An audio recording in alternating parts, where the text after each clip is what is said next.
Every athlete at every level has goals.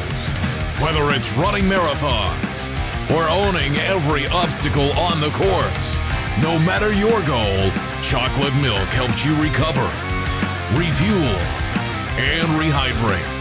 Chocolate milk, official sports drink of Prospect Acres Obstacle Course.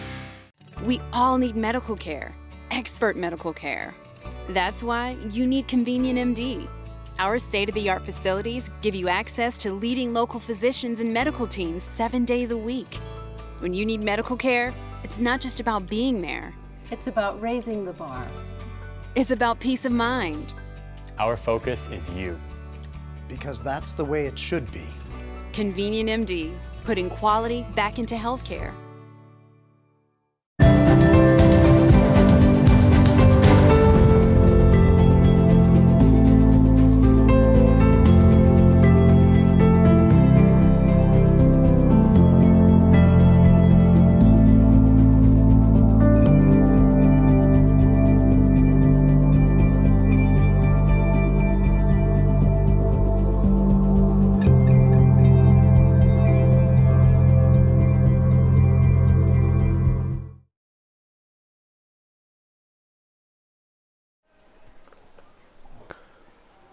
This is NewHampshireTrackandField.com, powered by Runner's Alley. I'm coming to you from the 2022 Division II State Championships. Today's Meet Hub brought to you by Tim's Truck Capital over in Epsom, New Hampshire. We find ourselves today at Pelham High School. Big shout out to Pelham right off the bat for hosting not only D2s this morning, but D3s this afternoon. We are moments away from getting started in the field events. All field events scheduled to start at 10 o'clock, and we're just a minute past. High jump, please. Vanessa from Kennett to high jump. And what we have in focus right now is our pole vault. And joining me to start, we've got a champion from last year, Luke Kasich. Welcome to the booth. Thank you. And he definitely is a pole vault expert, so he's going to be able to help us with those calls. Right. Looks like opening height is 9 feet. The 16th person in this meet is Joseph McDowell from Bow in at 9 feet. So from there, it's up to 9.6 all the way up to 13 feet.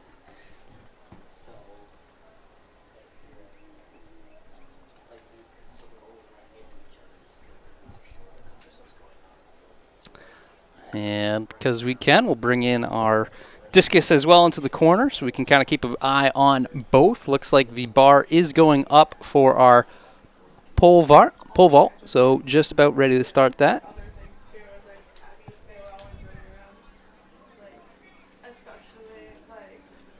Our top jumper today, Anders Larson of Co-Brown Sr., has a 13-foot mark. Joshua Parent, senior from Pelham, with 12 feet. Zachary Blades, Co-Brown Jr., 11.6. So those three round out the top three. Tied at that third spot would be Lincoln Ruthier of Bow, another senior at 11.6.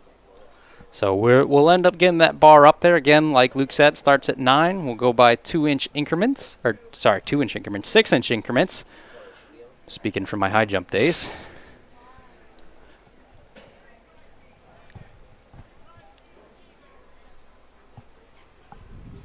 Yeah, looks like they're getting situated over there.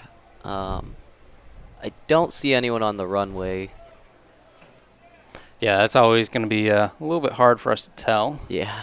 I think I'm seeing someone now in a black jersey. That may be Wyndham?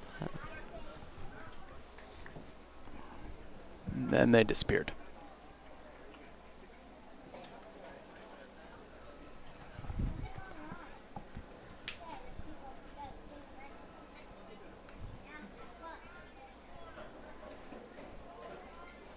Yeah, I'm not seeing anyone on the runway just yet.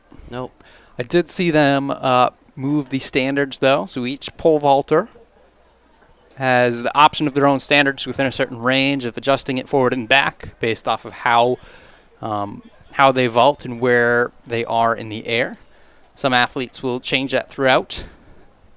Minor adjustments here and there to help them with where the peak of their jump is. Looks like they might be talking things over with the athletes right now. Yeah. So like we said, it starts at 9 feet. You are not required to come in right at 9 feet. You can come in a little bit later if you want. Try and preserve your legs some.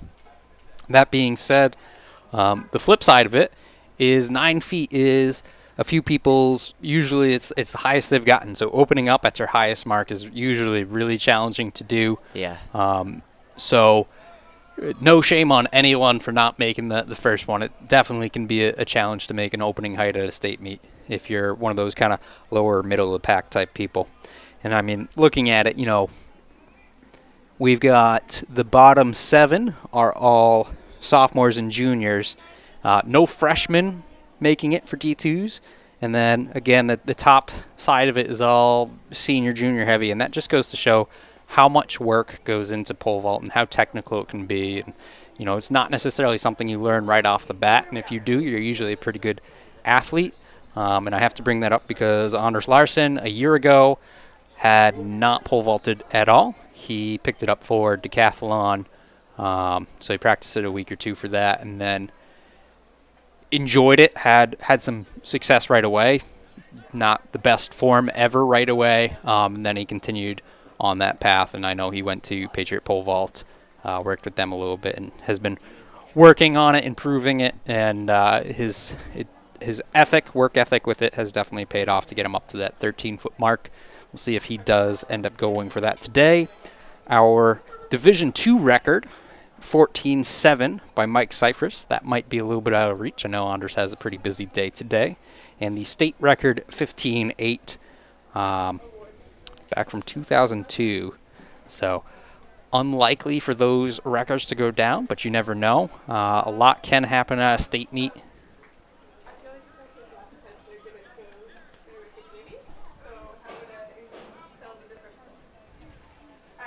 But a lot of the athletes focus, you know, if they're in it for the team, as Co-Brown is, it very easily could be, you know, get the points here, save yourself for the other events. Next week is kind of more with it not being team scored, more of the week to, all right, I can go out, I can really see what I can get at this point in the season. So I would imagine that's the strategy of at least a few of these guys.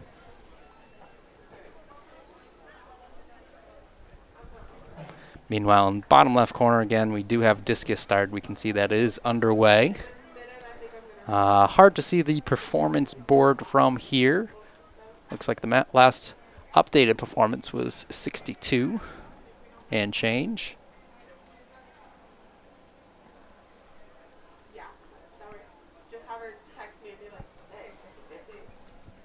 And while we have a moment waiting for the pole vault to start, just a couple of words from the NHIAA.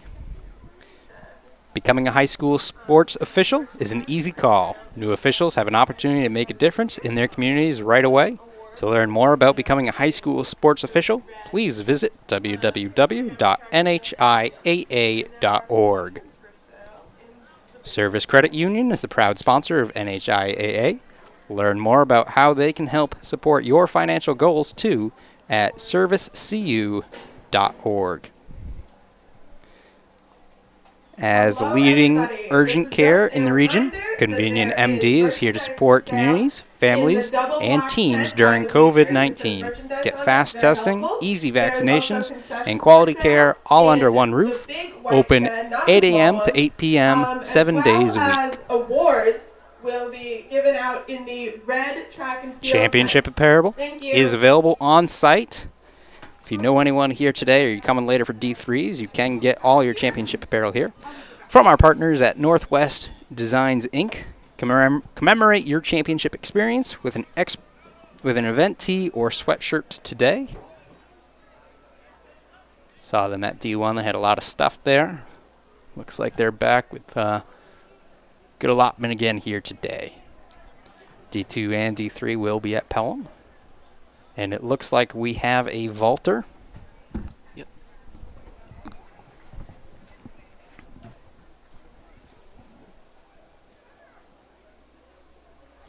And That looks like Did it he was clear it? Sauhegan, Yeah. and I believe they did clear it. Again, we've got a weird angle of it, Yeah, you can't quite see it. but I think Declan Steele with our first make of the day, at least from what I saw. We might have missed one while I was reading. Were you paying attention? I was looking. I didn't see one, but Okay.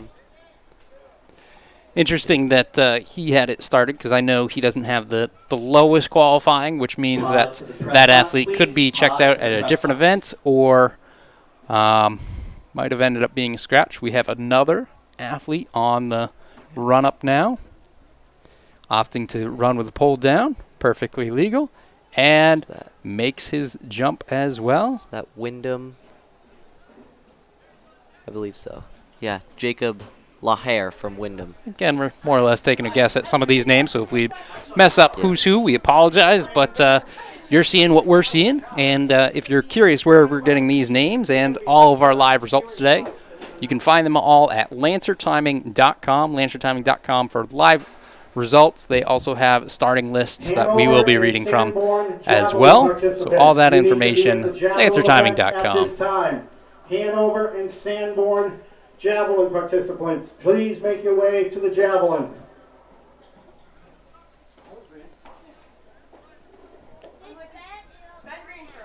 Yeah, this, see if you don't, see it's green now. If you just do that, that's orange, that's pause. Yeah. You know, I don't want that. Because it stays on pause, it drains the battery, it'll go off. Okay? And then what channel should this be on? 3. 3, okay. Because they were calling you, I just came sprinting across. What they're going to do all day long is they're going to call up here and say, please make an announcement looking for this athlete or whatever. Not seeing anyone else on the Yeah, I don't see anyone out there right now. runway. Maybe looking for the next person. Welcome everybody to Pelham High School. Could be. We have Could a be. concession stand that's fully operational today. Please take advantage of that. All money goes to PHS boosters. And also you'll notice the Kona ice truck is here for a refreshment later on. So athletes and spectators, take advantage of those 2 opportunities. Thank you. It looks like Anders is on the long jump runway right now. I believe he has Practice. long triple and then a couple other things going on. Yeah, I think he's got hurdles going on today as well. Yeah. So he's probably a little bit busy. Does it work the same way as running? For the field events, can you do only 4 events maximum? Yep. 4 events total. Doesn't matter if it's field events, track events, relays. All athletes in New Hampshire are limited to 4 events. Yep.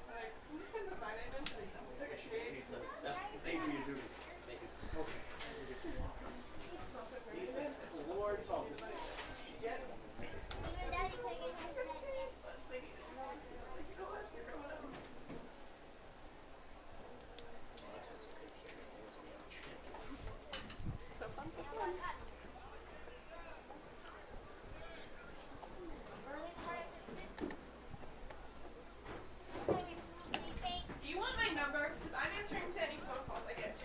For like text or phone calls I get for people.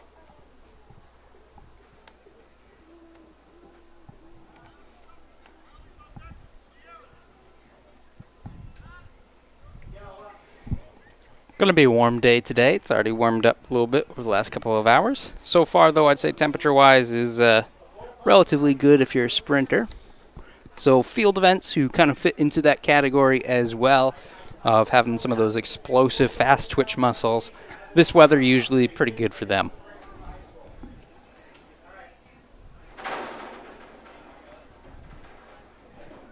Well, as it gets warmer, it might not be ideal for distance runners. It's also nothing new for them. I'd say they've had some experience with that before. Yeah. Everyone has the same temperature, same weather. It's a good way to look at it. Yeah. All right, I see, I believe, a bow athlete taking the runway now.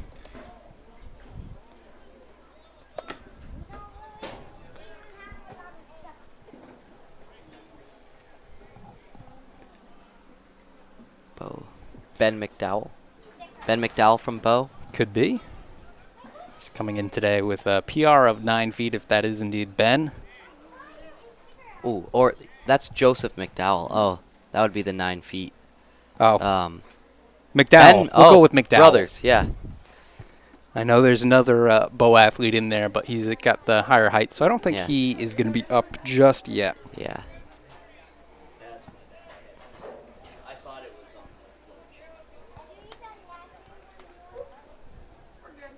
It's alright, so I called him now, so we're doing it, before things really get off.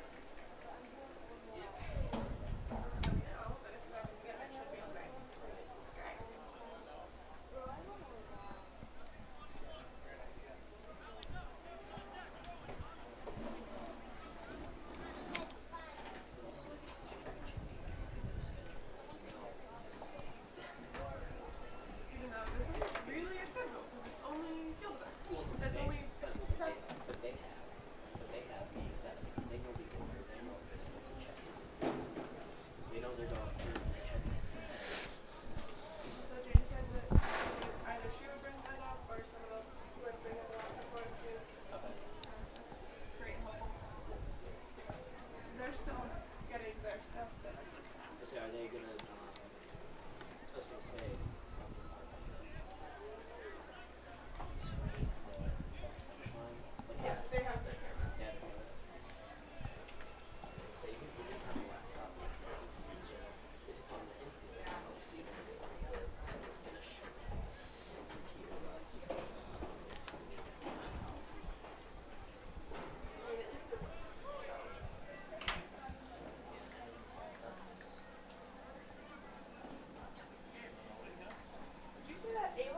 Again, if you're just joining us, this is NewHampshireTrackandField.com, powered by Runners Alley. Our track events will start at 11 o'clock. Field events underway. So we can see a couple of them there.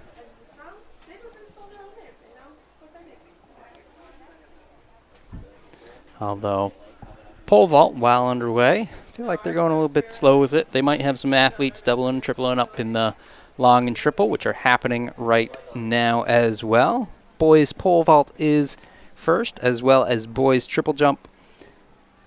Boys long jump will happen after their triple. So we've got boys long and boys triple jump and boys pole vault going on right now. There might be a little bit of back and forth with it.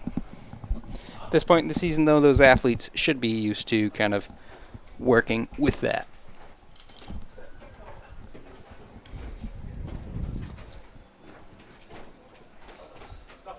How's it going? Luke greeting a couple more commentators walking into the booth now. Joining us in just a moment will be Forrest and Jim McKenzie. See what they know about pole vault. Yeah. Something tells me I might be the most qualified, and I'm going to give up my headset. We can figure it out. Well, until it starts getting more technical, you're good. It's either a make or a miss. I think we covered the basics. Yep. You can tell when the height goes up, so.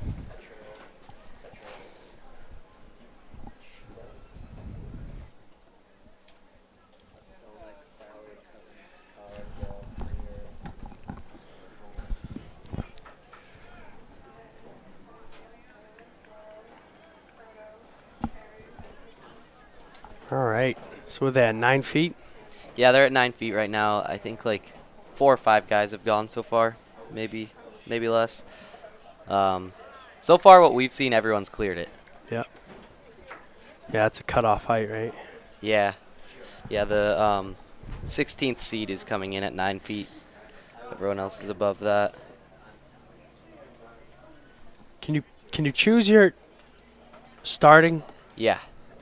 So has Larson gone yet? No, he hasn't. What's he coming in at, do you know? I'm not sure, but we've seen him over at long jump or triple jump. I don't know what he's doing right now, but maybe practicing. Oh, and that was Bo. Yeah, so I think Joseph McDowell. Yep. Little miss there, but got 3 attempts.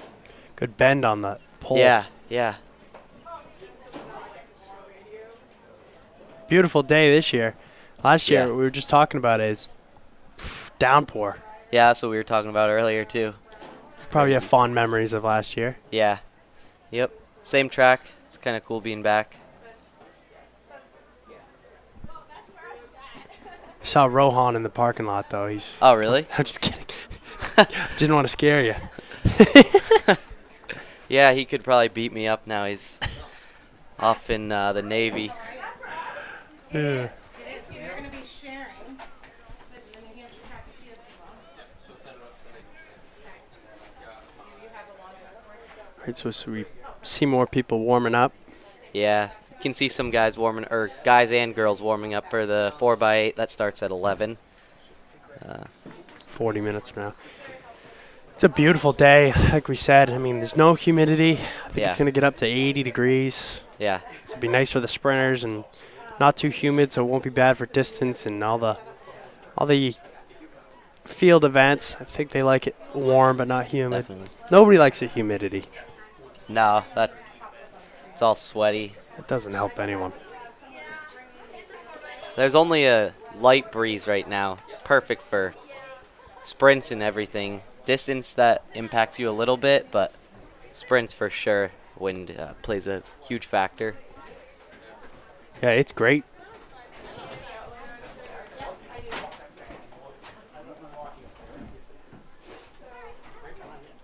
All right, here's another attempt here. Yep. And Ooh. I think he got over Did he that. clear it? I didn't see the bar fall. Yeah. Oh, did it fall? It's really hard from our angle. It did fall. It did fall? Yeah. It did not look like it fell when he went over. No, it didn't. Oh, yeah, I see now. Yeah, the angle we're at right now, the bar is exactly hidden behind. So it's tough to see, but yeah, he didn't. So that was McDowell again. Yeah. He didn't get over that. 9 feet is the height they're trying to clear right now. And did they come right in at 9 feet? Or they Yes. They did. That's the opening height, and that's his PR, so no shame in not getting it. Second flight of girls long jump. Thank you. A lot of young jumpers in here. Yeah. The seniors are at the top of the list, but it's good to have some young jumpers. Yep. So Larson comes in as a 13-foot seed. So that's pretty good. Larson by a foot. That's quite a bit. So this is where Co-Brown hopes to get a lot of their points right here. Yeah. In the recent years, Co-Brown's been pretty good with pole vault. Tom Tangway came in with his pole vaulting knowledge and got everyone. It's one of those things you kind of got to learn on the fly, but he's actually done a really good job. Yeah. Pole vault is a big coaching.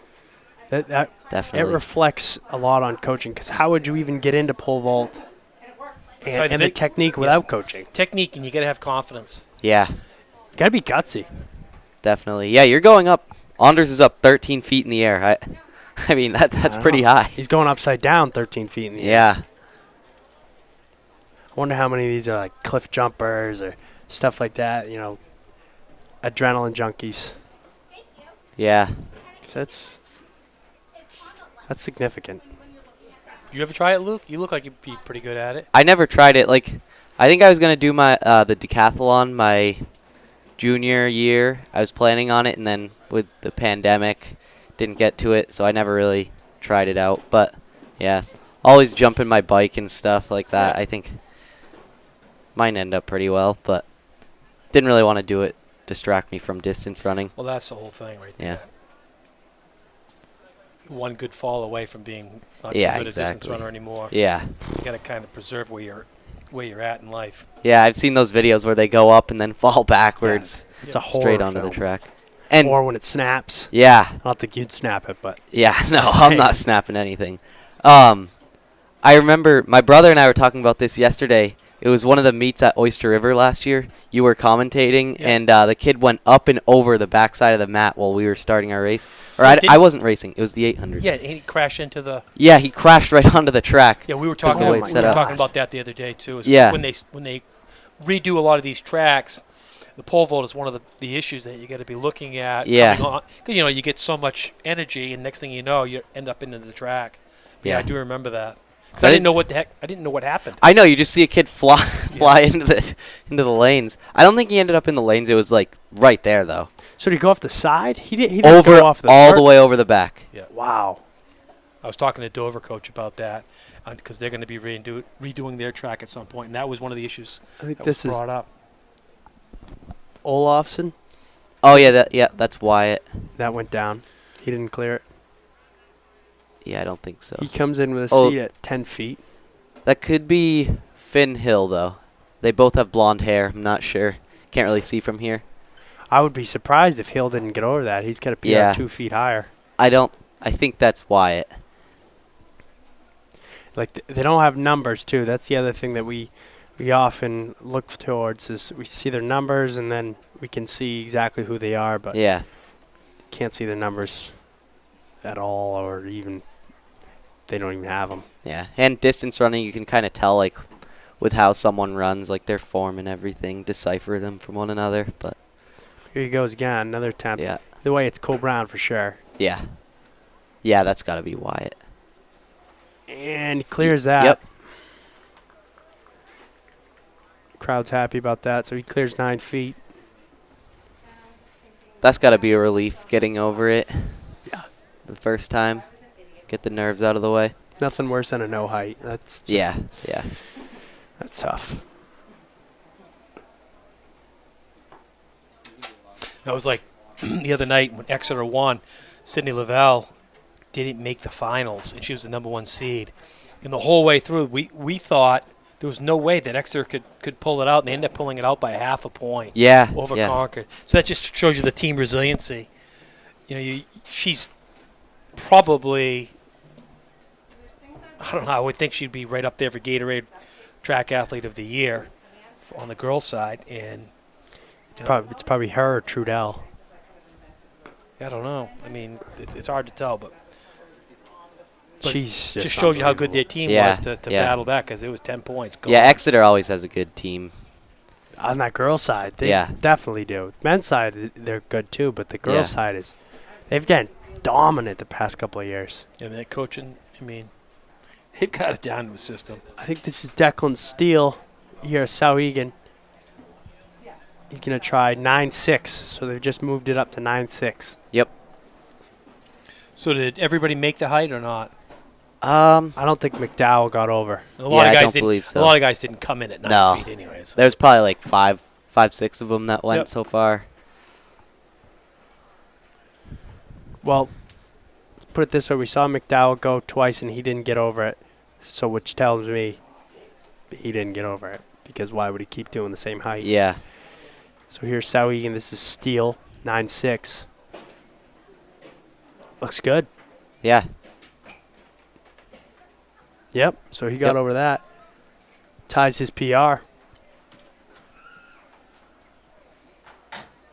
That's the old Belanger quote right there. All you got to do is hit your seed. That's what he used to tell everybody. That championship racing's easy. You don't need to worry about it. You don't need to have your best day. You just got to match what you've done before. And you're probably going to be pretty good. And when you think of it like that, it makes it. You know, if you're the top seed and you're seeded 13, you don't need to get 14 feet. You don't need to stress yourself out. You just got to get what your seed is. He's got some wiggle room too. 12 feet behind him. He got over that. That's a black jersey. That Wyndham? I want to say that's Jacob Lahr.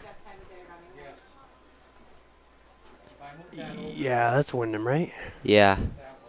I think, I believe it is, and that would be his second vault attempt. I think he got over 9 feet first try earlier. And his PR is 9.8? 9.6? Yeah. 9.6. So you're another Cole Brown kid. Got over that I easily. think that's Wyatt again. Yeah, he's got that tied his PR. Yeah, easily. He's probably got another foot. Yeah, maybe. That ties his PR. He's got 10 feet with 8. Yeah, so when I give her Yeah. No, So he's 10 feet. He's done a 10 foot. Oh, right. Yep. I was going to say, because he's way over that. Yeah. So what qualifies? So 9 feet qualifies? Yeah. Oh, they said they would start at 9.6. Oh, no, starting height 9 feet, 6-inch increments. Okay. So the Division II record is 14.7.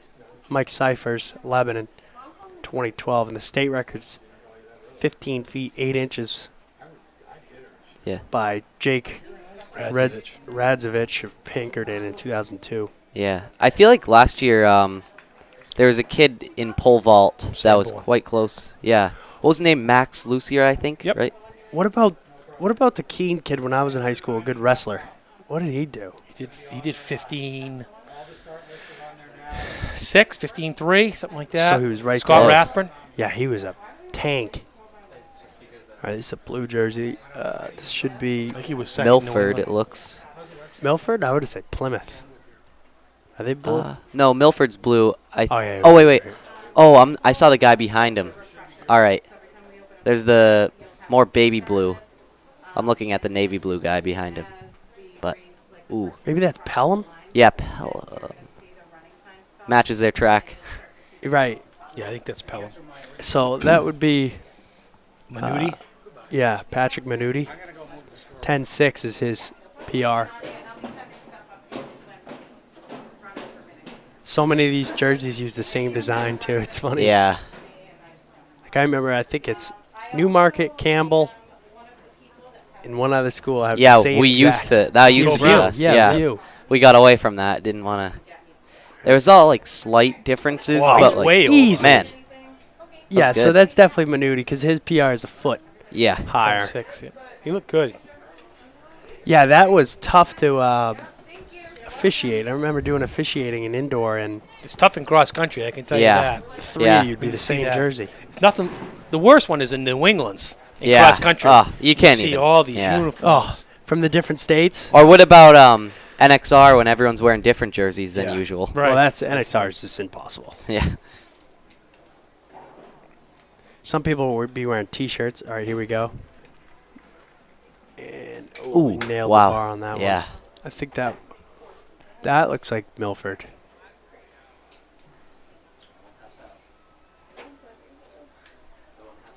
Milford or Plymouth? Well, it's a dark blue. Yeah, it's probably Milford.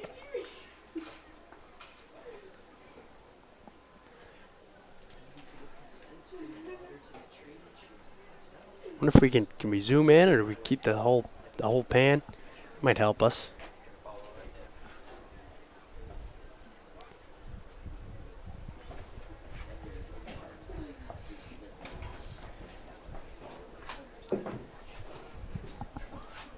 Yeah, that's great right there. So we'll be able to see. Yeah. Here we see run up. This is a Co-Brown kid. Got over that one That's easily. yeah. That's Finn. That's Finn Hill from Co-Brown. He's in at 11 feet, I believe. Yeah. So he's decent. A lot of this is just when you tweak the way you're doing it, you wouldn't believe how much height that you can actually gain once Yeah. once you figure it out. Yeah. Technique is Do they have to weigh in? crucial. Pretty sure they have to weigh in, right? Yeah. Why do they have to weigh in? What is that for? Snap the pole, probably. Yeah, the pole matches the kid. So each athlete, when they get here, weigh-in starts at about an hour before the event, and each pole is rated for certain weights. You're not allowed to be above that weight, otherwise it's a safety hazard. So typically, you know, some people back in the day, I guess you could say, used to try and get away with it, where they're using a pole that's rated for under their weight, allow it to bend a little bit more. But again, you don't want to see one of those poles snap because they can, one, it can hurt the athlete. Two, they can go flying because if it's snapping, Yeah. it's going somewhere. So no, weighing in, and then they basically get certified with a pole or a couple of different poles, and then the official will keep an eye on that throughout the meet. I don't know of any issues we've had in the past several years about it. Sometimes if an athlete's really close, they'll bring a second pole as needed, just in case. But usually the athletes try and avoid that. They find a pole, they get used to a pole, they like the pole. You might end up switching poles throughout the season as you get a little bit better and need a longer pole or one with more flex. So there is really a lot that goes into the pole itself and what the athlete feels comfortable with it, as we see Sauhegan now on the runway.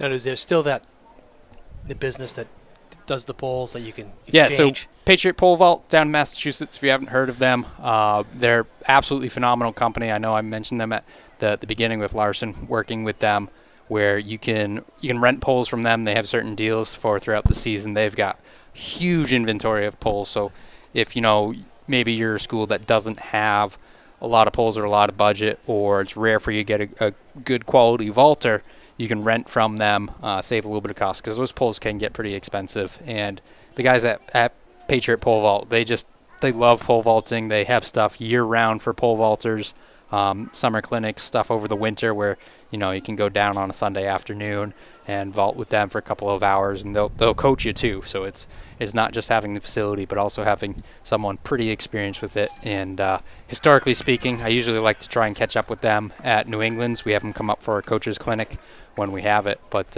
New England's, usually they've got one or two of the top vaulters in New England is someone who went through their program. So Now, they're located in Massachusetts? Yep. Yeah, I think they I've never been down there. I think they end up having like a few different facilities that they use for practice in those training sessions based on the time of year and everything. And usually there's a couple of pits going. And I know Cole Brown has had a number of athletes go down there before and enjoyed it, had some success. That's good. So definitely don't mind plugging them, even though they're not sponsoring it. They do a great service for the kids, and that's what we like to see. I mean, it's probably the one event that needs the most servicing. Oh, yeah. It's I mentioned it earlier. You're not seeing freshmen on that list. The top tier guys, as we have a miss at 10 feet. Those top guys, they're all juniors and seniors. It takes a while to progress through this for most athletes because it is really technical. It's not like you can just go ahead, pick it up, and be vaulting 10 feet. It's going to take you a little bit of time to get there for most.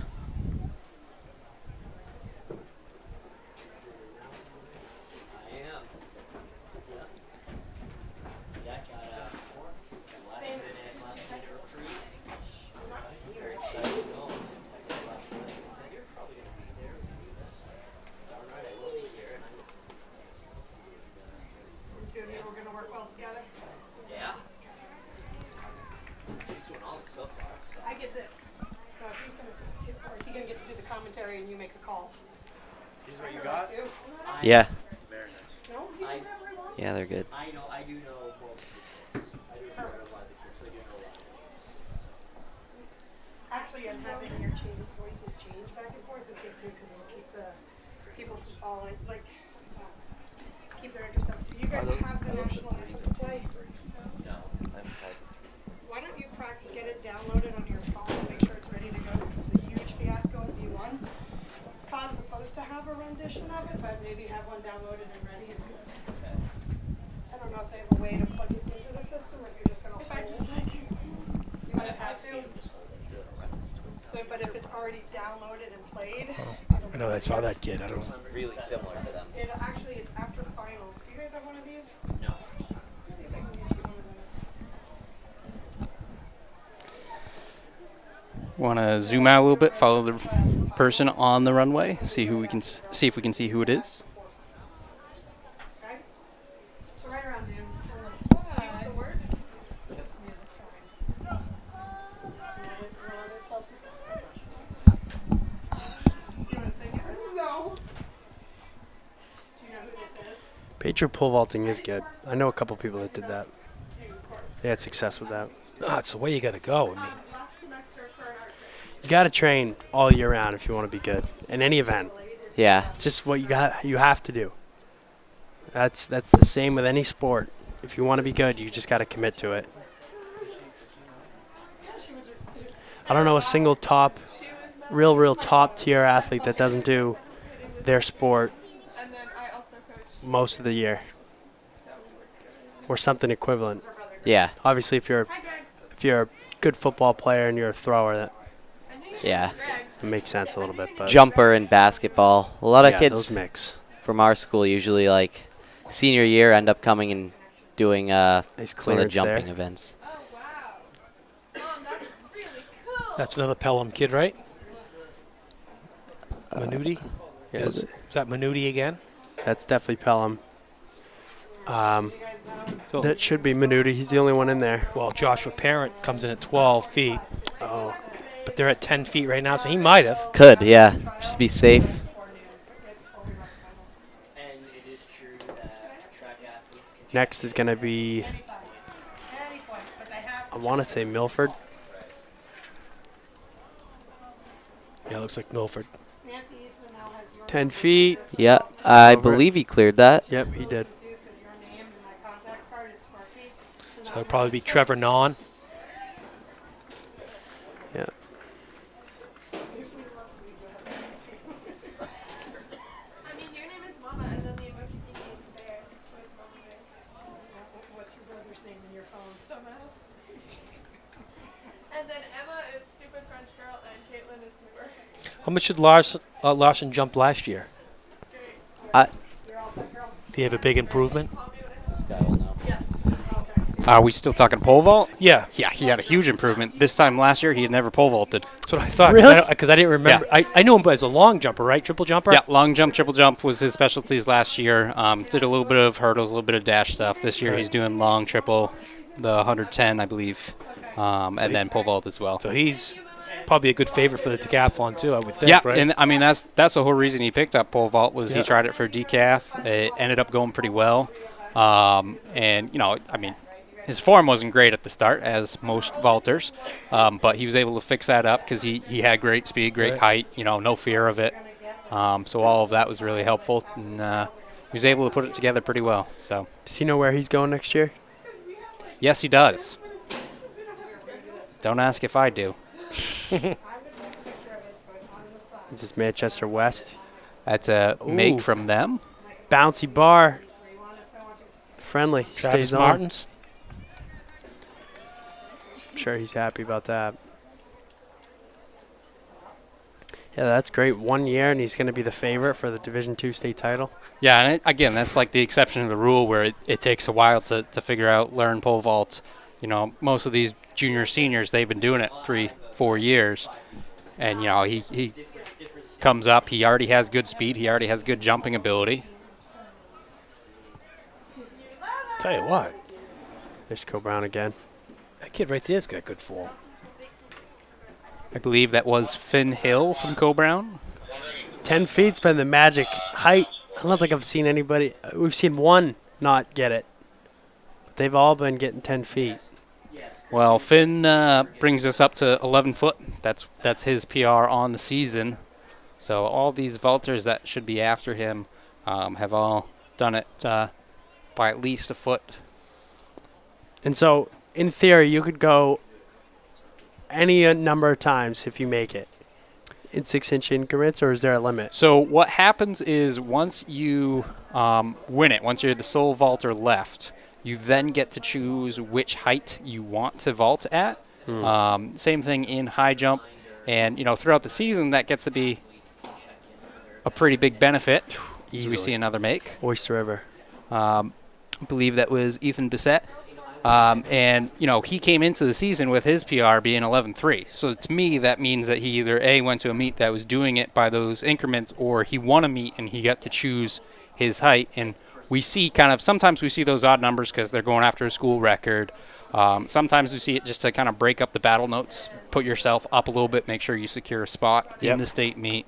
So there's a number of reasons for that. And that's one of the things, you know, those small meets during the season, if you can get your guy to win it, you want to kind of put them at an odd increment to help just their placement overall in the state. And final call Here's for Co the Brown. girls Is this 4x8 Larson? relay. No. This is just a reminder that running athletes may check in That early. is Zach Blades. Look at the pole leaning up against the. Yep. So typically you'll see athletes kind of throw that backwards so it doesn't necessarily hit the crossbar. A lot of times, too, what will happen, he's jumping around. I think he's okay, though, is once it gets high enough, you know, especially for some of them, the crossbar ends up being taller than their pole. So that's a non-issue once you get to a certain height. Oh, so it just falls right on you. Like a guy like Mondo Duplantis? Yeah, so his pole will not be as high as the crossbar, The so he check-in won't for have the to worry about that running at all. athletes is the white clerk's tent on the Sauhegan. infield. Again, you may check in early. The white clerk's tent on the infield. Thank you. And, ooh. So that was Declan Steele, I believe. Yeah, Karate kicked it. Kicked it off, which is one of the things that you can do in practice and training is you're doing heel kicks. It helps you get your legs a little bit higher. In that case, he knew he wasn't getting over it, so kicked it out of the way, kind of cleared his landing, so he would have a nice, safe landing. Now, is it like high jump where you get 3 misses at each height? Yeah, 3 consecutive misses, yes. Okay. And that would be per height. So Right, so you can miss twice every height, but Yep. as long as you make it. Yeah, and then when it comes down to the scoring of it, that's where some of those misses. So, if you have everyone go out 11 feet, it's like, all right, well, who is the cleanest going through? Gotcha. If everything is tied, sometimes you'll have that jump off. If you remember the Olympics. Just Cole Brown. You got it. Nice. I believe that was Finn Hill. I thought we already saw him make that height. They got that might be Wyatt. Oh, did I miss Wyatt? Yeah, that as we were talking about with Luke, they got 2 blondes with the same hairstyle. They should add numbers just so we can read them. Well, they don't know. They don't even know we're talking about them. True. So the Olympics with with high jump, they instead of doing do you remember that? Yeah, instead the of doing tie. the jump off, they said no. Can we both have gold? And they were kind enough to say yeah. That was very surprising because I don't think I would split gold, personally. I don't know. I mean, so some of these events, like the field events especially, Kicks it again. Yeah. Pole vault particularly is, it's not like you're head-to-head racing someone. Right. You're each going for your own PR, your own ability, and it's pretty interesting over at pole vault where they're cheering for each other, they're helping each other out. That's true. So it's definitely not that you're not nice to your competitors on the track and not cheering for them, but it's a total different mentality over there. Right. Pole vault really is unique like that. I mean, you'll see it at the other field events as well, but just having coached kind of all around for the field events, I know pole vault is really a unique area for that with the athletes. Yeah, I've seen that in high jump in college. People cheering on athletes they're going against, and I was like, what is happening? Why are they cheering him on? He just got a height that beats you. Well, one of the interesting things with it too is, someone's having a good day, they get jacked up. It kind of helps jack you up too, and a lot of times, you can go back and forth. If your competition steps it up, just like in a distance race, you respond to that, don't you? So it can be that where you're feeding off each other's positive energy, and you're kind of pushing each other that way. And usually, if someone's having a good day, someone else is, then they can really kind of work off each other in a positive way. Yeah, that's a cool aspect. I gotta admit, that's pretty cool. Yeah, no, if you've never spent any time around pole vault during competition, just hang out in the area, and these guys are usually pretty nice to each other, and competitive. Obviously, they still want to win. They go back to their teammate and want to win, but it's never like hoping someone misses. Right. You just always hope that you can do. The other thing is, there's so much technique involved. Oh, yeah. You can feed off the other guy's technique that he's learned. That's the thing too. Is some people they come from programs where there's not a lot of vaulters, and they go to a meet and they've got a bunch of guys better than them. That's right. Guys and girls better than them. They're learning as they go, and some of the guys might be giving pointers. Some of the other coaches, I know, a lot of times when I was coaching high jump, you'd have 10 different teams over there. There'd only be 1 or 2 other schools that had a coach there, just because they didn't necessarily have coaches for each event. And oftentimes I'd be helping other.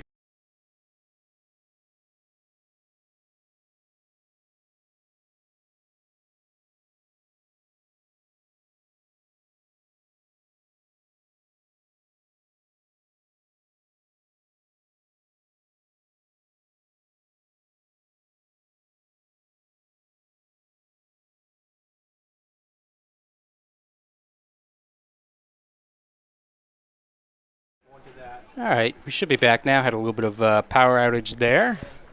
Didn't miss a whole lot, though.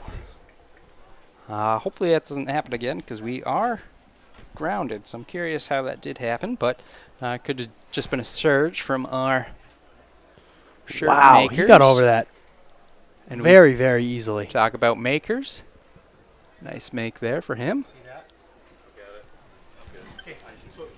I think that I think that was the Pelham, the second seed, I want to say. He was over that by quite a bit. 10-6.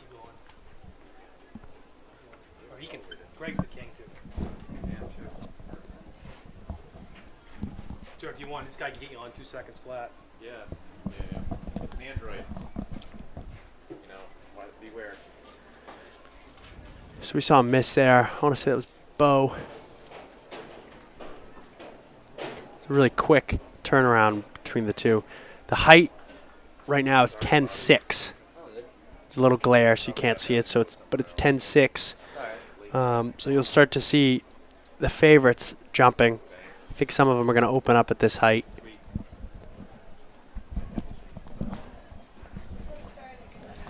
Couple of things got changed there with power outage. Work on getting that discus back for you. Just a moment. Greg, I'll be right back. I'm going to go bathroom first.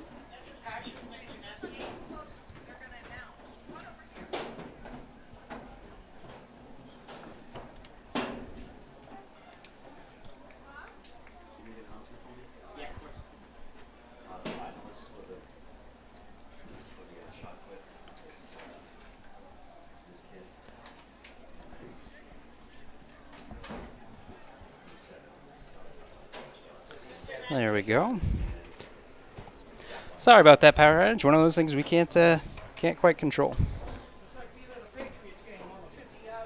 All right, so we are up to 10-6. Finalists for the boys shot put. Not sure if we missed any vaulters because they were putting the bar up when we lost power. But if you are just joining us, once again, this is NewHampshireTrackandField.com, powered by Runner's Alley.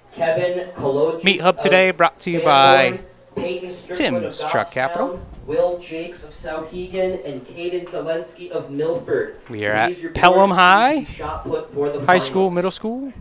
Home of the Pythons, as we can see on that scoreboard there. And we see an attempt right here from another Co-Brown athlete at 10-6. Got it. And he makes it as well. Luke, who was that? That was Finn Hill, I believe. That's what it looks like. How confident are you? Pretty confident. All right. Final answer? I might have confused Finn and Wyatt earlier, so. Finn's hair is. Oh, come on. Their hair is exactly alike. He has blonde hair, but Finn is more like.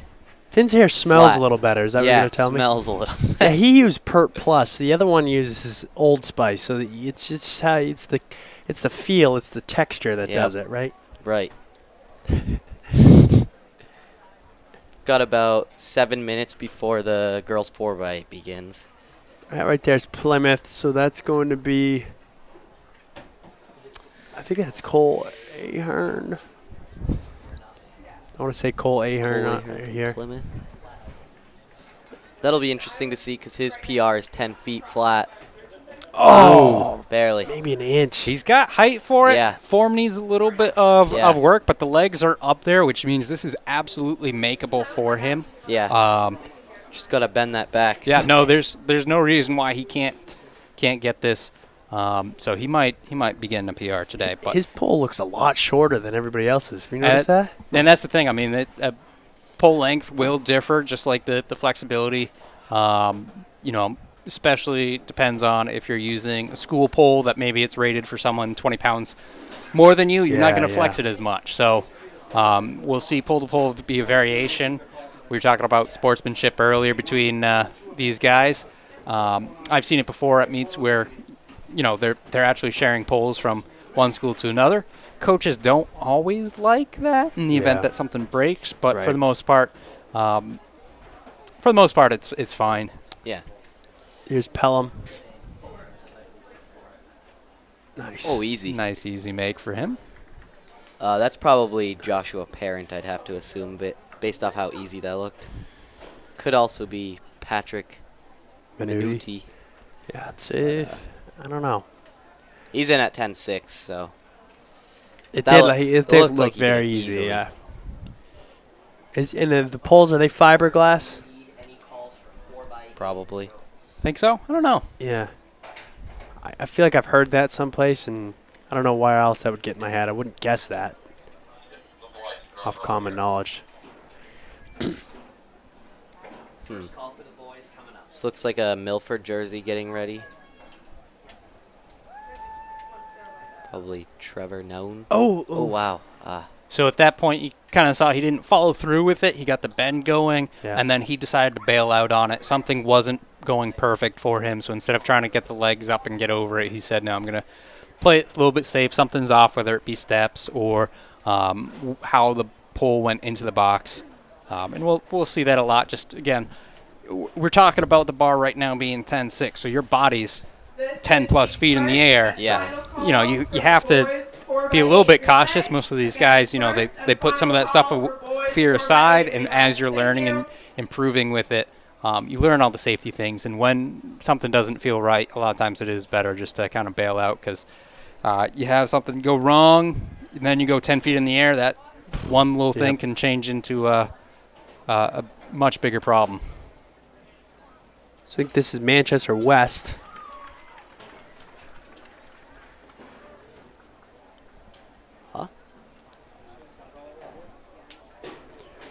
Oh, he doesn't get it. I think that's Pelham.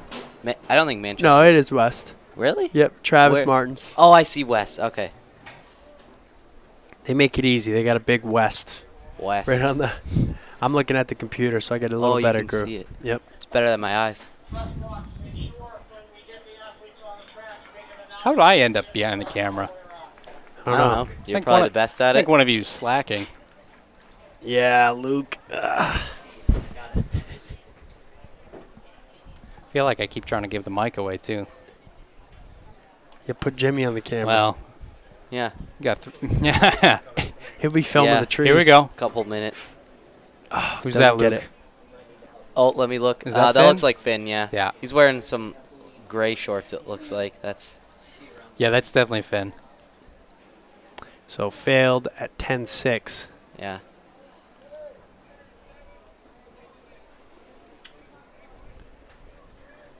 Now, if you say you come in at 13 feet, or say the next best height was 12 feet, and you say, okay, I want to start at 13 feet. Yep. Can I start at 13 feet, not get it, and go, maybe 12.6? Nope. Got to go up? Yep. With pole vault and high jump, the bar always only ever goes up. It will never go back down. So it doesn't matter. Like, even if you were checked out at a different event and you show up and the bar's already, 6 inches foot higher than what you're used to, you got to go with it. Wow. Oyster River here. See how tall his pole is? Yeah, he's got a long pole. And he easily Good got flex, over that. good form. He had good form. Joshua, nope. Who's that? Ethan Bassetti? Yeah, we saw him earlier. He had a nice vault earlier as well. And there's no dress code? You can wear a shirt instead of a jersey? I would say on a day like this, usually it's a jersey. Sometimes it will be up to official discretion. Colder days, obviously, they're allowed to be a little bit more lenient with it. But the jersey rule, the uniform rule, isn't as significant in a field event, especially like pole vault. There's no one. It's not like you're trying to break an 8-way tie and figure out who's who, in case like a number falls off or something like this.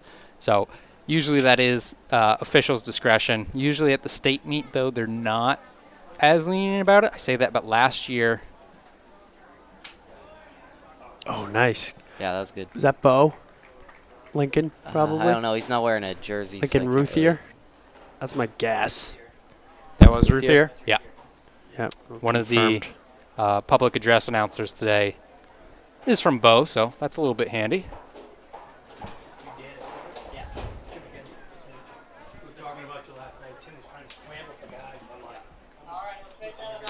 You see Co Brown.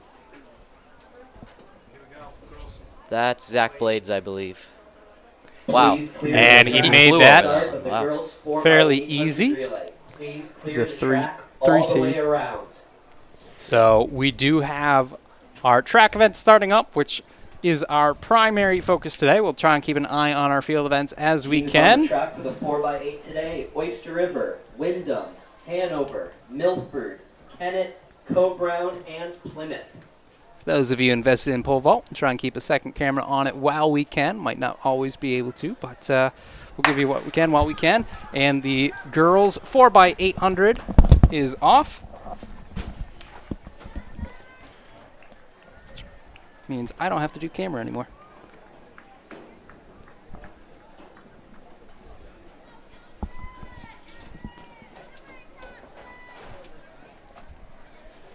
Okay.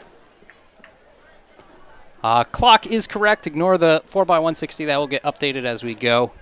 But that clock is accurate for our running time. Our teams in this.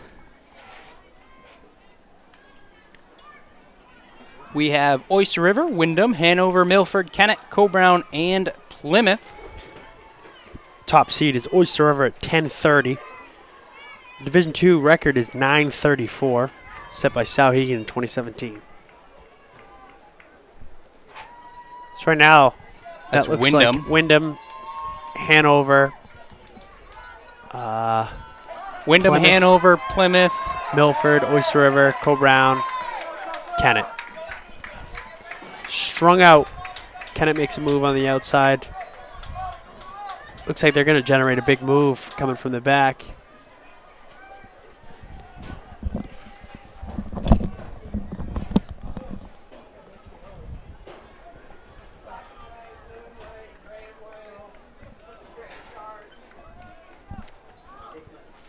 Everybody's still in there. Although it's strung out, everybody's still within striking distance for sure.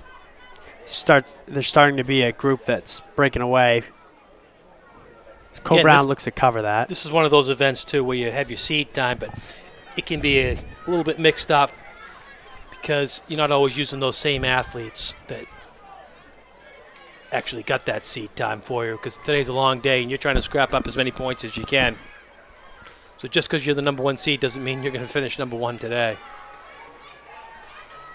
Yeah, especially a team like Cobrown, who's in the fight. They just got to get their points because they're going to score in a lot of different events.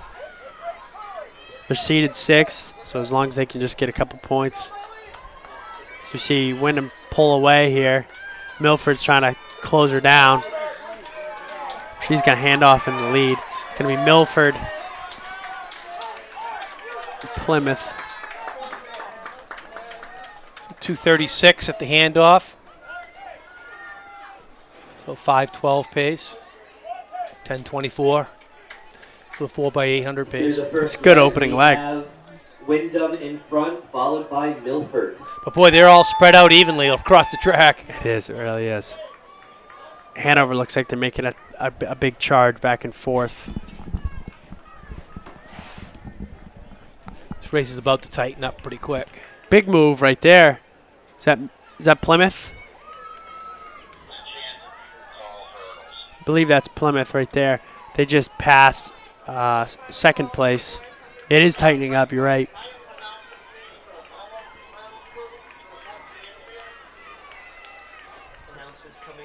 Sometimes in this event, it's better to be, actually in most distance events, better to be the hunter rather than the hunted. I think you'll see that. Oyster River is the favorite, and they're in last. So we got to watch that. So Wyndham still holding on to the lead. She's about to get passed hard right before the bend. Pelham Hurdle Crew, please report. She's going to open it up. Crew, please report. Boys 110 hurdles and girls 100 hurdles. Please check in at the white. She's opening up a gap now.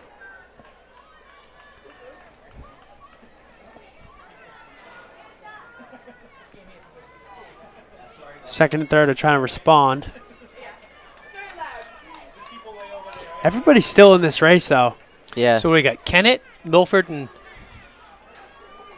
Souhegan. I think it's Milford, Plymouth. No, I don't know. It's hard to tell. And then Wyndham. Again, this is what we're talking about. They have such similar jerseys. Let's see.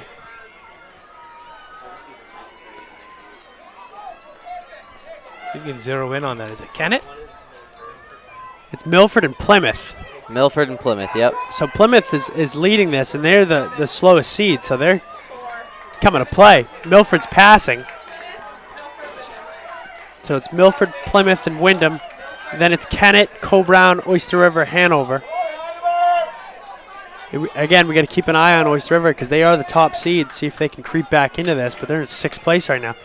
Huge first 100 meter we're seeing right now. Right now are Milford, Plymouth, and Wyndham. Those are first. Is that Milford? In the race right now.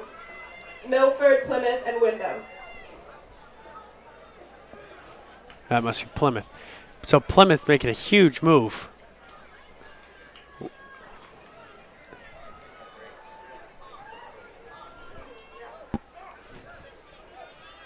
That's a gutsy move off the handoff, huh? Yeah, she opened up a huge gap. I didn't even see it on the camera. Maybe she thought it was a 4x4. Who I know, knows? She might have went out a little too hard. They're starting to reel her in a little bit, but she's got a good, healthy lead. Just got to hold on for another lap. Well, hopefully it's not a death march in the next lap, but she does look pretty smooth.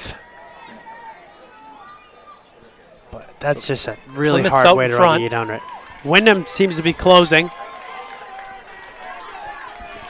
So it's Plymouth, Wyndham, Milford, Kennett, Co-Brown, Oyster River, Hanover.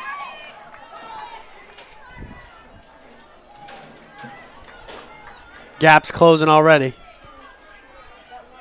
Wyndham seems to be tracking her down.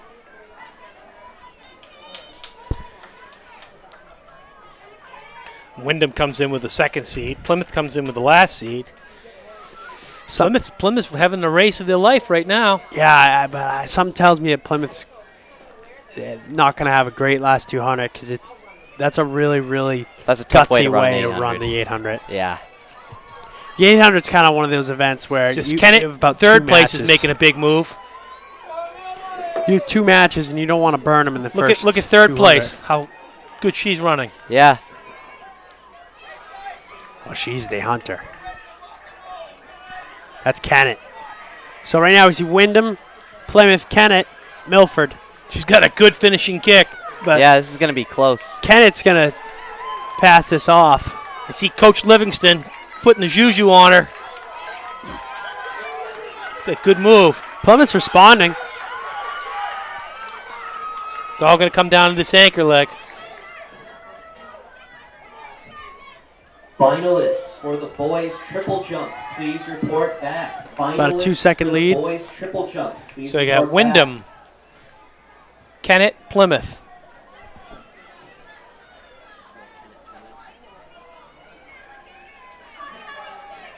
And then Milford, Co-Brown, Oyster River, Hanover. We Just needed to call for girls long jump finals. Yeah, if you want to read it, I put the number. This is going to end up pretty tight, I bet. Yeah. They all seem to be converging on each other. At least the top 2. Yeah, definitely. These are the finalists for the girls long jump. Finalists in No, the I think girls long jump Kennett are looks pretty good in Sabrina 2nd place. Bernard of Bow, Alexis Cohen of Co-Brown, Lillian Gibby of So it's Wyndham and Seaboard, Kennett. Yeah, Kennett looks really comfortable right now. Co-Brown, Eliana Bell lap. Massey of Milford, Catherine Lewers of Plymouth, Sarah Sawyer of Milford, and Josephine Malloy of Co-Brown. Plymouth still in 3rd. They're scrapping up a lot more points than they were expected to get. Yeah, they hold their spot. But all eyes are on 1 and 2 right now. So Wyndham and Plymouth. I tell you, Wyndham Wyndham and girl's Kennett. holding her off right now, but I think the Kennett girl might have a little bit left. I don't know. Wyndham seems to be gapping Yeah, maybe. Plymouth put in some good work there in the first lap to catch up, so could be a little tired now. We'll see if someone has that miraculous last 100 where they waste it all. Put everything out there. Yeah, it looks like Ooh, Kennett's coming Kennett's back a so- little. I still think Kennett's going to This pull is this going to one be out. tight. Real tight. They'll say, don't give up the inside. That'll make me My father starts screaming already in the 4x8. Here we go. Who's got the guts to win the state title? Kennett on the outside. Wyndham's got a little bit Good more. battle. Oh, it's going to come right down to it. Here we go. Kennett and Wyndham. Awesome. Kennett makes the pass. Does Wyndham have another response? You gotta shut She it down. closed down. Kennett's going to win it. Kennett. Wow. That's how you race right there. Girls from North Conway. Great. The 5th seed. That was Kennett coming across the line first in the girls 4x8. Kennett come to play today. Their seed was 11-14. They just ran 10-20. Wow. They're one of the favorites on the girls' That's side great. today. Well, they just got 10 points instead of, what, 3? Yeah. Yeah, that's awesome. Peters of Co-Brown. Shane Biswas of Wyndham. Braden Chung of Pelham. Coach Livingston, he's pretty happy right now. Put a good team together. Yeah, so in the 4x8, Kennett is going to be your Division II state champions, 10-20. Wyndham's is the runner-up, 10-21. Plymouth's 3rd, 10-34. Milford's 4th, 10-43.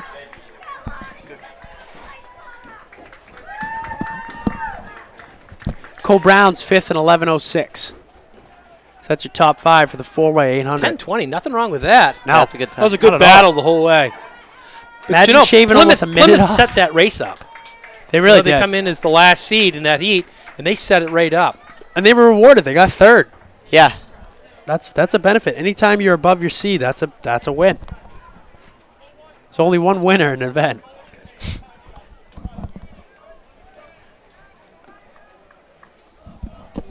All right, the boys 4x8 is about to take the line. Starting, we have Hanover, Oyster River, Wyndham, Souhegan, Co-Brown, Goffstown, Pelham, Lebanon, Pembroke, Kennett, and Kingswood. The Division II record is 804. That's by Souhegan back in 2011, and state record is 747 by Souhegan back in 2013. Lebanon, Pembroke, Kennett, and Kingswood. Hanover comes in with the number 1 seed. Yeah. And that's without even using their stud. Really? Yep, sane. Oh, yeah. Valentino, they must be brothers. It's funny, the state record's 2 brothers, too. That's part cool. of that team. The That's Kittredge funny. brothers. And That's how Hegan team was unbelievable. 3 of those guys went to UNH. The Kittredge brothers and Tanner Kent. Yeah, that was a good one.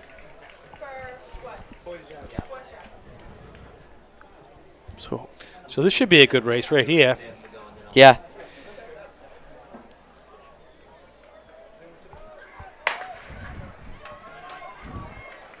All right, so they're off. Looks like Cole Brown's going to take a little lead here. Kingswood off of the waterfall is moving hard, too. 11 teams in this one. So you have to scrape and fight to get some scoring points. That's strung out pretty quick for a 4x8. Morneau of Kennett, Ethan Arnold of Kingswood. They're going pretty hard. Russo of Kingswood. Will Jakes of Souhegan. 30, 31. Nicholas Giordano of Milford. Dylan MacArthur of Bow. And Kevin It's Collins honest. of It's not Sanborn. blazing, but it's honest. Yeah. The Javelin Finals.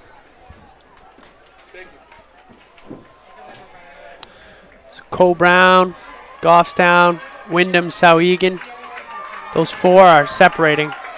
Is that Pembroke in 5th? Yep. Cole Brown leading a tight pack through this lap.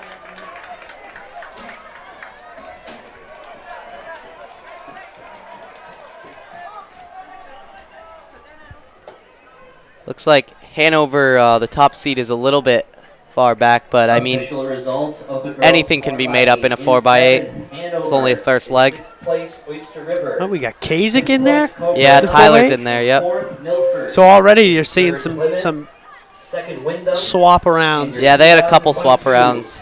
Girls 4x8 100-meter champions. A little bit That's of. why you can never look at the relay and go by the seats. It doesn't matter. Yeah, this is Ben Robinson. He looks really good right now. You just got to Real get a good. time and then you're in. So you're looking at like a 205. Yeah, that's about what he's run before. I mean, so there's nothing wrong with Souhegan's that. making a move. Souhegan's probably going to hand off in first. yeah. So he can play it Inside? smart. Inside? Oh, wow. Can't give him that. Yeah, you don't Doesn't. want. Oh How no! did you do that? Shut the Fights door. back. There you go. There we go. Come on, you got to go on the outside, especially when you have that much momentum in that little lane. Here goes the handoffs to the second leg. So you're in a decent split. Yeah, what was that split for him? I think it was like 206, 205. Not bad. Neck and neck through the first exchange. I can't believe he made that hard of a move to get shut down like that. Yeah. Here goes Sauhegan and Co Brown. Sauhegan gets moving. Yeah, he's rolling. Both of them are running fast, it looks like. Yeah. So they were 206. They'll probably come through around 306 for this. I bet. I they'll think be around Kasich 60. is running this smart. Yeah. Because I don't think this Sauhegan kid's gonna sustain as fast as he's going. Yeah. This is the It looks like he's ripping. call for the boys and It does. girls 100 Keep an eye on the clock. Tell me what they are for I the think split. they were 207 when they and split. girls 100-meter dash. So Please he's report coming to the white through. clerk's tent on the infield. Boys and girls 100-meter dash. Yeah, that's Thank you. so 58, 57 maybe. Yeah. We'll see if that's sustainable for him. And you know what? If it is, you gotta tip your cap and say Yeah. I can't run with that. But I'll tell you what, the kid's he's got holding. some pretty good turnover. Tyler's got some turnover going. I am very impressed by this Sauhegan kid right now. I Is am he- too. He looks good. Wyndham's closing down too. It'll be a 3-man race. Sauhegan Yeah, this still holding. Sauhegan kid's gonna split a good time here.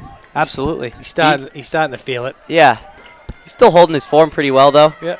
Sniper's ready. Hold off. I think he's gonna keep it. He's keeping that lead. He ain't gonna give that lead up. What a great leg right there. Sauhegan's got to be happy with that. Yeah. Oh, 2 minutes. All right, so it looks to be a 3-man race right now between Sauhegan, Co Brown, and Wyndham. Sauhegan has a little bit of an edge here.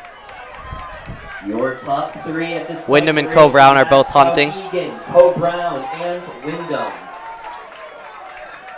Looks like that gap is shrinking ever so slightly. Lions are chasing the gazelle right now. Yep. Hey, he's got a gazelle stride, just long and loping, but they're a little bit more efficient. He's got to take a little bit, quicken it up. Quicken. But I will say, a couple years ago, there was a New England champion in the 800, and he ran just like that. Took about 40 steps in the entire race. Yeah, once that kid gets more efficient, that kid's going to be a good one right there. Or a little bit stronger, more be- pop. But he's with it, so Yeah, it could the be a heck, lot it's younger working. too. Kind of has Torin Kindop stride. Yeah, exactly. Kind of looks Exactly. like him too. Man, that is a He's holding them popping off though. stride. If you're Co Brown, you just got to get around and get in. You don't want to be playing around in lane 1.5. No. But we got a race here, boys. Or honestly, 4x8, it's good to just file in right behind him and then kick when you feel weakness. Doesn't look like Hanover's going to win this. I mean, they're starting to Yeah. come back. It's going to be one of those three. Yep. Co Brown's making a charge. See if he can pop out around.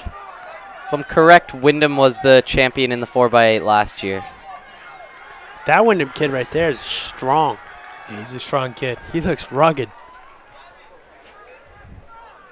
Oh, here we go. Comes the move by Sauhegan's got another Sauhegan. move. Back and forth. The gazelle fights back. Shit, I guess he did. Look at him. Wow. Exchange, it's still Sauhegan, He, Co look, Brown, he and covers a Wyndham. lot of territory with each stride. He does. Yeah. What's the split on that one? And I tell you what, his head actually 206. doesn't bounce very much. So about 201. Oh. He was fine on the handoff, but a little bit shaky. Goes. Not sure who the name of the Sauhegan kid, but I know that's Gavin Demas from Co Brown. He's run 2 minutes in the 800. Looking to break 2. He's run 51 in the 400. Right? Yeah. So he should be a lot faster in the Yeah. 800. He's a tough One of these kid. days. He is. I think he can do it. Wow, he's got. I like his form. I told him he's got to try to beat Carter's double 800 from last year on this meet. Carter ran 2:01 in the open 8 and 4x8 for both of them. He's going to try to beat those. Well, he's going to go around here. Good move. Got the win in his sights. Oh. Oh, wow. He almost went down. Sawigan looks like he wants to charge right back. Yeah. It's down to these two teams. There's a lot. He had to make up a lot of ground to get to where he is right now. So Yeah, they both look pretty comfortable, though. Wyndham's still within close distance. It's going to be those two. Saudi looks pretty efficient to me. On the final lap. Yep. If I was a betting man, I'd say Sauhegan's just going to wait around for the 100 to go and then give you a little pop. Try to steal this. Demas has got to stretch it out a little bit going into this corner. He really has It to. looks He's like got to he break is. him before it. Yeah, he's making a good move There's right now. a little bit of a gap forming. Especially after forming that, after closing that gap, you got to go now. Yeah. Wyndham's coming up a little bit too. Oh, he's got the pick right there. Man. See, he might just break him. Yeah, I think he might. But Sauhegan's going to have one more move. Let's see. Don't celebrate too early. Nope. It's gonna be Cole Brown. There we go. Yeah, whatever you do, don't put your hand up. Nope. So Cole Brown's going to Nice. be a 4x800 Division II state Congratulations to Cole Brown. And then Sauhegan's runner-up. Wyndham will Wyndham be in third. And Goffstown will be fourth. Cole Brown's time was 8:20. Sauhegan's 8:23.2. Officially 8:20.83. Sauhegan second, 8:23. Nothing wrong with 8:20 either. I mean, it's a good time. Goffstown, well, they don't have Wyndham in there, but Goffstown's time was 8:42. They were fourth. So we'll see what Wyndham comes at. Wyndham was 8:26.32.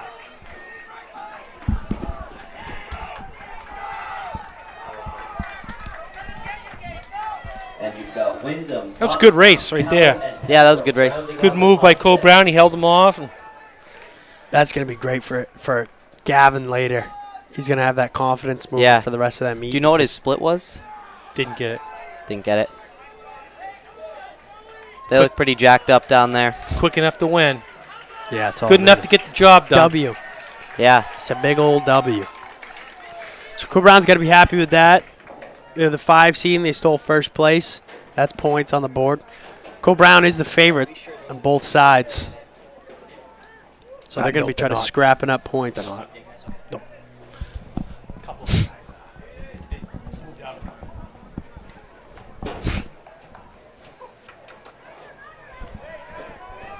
All right. So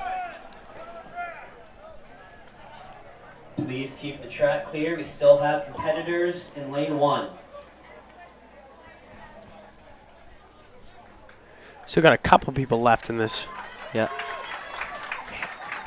Hanover? Yeah. They definitely didn't stack the deck. No, I would assume not. See, that happens, but that's a interesting move, not taking the taking a shot at the title if you're the number 1 seeded team. Yeah, that is interesting. We did that a couple times at Concord. Coming up next We on wouldn't the we wouldn't track. stack it, but Yeah. We didn't like last year. We didn't, but like we put good guys. Like Yeah, you gotta play it right. If you're in Yeah. a championship battle, you can't waste good guys. no. The 4x8 when they can score more points individually. Yeah, individually. well, yeah. it goes to and that's a sign of your depth. That's how much depth you have Yeah. as a team. Because can you not have your best guys and still score? Yeah. That's a deep team. Yep. To get your awards. But Hanover's got good guys, Please report to the but they might just be top heavy. Yeah. 10th throughout the meet. So now we're up to the boys' 110-meter hurdles.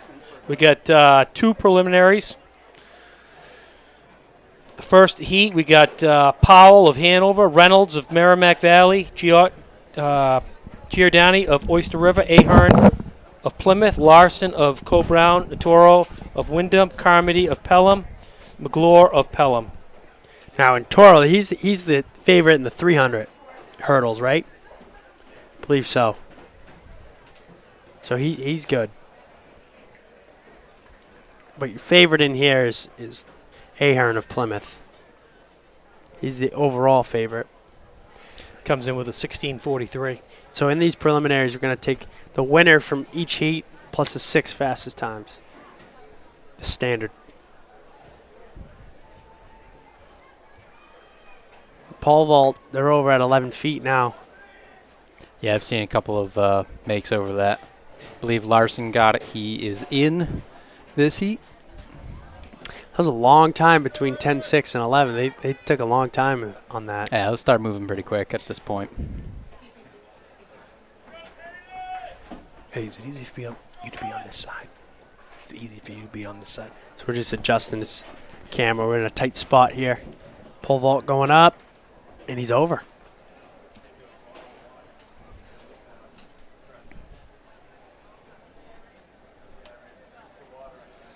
We had a very close hurdling competition the other night in Division 1. I think it's actually the 3rd seed ended up winning it. So you never know in the hurdles. No. Any event. Seed don't mean anything. Guys backing into their blocks now. First command given.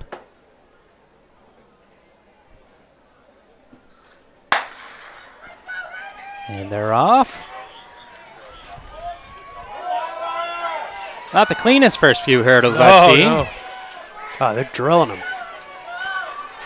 It's Toro and Ahern, believe. Looks like did Aaron take that? Yeah, 1667. Toro, Wyndham, 1697. Giordani, Gotcha. Oyster River, 1699. Those are your top 3 there. Again, take a look at the replay of that. Yeah, you don't hang banners on seeds. You got to show up and you got to win. The results are in for the boys 4x8 relay.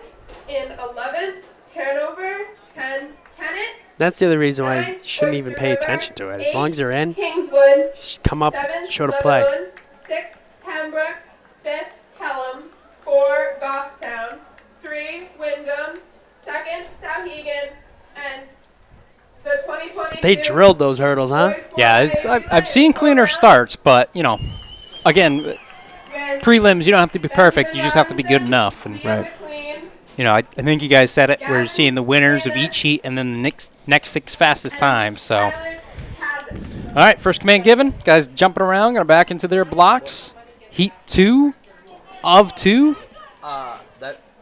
That's not us. So we got Lepanin of Wyndham, Lamontang of Lebanon, Henderson of Souhegan, Bomba of Wyndham, Demore of Pelham, Bassett of Oyster River, Holodowski of Milford, and Ibarra of Pelham. So look for Jackson Bomba. He's clean. He's Bomba, very clean. Yeah, he's definitely the cleanest of all of them. Last year he hit a heck of a meet. Wow, yeah, he was good. That, I don't know the times yet, but that was definitely eyeballing. It looked like the fastest of the day. 16:33. So that's actually a season best for him too. That's a Division 2 best so far this year. So that was Bomba Wyndham 16:33, Diamore of Pelham 16:75, Bassett of Oyster River 17:65. So that'd be your top 3. Oh, Henderson got moved in there.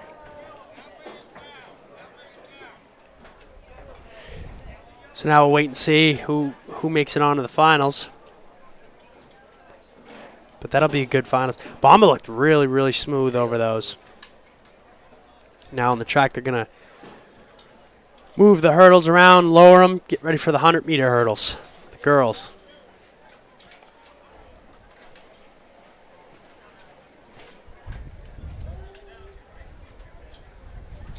The state record in that 110 is just, it's unbelievable.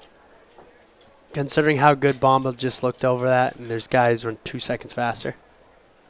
Yeah, I mean, Billy Powers, Demal McFadden, those guys just absolute studs. But I got to tell you, I think Fletcher from Portsmouth in the 300 can break the state record. I think he could actually win the New England Championships. If he cleans up all his hurdles and runs a perfect race, I really believe he could win a New England Championship. That'd be great. I think he's going to be awesome in He's college. It is raw talent. We said he split a 48.9 in the 4x4 to run down Kindop. So he's got the speed, he's got the strength, tighten up the hurdles, and Did he split a 48? 48.9. Wow. Yep. And Kindop's no joke. No, I mean, he's as smooth as anybody. Yeah, he told us before in his interview, he said he wanted to run a 49. Who said that? Torrin said it after Torrin? the 800. so Torrin said he wanted to run 49. Torrin had a little bit of a lead on him, so. Nice make over there at pole vault, still at 11 feet. 51. I'd say 50. 48. Yeah, 48.9 is pretty good. Yeah. No, 48.9 is No it's shame. good on any level. I'm more impressed. That's good in college. More impressed with that kid's heart than I am his talent. I mean, that kid just does not give up. All right.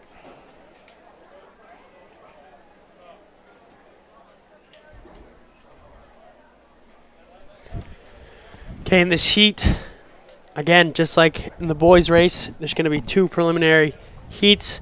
The winners of each plus 6 fastest times will move on to the finals. In this first heat, we have Amyot of Pembroke, Giordano of Milford, Cooper of Sohegan, Wheat of Kennett, McPhee of Kingswood, Malloy of Cobrown, Falcone of Lebanon, and Tate Tralt of Pelham. Favorite in here is Ada Wheat of Kennett. She comes in with a 12.68. She's the only one in this heat seated under 13 seconds. So look for her in the middle to have possibly a big gap. You mentioned the middle. That is how this is seated. We'll see the faster athletes in the middle of the track, and then it kind of serpentines out from there. First command has been given. Athletes in their blocks. Boys high jump. First and final call for boys high jump. Thank you. Wheat's not too far off the Division II record. That's 12.3, Dominique Twombly.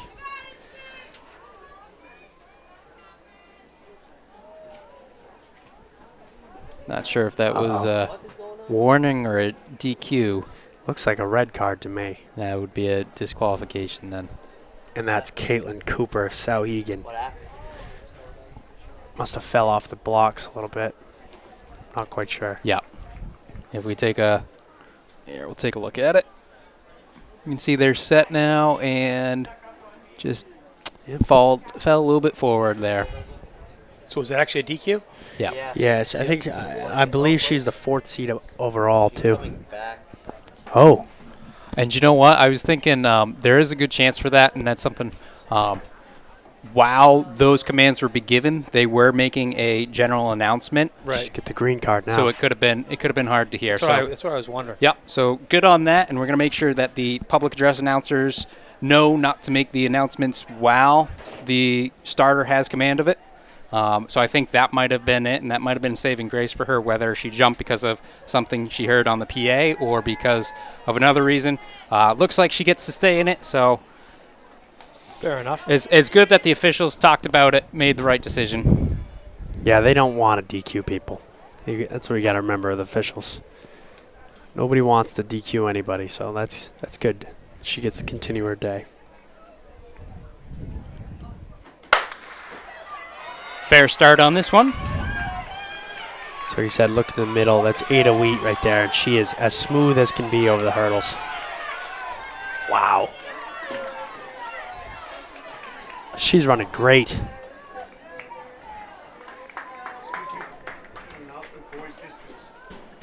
These guys. Winning that heat, Catherine Lures of Plymouth.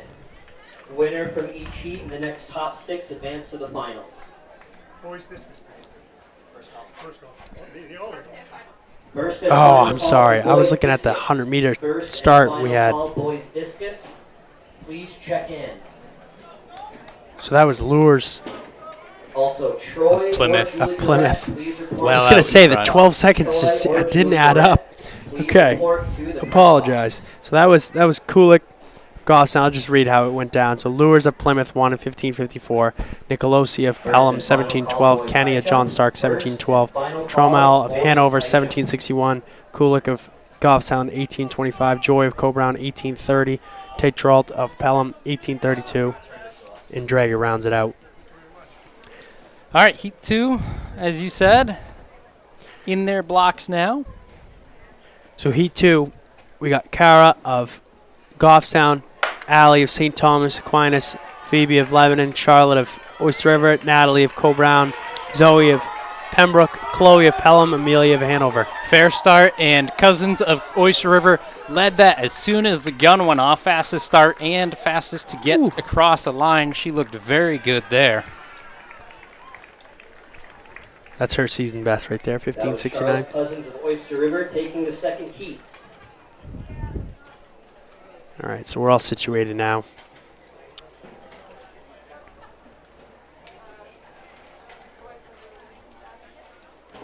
So now they're going to clear the hurdles, and they're going to do the boys 100 meters. Next up on the track, prelims for the boys 100-meter dash. So this is the event that a lot of eyes are going to be watching.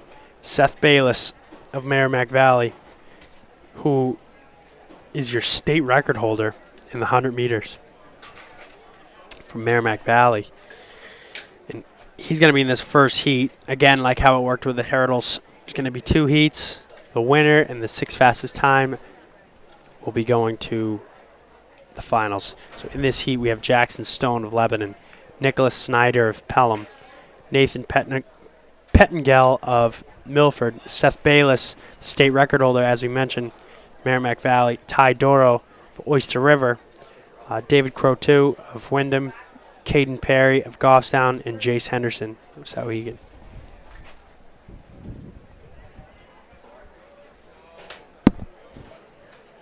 So I was looking up last night where Bayless is going to school. He's going to Butler Community College.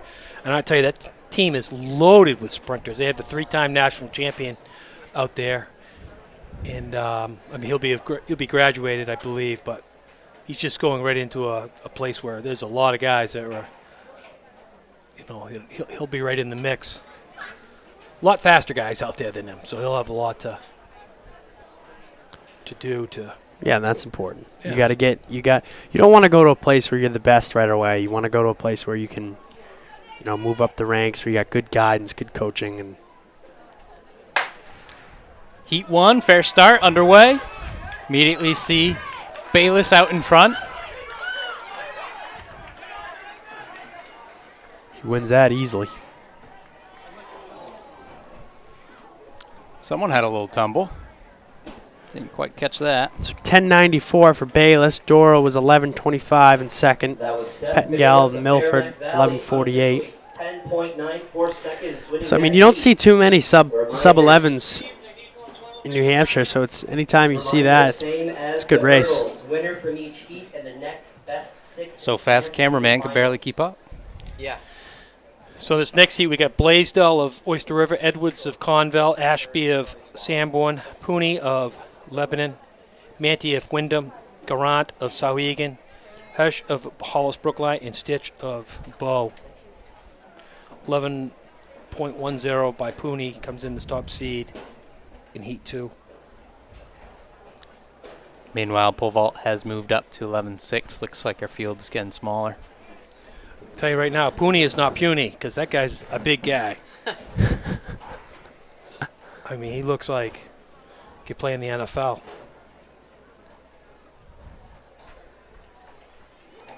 Let's see if he can run like he can be in the NFL. That's what matters. I think he's going to be pretty fast. He's a giant amongst the rest of those guys. Yeah, he is big, huh? Very tall. Spin move. I've never seen that at the start before. I see the jumping up and down all the time. I like it. So they're getting settled in the blocks now.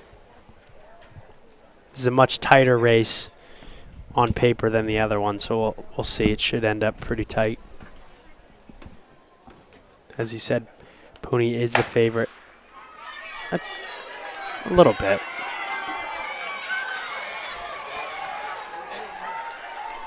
Looks like Pooney all the way. Yep, he's going to win that heat and advance to the finals. Not a great start. Works on the start. He'll be right there. So it's Pooney 11 and 11-11. Going to the finals, Mantia Wyndham 11:38. Pooney. Ashby of Sanborn Also the 11:48. first and final call, girls javelin. Wish of First and Hollis final call, 11:53. girls javelin. Please check in. And Edwards of Conval 11:61.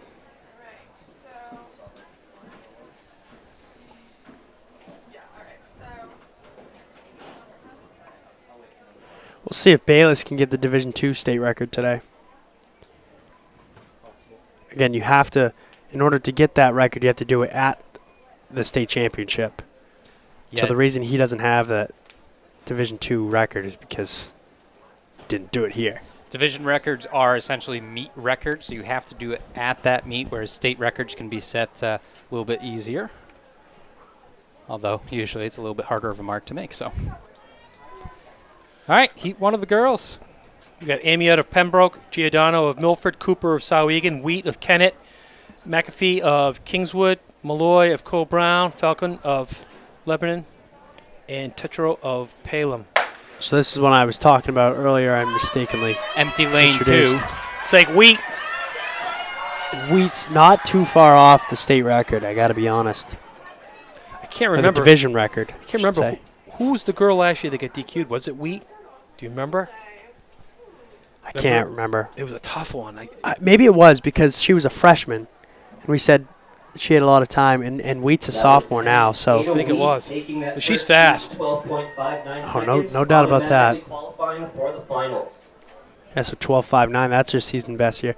She's only .29 off of the division record, which it's sprinting, so it's quite a bit, but she's got 2 more years. Next heat, we got Desprez of Pembroke, Langdon of John Stark, Smith of Wyndham, Chavda of Cole Brown, Nassy of Milford, McNeil of Conval, Reposer of Kingswood, Fail of Kennett.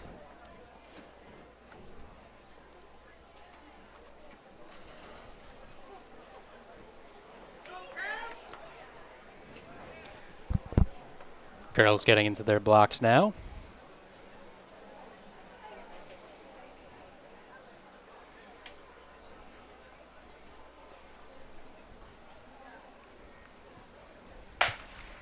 Fair start. Chavda's out really well. Chavda lane forward in red. She's going to take that heat easily. It was Wheat last year. She had the fastest time coming in after the prelims and got DQ'd in the finals. That was Co Brown's Anushka Chavda. She's back. She's on a revenge tour then. For the 100 finals That's by Chavda. She won that 12.68. Raposa of Kingswood 13.17. And Nassy of Milford 13.22. Boys 110 hurdles finalists. So we're going are to set Jackson up Bamba of the Wyndham, hurdles. Cole Ayrn of Plymouth, Brandon Zamore of Pelham. And this was a battle of the top 2 girls from last year also. You got Cousins and Lures. They went 1-2 last year with Cousins winning it. And Lures just looked really, really well over the hurdles. Definitely the class of the field. Giordani, Henderson, Larson, and Yeah, I believe they're the only 2 under 16, finalists right? for the boys 110-meter hurdles. Finalists for the girls 100 hurdles. Catherine Lures of Plymouth, Charlotte Cousins of Oyster River, Natalie Sicard of Co-Brown, Reese Nicolosi of Pelham, Allison Kenny of John Stark, Ali Letsilnik of St. Thomas, Zoe Wall of Pembroke, and Olivia Trammell of Hanover. Again, your 8 finalists in the girls' 100-meter hurdles. Lourdes, Cousins, Sicard, Nicolosi, Kenny, Letsilnik, Wall, and Trammell. All right, so we've had our trials of all of the hurdles and dashes, if I'm not correct, hence why we're seeing some of those hurdles put onto the track, which means we get to take a look at pole vault up to 11.6 now. I believe finals are slated to start at 12 o'clock. So we still got 15 minutes on the track before we see those finals, give those athletes a little bit of a rest in between. So I'm going to leave it with these 3 guys to call a little bit of pole vault. In second If place they from want. Souhegan, Will Jakes. I have to go And your 2022 check on the interviews. Division 2 boys shot put champion from Milford. With a mark of 52 feet, 7.5 inches, Caden Zelensky of Milford. All right. Good last name? What was it, Mackenzie? No, Zelensky. Oh. Man of the year right there in the world.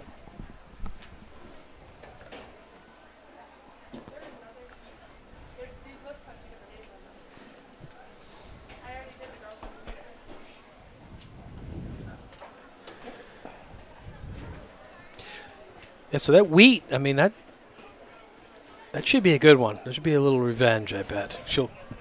Bet she She's does. I been bet you thinking she about doesn't that for a fall while. start. All right, so this is Cole Brown. Finn Hill, I believe. Gonna get it. Boom. Go. Doesn't get that. Not quite.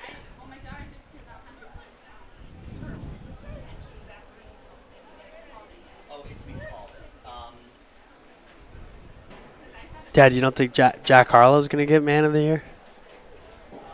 All the work he's done? I don't even know who he is. Figured you wouldn't. No. He's a rapper. I'm just joking No. with you. It's not even close.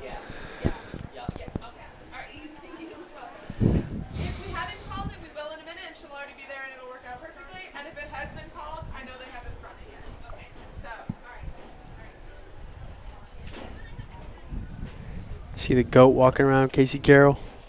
Yep. Probably out trying to see if we can scoop up. Who? Doing some recruiting. Great coach. So when are you running out in U20s? That's on June 23rd. That would be a good trip, huh? 25th. Yeah, my roommate and I are heading out there. Yeah. Yeah, that'll be fun. I haven't decided what I'm going to do yet. I'm in with the 3K and 5K as of now. Oh, it's good. Yep. Everything seems to be good. Yes, way faster. I think it was just weak there. Yeah, we're not having any issues. Oh, didn't get that. I think that was Cole Brown. The other Cole Brown, Wyatt, right? Is Wyatt still in it? I don't know. That was probably Finn again. Oh. If I had to guess. Gotcha. Or Zach. I mean, the kid with the long black hair, that's Zach. Which one's Larson? Larson is taller than them. He's got blonde hair. He's walking back there now. I can pan on him. Well, we'll see Oyster River before him. That's him. One bent over. Yeah. So 11-6 is what we're up to? Yep. This is a long pole, Oyster River right here. He's been clearing the bar by a mile from what I've seen. So let's see if he can get over this.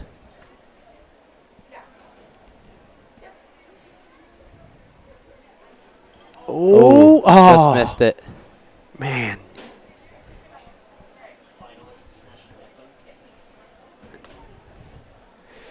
All right, ladies and gentlemen, we will be taking a short break until noon. There's going to be a pause in the action on the track.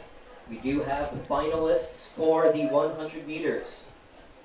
In the girls' 100-meter finals, we have Caitlin Cooper of Souhegan, Annalise Nassie of Milford, Lauren McPhee of Kingswood, Ada Wheat of Kennett, Anushka Chavda of Co-Brown, Kylie Raposa of Kingswood, Tasha McNeil of Condal, and Josephine Malloy of Co-Brown. You are the 8 finalists for the girls' 100 meters.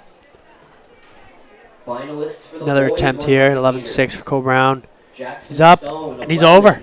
Nate Ashby of The crowd's Sanborn, very happy about that, and he's Ty pumped Doro up. of Oyster River, Look at him jumping Is around. that the first person to clear 11-6 yet? Yadi Puni of Lebanon, Well, it's the first that I've seen. Yeah, so far. of Wyndham, He is fired up about that, of Milford, as he should be. Hosh Yeah. of Hollis Brookline. Some You are points. the That'll 8 score. You're the 8 Definitely. finalists for the boys' 100 meters. At this time, we would ask everyone to please rise and direct your attention Anyone who is able, please rise and direct your attention to the flag high jump mat for our national anthem.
Nice to get that done Memorial Day weekend. Yeah. You know, you can tell by the flag after looking at it, there's no wind today. Good conditions to run fast.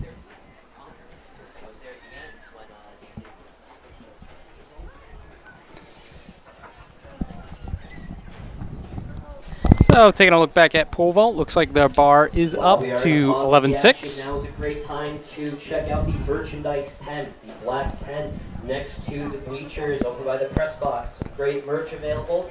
Also, make sure you check out the concession stand. A lot of great offerings available for everyone today. Looks like that was probably Larson there. Yeah, that was Anders. Did he make it? I was looking down, however, the fact that they're not putting something up Yeah, it looked like tells he did. me he got it. Thank you. While we do have a moment in between our vaulters here, as we'll keep following them, a couple more words from the NHIAA. From sports banquets to senior nights, yard greetings make any occasion even more memorable. Let New England Yard Greetings spell out your personalized message. Learn more at newenglandyardgreetings.com. Who's this one? Looks like Finn. Say it again with the microphone on. This looks to be Finn Hill. There we go. So, Wow. see a little bit of a bail there. Told to kind of drop straight down if you can. Obviously, watch your landing. To me, what I saw there from him is just not enough speed going into it. He looked a little bit slow. At this point, he might be starting to get a little bit tired. It's a bit warmer over there in the sun than where we are. We just saw pretty much no wind there on that flag, so they're just in the sun over there. Fortunately, we got booth today, windows open. Yeah, it's really nice. It's perfect, yeah. It's not bad. We got shade, so Yeah. shade and air moving is good. Wouldn't mind if the air moved a little bit more, but I think a lot of people could say that. That being said, it also means that we should have some legal attempts at our state records in the dash, which is good to see. So our next vaulter.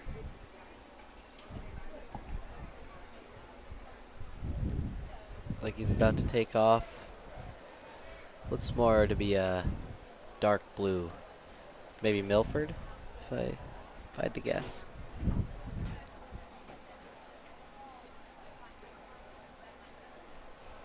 Ah.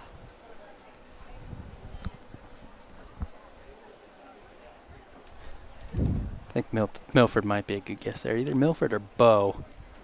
Hard to see from this angle. Yeah, could be Bill.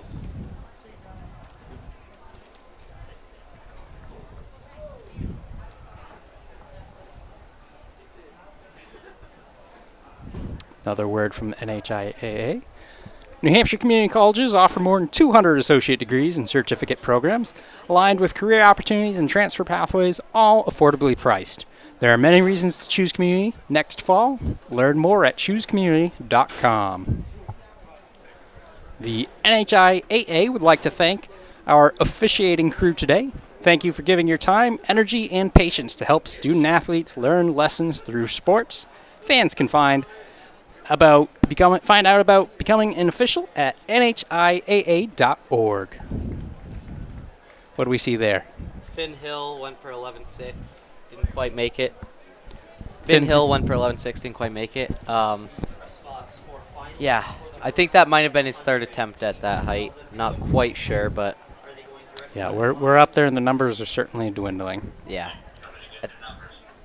Special Olympics New Hampshire and the NHIAA believe that through the Unified Sports Partnership, young people can become agents of change in their schools and their communities.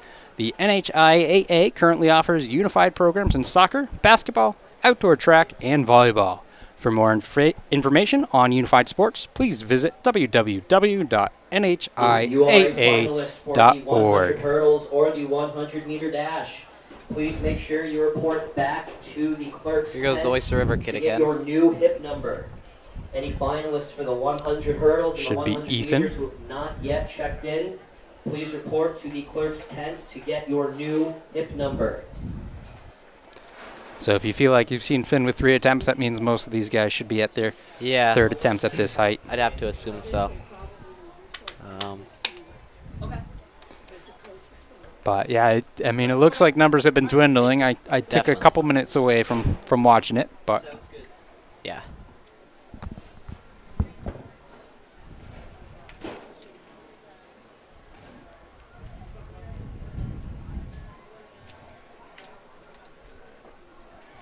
I think we should do a summer meet and just throw a bunch of distance kids who have never vaulted before at it. Bad idea. Like, you don't start going for 10 feet. You just try and get 5 feet. Yeah. Forrest is saying something. I don't believe him, which is why he doesn't have a mic on right now. I don't know if he realizes that. 15.8 school state record. 15 ties 8. it. Is that your 100-meter dash time? No. 16 flat. Yeah, he's not that quick. Of course, that's the voice of his father. I knocked the legs out of him this morning. Uh-oh. Right? That run? You didn't expect that, did you? 5 minutes, 5 miles in 10 minutes. Yeah. GPS don't work. No. Doesn't the deep Looks woods. like our next vaulter is on the runway. Wow, If we that was a pan good slightly toss. to the left, another Co-Brown athlete.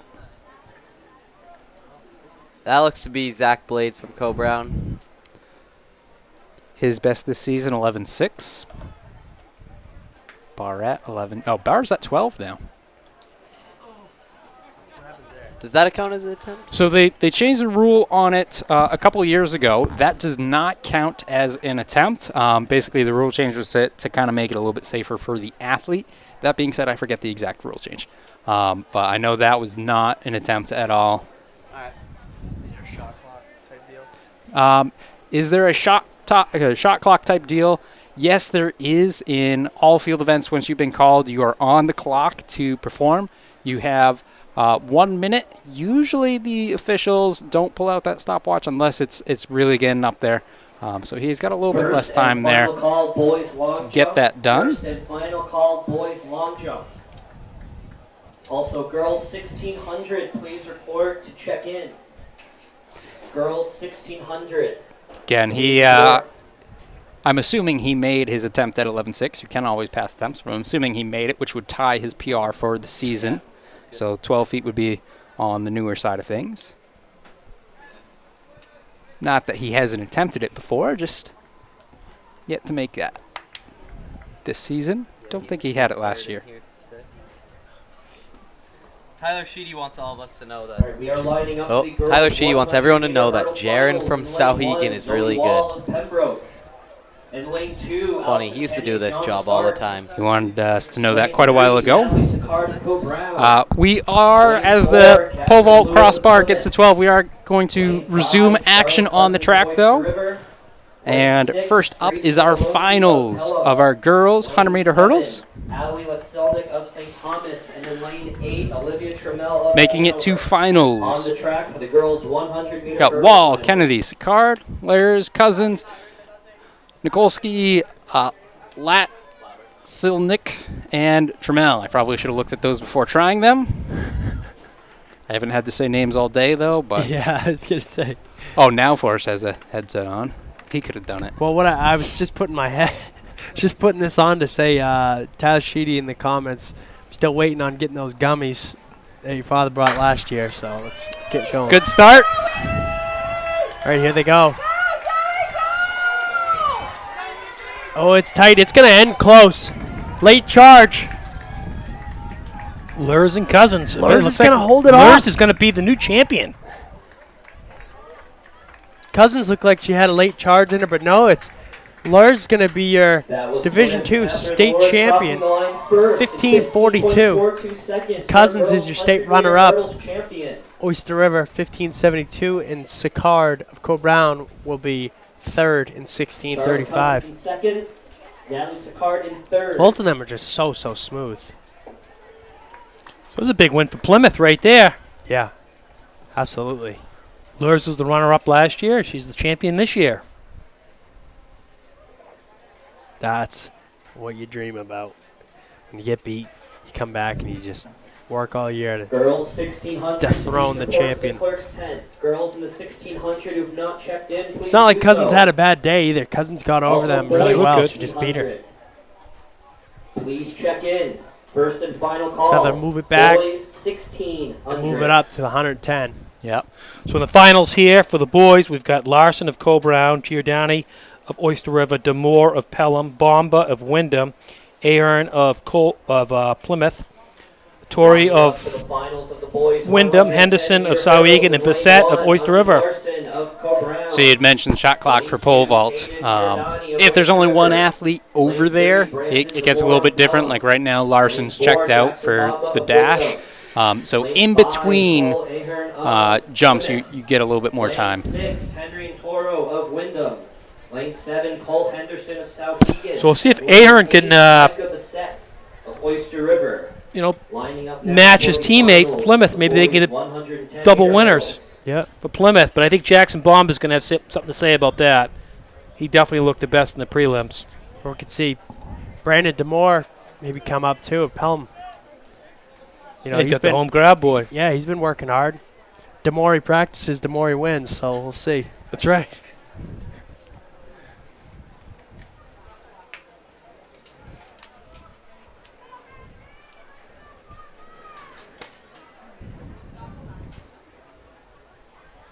And Toro, too, of Wyndham. I know I said it earlier. He's got the strength. He's the 300-meter hurdle favorite. So it's really anybody's race. But as we saw in the prelims, Jackson Bomba was so clean over him.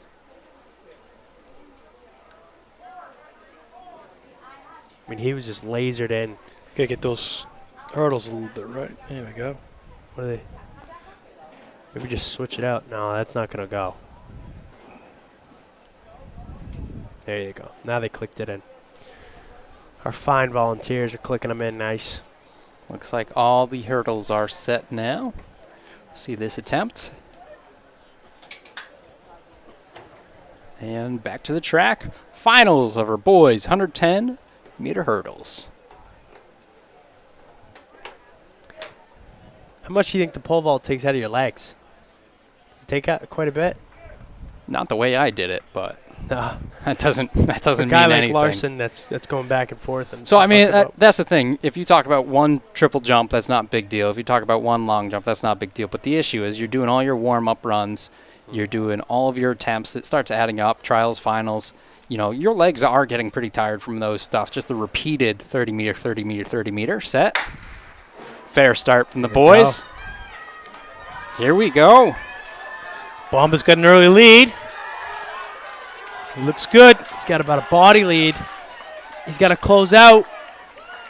Yeah, it's going to be Jackson Bomba. Bomba followed by Ahern, maybe? I would say so, just based on eyeballing.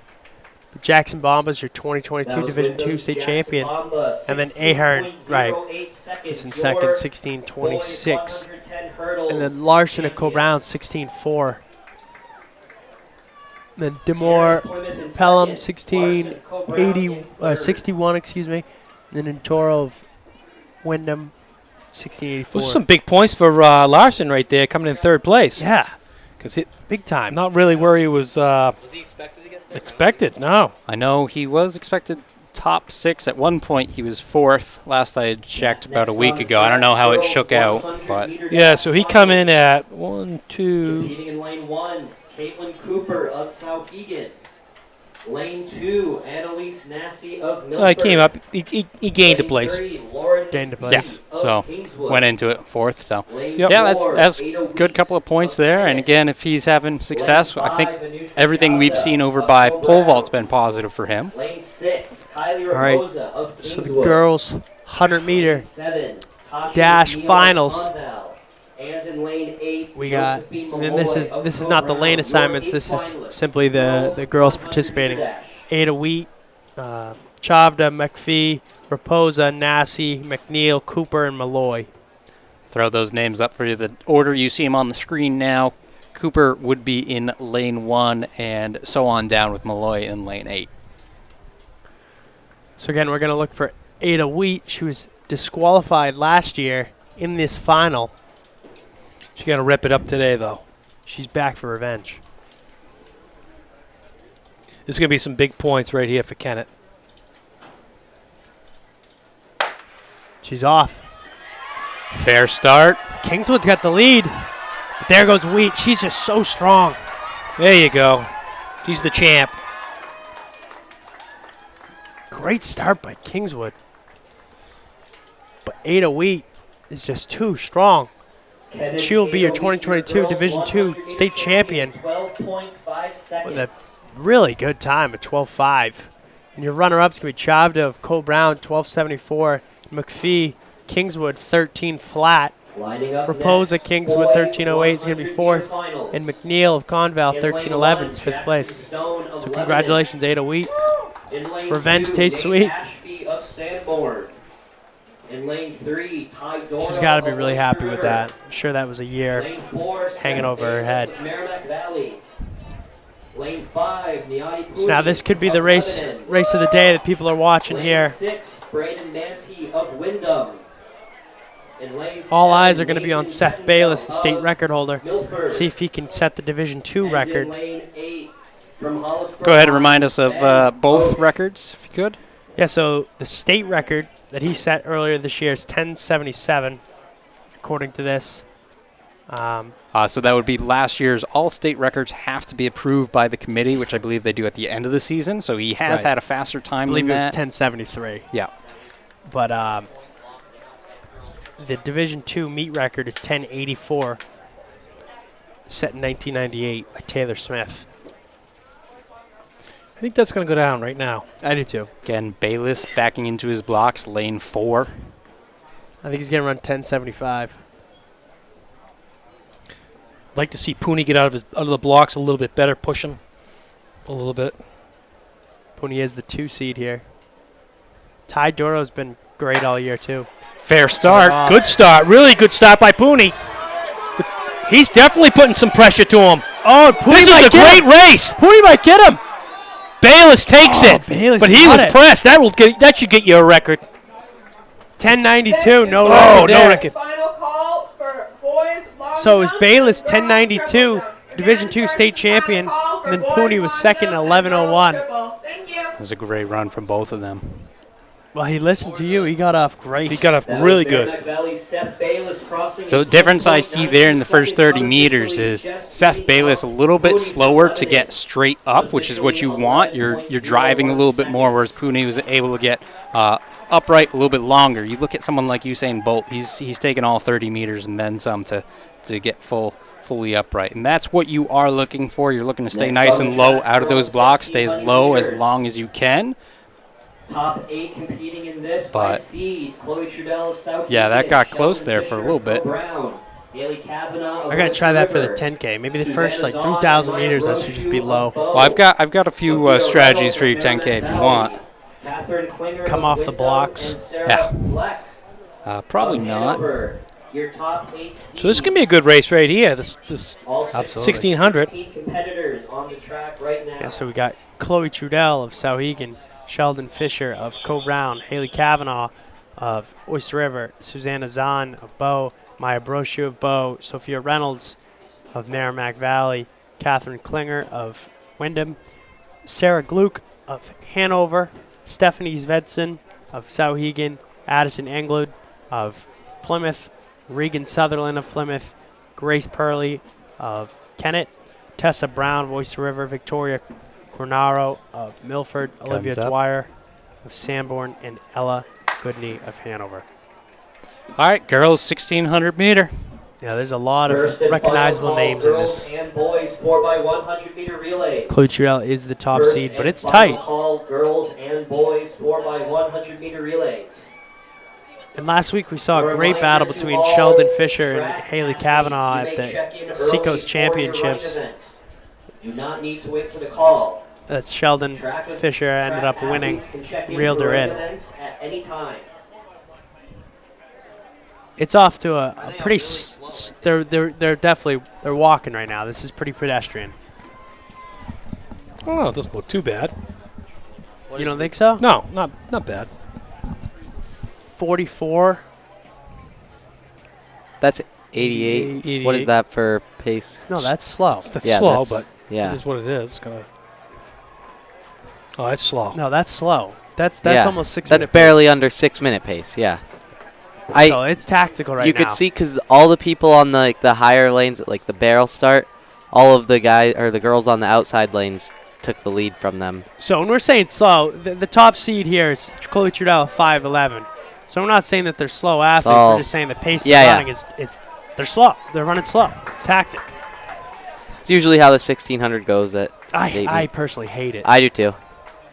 I hated that with rounds for conference championships. All 16 athletes I staying together for this 91, first lap. 6:04 Many of pace. These Come runners on. are also competing in the It's wild. 800 and 3200 meters later on today. Prefontaine be rolling over in his grave. We Yeah. have some He's results from the classic field saying, events.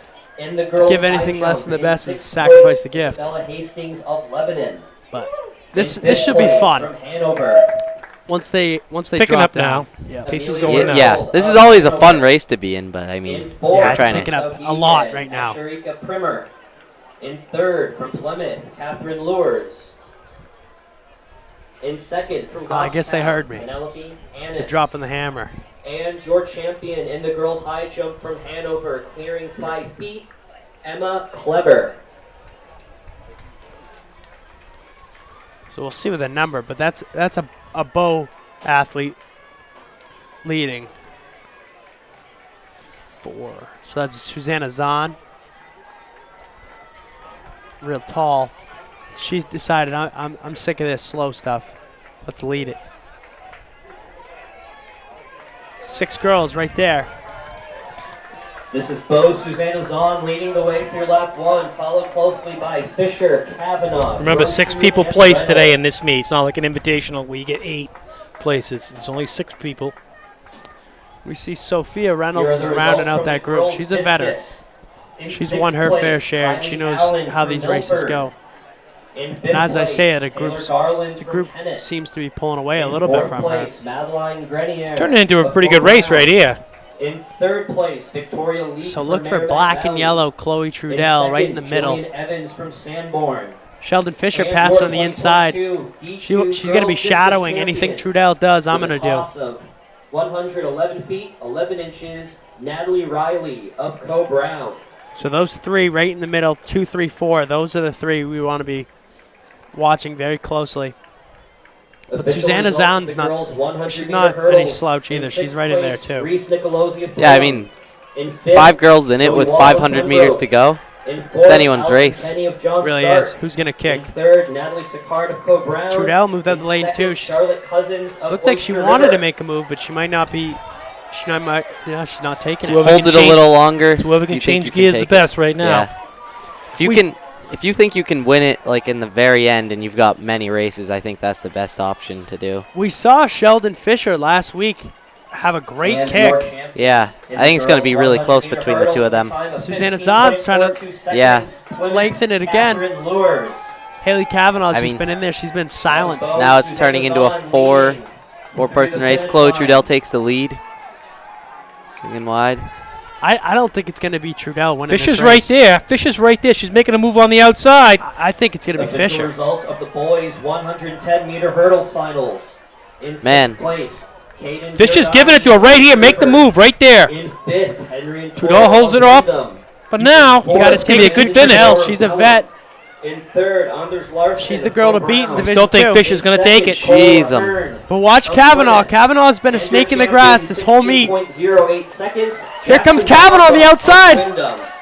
It's Kavanaugh and it's Fisher. It's going to be a rematch of the Seacoast Championship. Kavanaugh's got the edge. Comes Really Fisher. close. Fisher's Fisher. coming back. Sheldon looks good. She wants it. Wow. He wants it more. Fisher's got the edge. It's Fisher. Fisher's got to do it. Division 2 state Wow. champion. Congratulations, Sheldon Fisher. Sheldon Fisher. Congratulations. Bo Brown, Sheldon Fisher crossing the line first. And as slow as they went out, they run a 5:17. Jeez. Nothing wrong with They that. closed. Yeah, that was quick. That play. What was that last 400? That had to be like I didn't get a split on it. probably under 70. But maybe? Sheldon Fisher's got to be happy with that. I mean, that race played perfectly into her cards. Yeah. We She's got saw a good last finish. week that her kick on Kavanaugh was I mean it was something. So to do it today and she went through and beat This is Trudell. the first and final call. That's a for legit If you girls go win out right in a there. 91 and run pole vault. 5:17, I think she can probably break 5, right? I'd have to assume. You got it. I mean, 91 is so slow to start that race. Yeah. To run Your 5:17, official that's results for impressive. the girls And her 100 PR is only finals. 5 seconds faster than that. Yeah. So she's She just had the 1200 of her life right there. Yep. In fifth place, That was a good race. Neil Congratulations. Conval. She's worked hard to In get where fourth, she's at. Kylie Raposa Yeah. of Kingswood. In third, Laura McPhee of Kingswood. In second, Anushka Chavda of Co-Brown. Yeah, it's And your basically champion a basically from 5-minute pace for Ada the. Wheat in Well, this ought to be a great race right here. 12.50 seconds. Don't you read off the guys? Yeah. This is about to be a good Oh, no one. doubt. This Some- could give the 100 a run for its money. Some schmuck's got the division record. Yeah. Luke Kasich. Yeah. I don't even know. Does the kid get too many vowels? That should be disqualification I right think there. it's- Doesn't even have enough vowels. Takasis is it. No, it was a great race by you. 4:15:23 is the record. That was an outstanding race. All right, so in Last this year. we got Pierce Sign of Hanover. He's your favorite by 6 seconds. Comes in with a 4:16. He had that great meet earlier in the year. And then in second is Aiden Cox. He's an All-American. Co-Brown, 4:22. Then we got Brano Harriman, Jared Next up on Khalil, the track, Michael we have Killian, the start Lars of the boys' Hogney, 1600 Nolan Dickinson, meters. Ian Post, Trip Williams, Ryan Please Ferris, make sure the track is clear Henry all the way Hagan, around. Tyson Khalil, Michael Bauer, Daniel Sixon, Owen Stein, Top seeds in and this Alden Pierce Betterly. Sign of Hanover. Looks Aiden like Cox, Sign is Co-Brown, trying to just take it to Farhani Harriman Aiden. of Lebanon. Knows he's having a bit of an off year. They got it. Now they This- slow it down a this little looks bit. slow, too. Yeah. They went out all right, and then they slowed it right Thanks. down. In this one. If Aiden's gonna, I mean, I know Aiden has not been on the top of his game with injuries and everything, but if he's gonna take it, he's gonna have to take it from.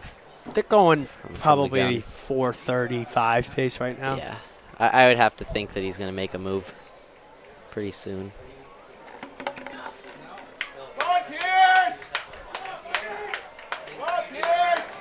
Yeah. Looks like Aiden's gonna try to take the lead.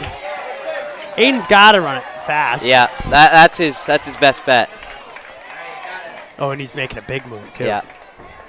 67, 68 You know what? through. This is just a reminder. So 68's all right. Crossing the It's track 4:30. in front of athletes who are running. Please do not 4:32, cross the yes. track All in right, front of athletes he's looking running. good. Thank I you. mean, you always want to see everyone be on top of their game and have it be.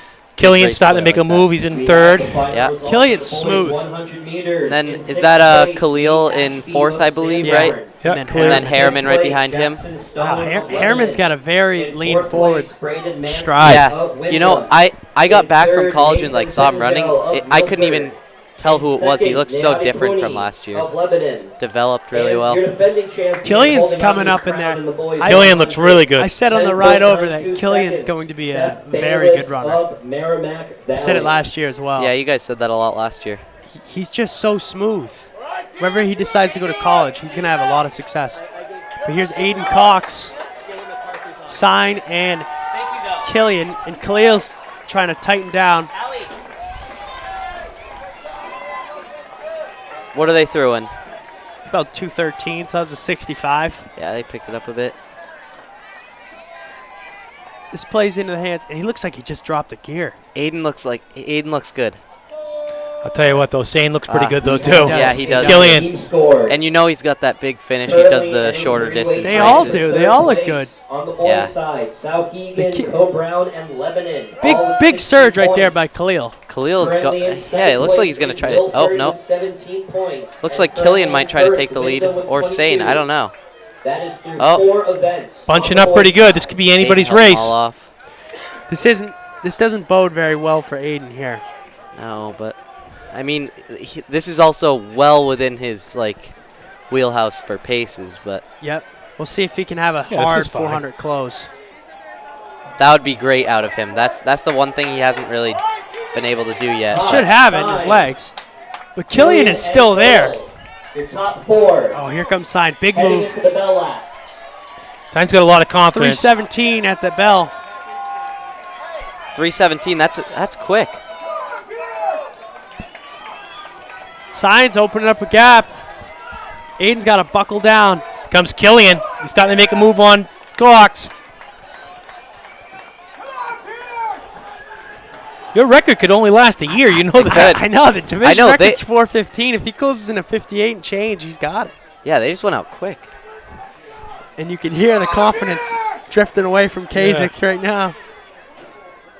You know, Oh, no. I don't think it really matters. Doesn't. Doesn't matter. You They're won it all when you gonna needed be to good. win. Yeah. So here comes Pierce saying he's going to be your Division II state champion. He's ripping The it. question is how fast. Look at Khalil. Khalil's going for second. Khalil's making a move on the outside. Sane's taking this, but Khalil is really taking it. Run of the century for him. And Sane's gonna get the record. Oh no! He misses it. He misses the I record. live. By point two. Here we go. Here's Khalil. Man, I think Khalil Cox. you know what, Khalil? Killian. I think it might have been. Wow. So that's Sign of Hanover 415.56. Khalil Sanborn 420.69. Cox of Co-Brown 421.61. Killian Wyndham 421.63. And Harriman of Lebanon 428.25. Wow. That was a great Yeah. race. You know. Let me tell you something right now. Sign is legit. Yeah, he is. That was a good close. And I cannot wait to see Sign versus Kindall. That's a good one. He's already beaten Kindop this year. That'll be a good one.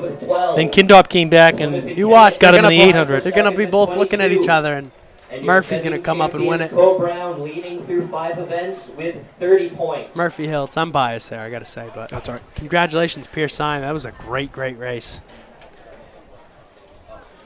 415. Yeah. What was his decimal for that? Are we worried about stuff like that? Are we? I thought it didn't matter. 415, 48. He missed you by a little bit. Was he ahead of Kindop? No, Kindop ran 416 the other day, No, right? that's the He best was time in the sec- state this year. He was a little bit more than a second ahead of Kindop. Yeah. But no, your record's set, Is he- Dan. Don't worry. Next on the track. Relax. Well, Relax, buddy. here's the problem, though. Take it Next easy. year. This is not all about you this year. You know what? In this first heat, we have St. Thomas. Last year was your day in the sun. You know, You're in the shade today. It wasn't in I'm the proud sun of last Aiden. year anyway. I'm proud You of know what? Aiden I am Cox, too. Yeah, Because he's barely been running. He's been running in the water. Like oh, that's not what I'm talking about. I'm talking about he put it out there, and he Yeah. got beat, but he didn't blow up. He stayed in Yep. there, and he got his points for his That's team. true. Oh, A that's lot good. of time when you see superstars and they get beat, they blow up and they go back. They'll get they'll DNF. They'll get 6. They'll do whatever. Yeah. No, he put it all out there to the end. He finished in a. You know, I've had guys that I used to race against that as soon as you pass them, they would just drop out. Yeah. You know, especially at Dairyfield. And races like that in New England, stuff like that. Yeah. I can name about a dozen more. But in this race, It's going to be the 4x100.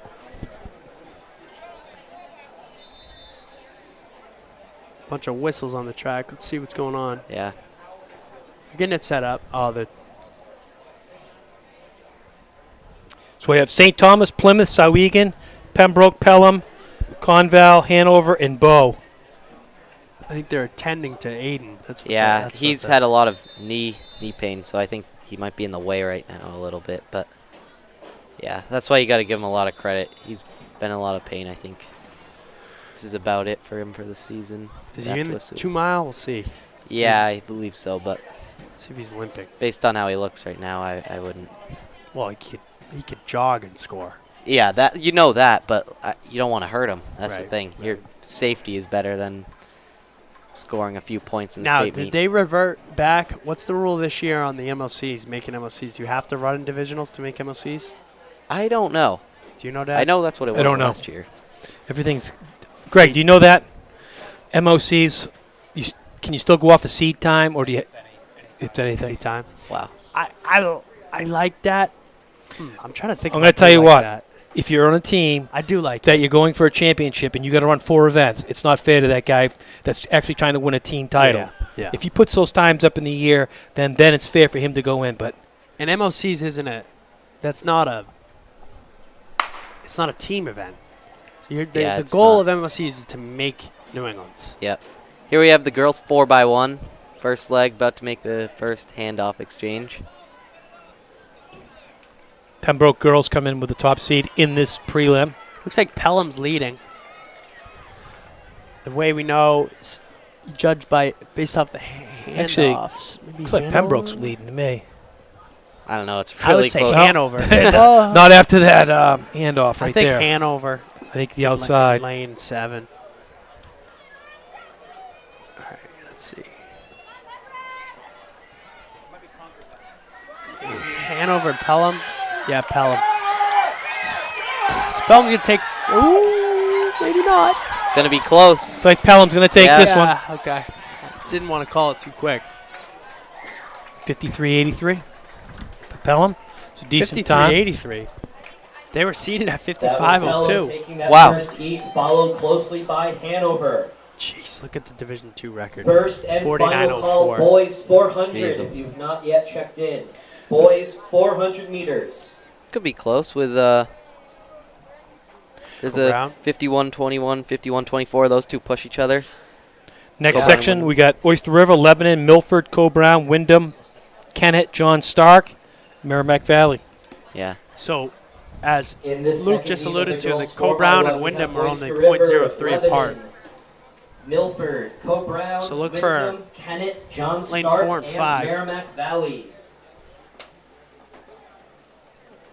But also, I mean, look at Kennett. Don't rule out 8 a week. 52-06. They're the, what, 4th seed? Oh, yeah. 4th seed, they're about a second and a half back.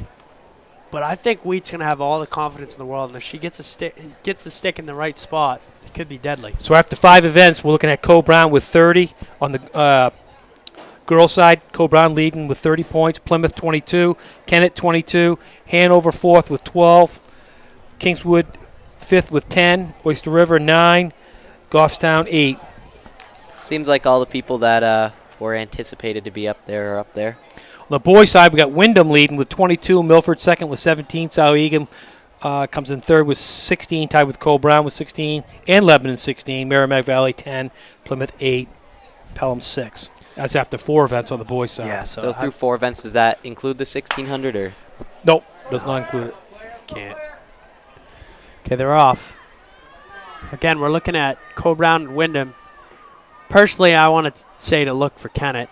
I just have a gut feeling that Ada Wheat's going to matter a lot, but looks like Wyndham's leading right now. Yeah, they just dropped that. Wyndham's got a big lead. But here comes Coe-Brown. Great leg right here. Yeah, I think that's Anushka. Chavda, that's the Yeah. runner-up in the 100. So Coe-Brown's winning. So it's Coe-Brown, then Wyndham. Then Kennett. Look. Ooh. Yeah, so Cole Brown's Yeah. gonna win it. Wheat is fast. She closed that down pretty good. That was a 50.9? That was pretty good. 50.95. Co Brown. Co first Brown. across the line. followed Second by is Wyndham, and 51.12. Faster than all Third the is Kennett, seat times. 51.48. Ended up 50.9. Results of the boys Yep. javelin in 6th place. Nicholas Points Giordano for of Cole Brown. Milford. I feel like they're winning every In event. 5th, Dylan MacArthur of Bow. They could run In away with 4th, this thing Caleb early. Russo of Yeah, I think the Kingswood. girls, it was In 3rd, Tony pretty heavy Garrett favorites, of if I'm South not Egan. mistaken. Oh, yeah. In 2nd, And especially when they Ethan get Arnold wins. of Kingswood. Yeah. Here and there And that for they weren't P2 supposed to boys get. Yeah, javelin that- Sheldon Fisher. champion. Yeah, that's true. 164 feet 7 inches. She was seeded Will second, though, but Jakes still. Of South Egan. So on the boys, we'll have 2 sections also. We'll have West, Kennett, Conval, Plymouth, Oyster River, Hanover, Hallsbrook line, St. Thomas Aquinas. Plymouth comes in as the top seed in that section. Has there ever been in New Hampshire history, has there ever been a Section 1 team win it? There has to have been. I'm sure there has. I don't know if I could test your trivia mind and see if you knew it.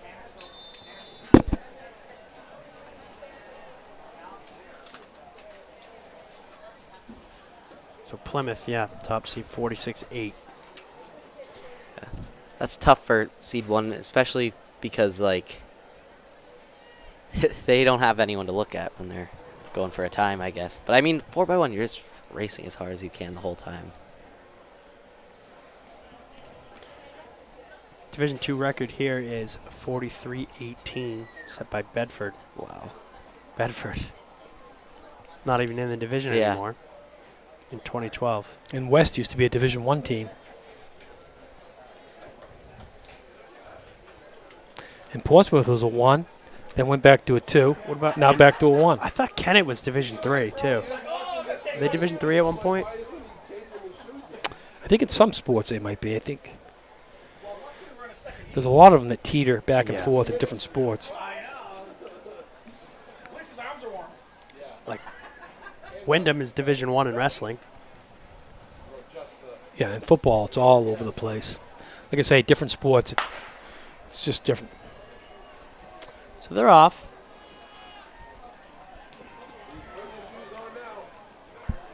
Again, Plymouth's our favorite. Looks like maybe Oyster River handed that off. Front. It's got to be Oyster River. Yep, Oyster River in the lead. Oh, they got a big lead. He's ripping.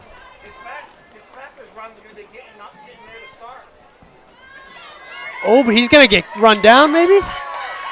That's Smoker of Plymouth finishing up. Looks like he might catch him. It's close. I think he's going to hold him off. I think Pelham hit.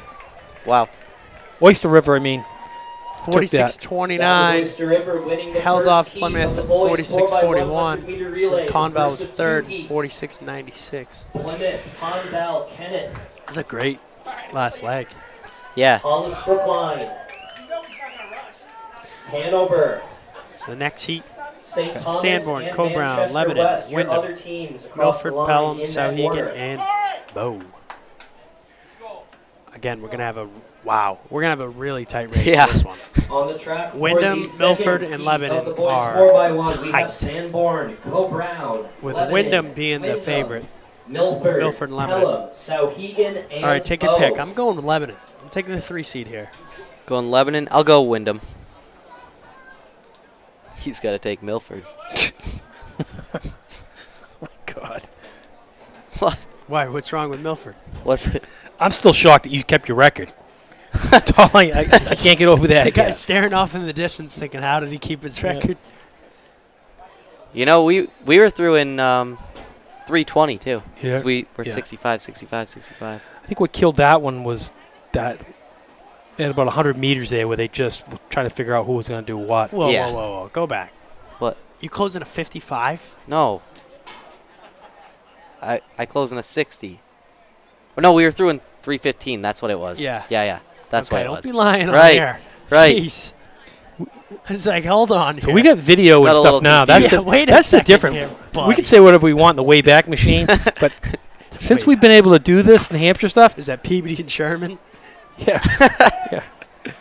Okay, so let's look at Lebanon. That's my pick, personal pick. No, they just Oh, they had a needed mediocre better handoff than handoff. that. Is that Wyndham ripping up to first? It Yeah, looks it looks like. like Wyndham. That was my pick. Milford's. What? No! Oh, that's disaster just struck for Wyndham, I believe. So now it looks like Milford's got a monster lead. Yeah, Milford's going to win it. Milford followed by Sauhegan, followed by Lebanon.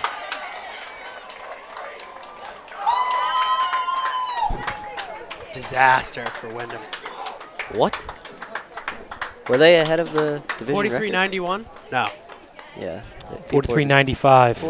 43.96 officially. 96. And Sauhegan was second at 44.89, and Lebanon was Nice. third at 45.05. So what's this? The open That's four? great, though. That's the sub 44. That's Across the line. legit. Yeah. Next? Yeah. Good. Did Milford actually finish? I mean, Wyndham? Yeah, but we'll see if they get DQ'd or what. We didn't have a Hey, great what- The finalists for the girls' While we're on the shot girls put, 400, how about a big Shot congratulations, for the finalists, Grace Devaney Adeline of Brenner Concord of Coke last Brown, night, or Addison was it Keller yesterday? of Yeah. Pelham. Yesterday, second in the nation, Division 3 Wow. in the 400, All-American, and she got 8th in the 200. McNeil of Yep. Conval, She's our Sierra state record Mason holder, of so Bow, she should be a familiar Kylie name. Allen of Milford, And, and Natalie she Riley ran of 54 Coke flat. Brown. You are the finalists in the girls' That was shot yesterday? put. She ran 54 flat? Yeah, and she ran a 24, low 24 also in the 200. All right, so here we got Kara of Goffstown, Megan of Plymouth, Kylie of Co-Brown, Emma of Sauhegan, Ada of Conval, Jonah of Milford, Jelena of Goffstown, Emma of Milford. Top seed here is Emma Herrero of Sauhegan. How many heats in this are there? Cole from Plymouth, please report to the These discus. aren't preliminaries, these are both Cole finals, from so Plymouth, it's just the please fastest. report to the This discus. is the slow heat, the next section is the Also, fast if you are a 300-meter runner, please check in. First and final call. Girls and Chrissy boys Schofield, too, you got to 300-meter mention. hurdles. She's a Division II record. Please holder. check in at Chrissy this time. Schofield. Does she really? Yeah, she's number 1 in the West, And the 201 NCAA's. Yeah. Division Is she I. at Boise State, right? Yep. 201. That's 201. crazy. And Tim Zepp from Trinity's number 3 in the East in the 800, so we're well represented. He's running for Notre Dame. He went to Trinity. So here we see Co-Brown. Looks like Co-Brown's going to take Kylie this one. Crusher. She going to win this? Yep. She's got a good one going. 63, 65-ish? Yeah.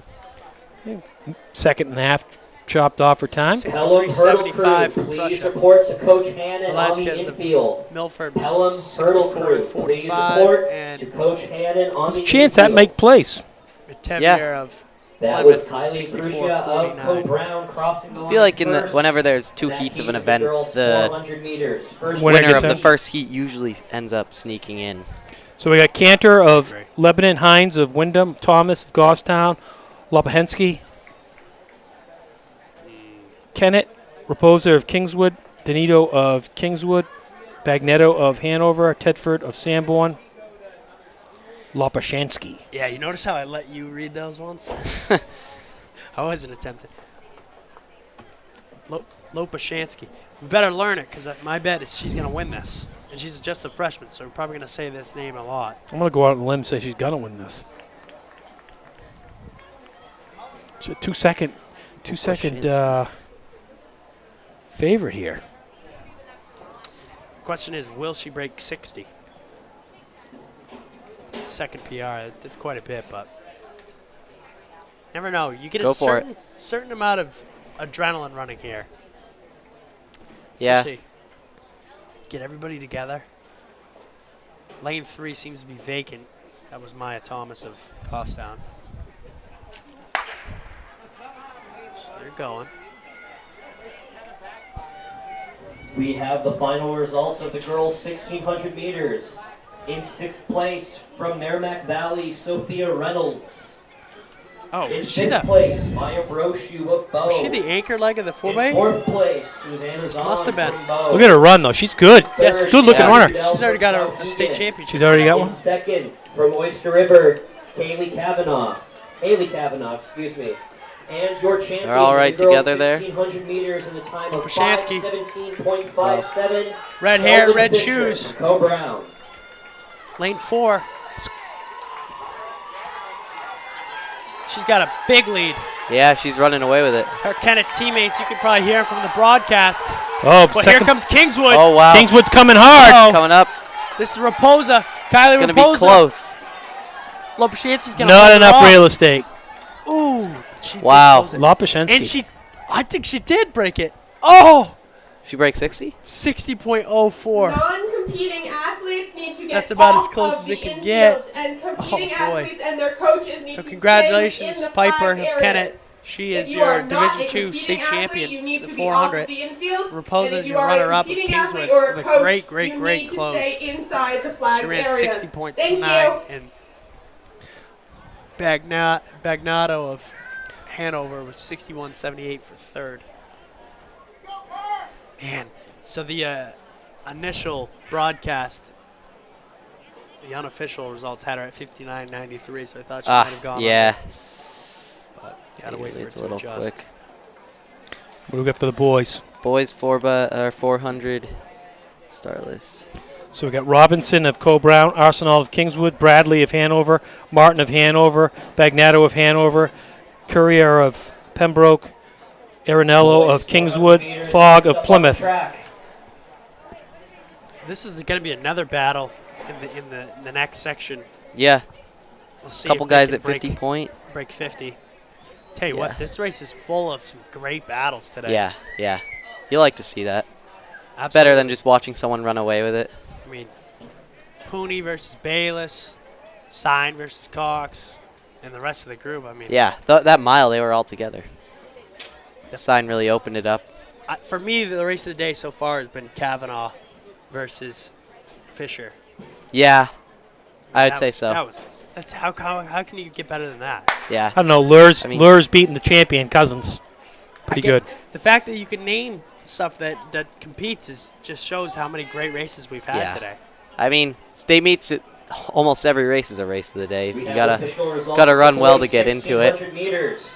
In 6th place, Lars Hogney of Co Brown. Division In record 5th, is Burhan Harriman of 49.45. Lebanon. Stephen In 4th, Duckett, Michael Trinity. Killian of Wyndham. Is that the year In that 3rd, they Aiden Trinity Cox win of with Co 4 Brown. guys, right? In 4 or 2nd, 5 Jack guys. Doyle of Sandboard. And your champion in 4:15.56 seconds, Pierce Sign of Hanover.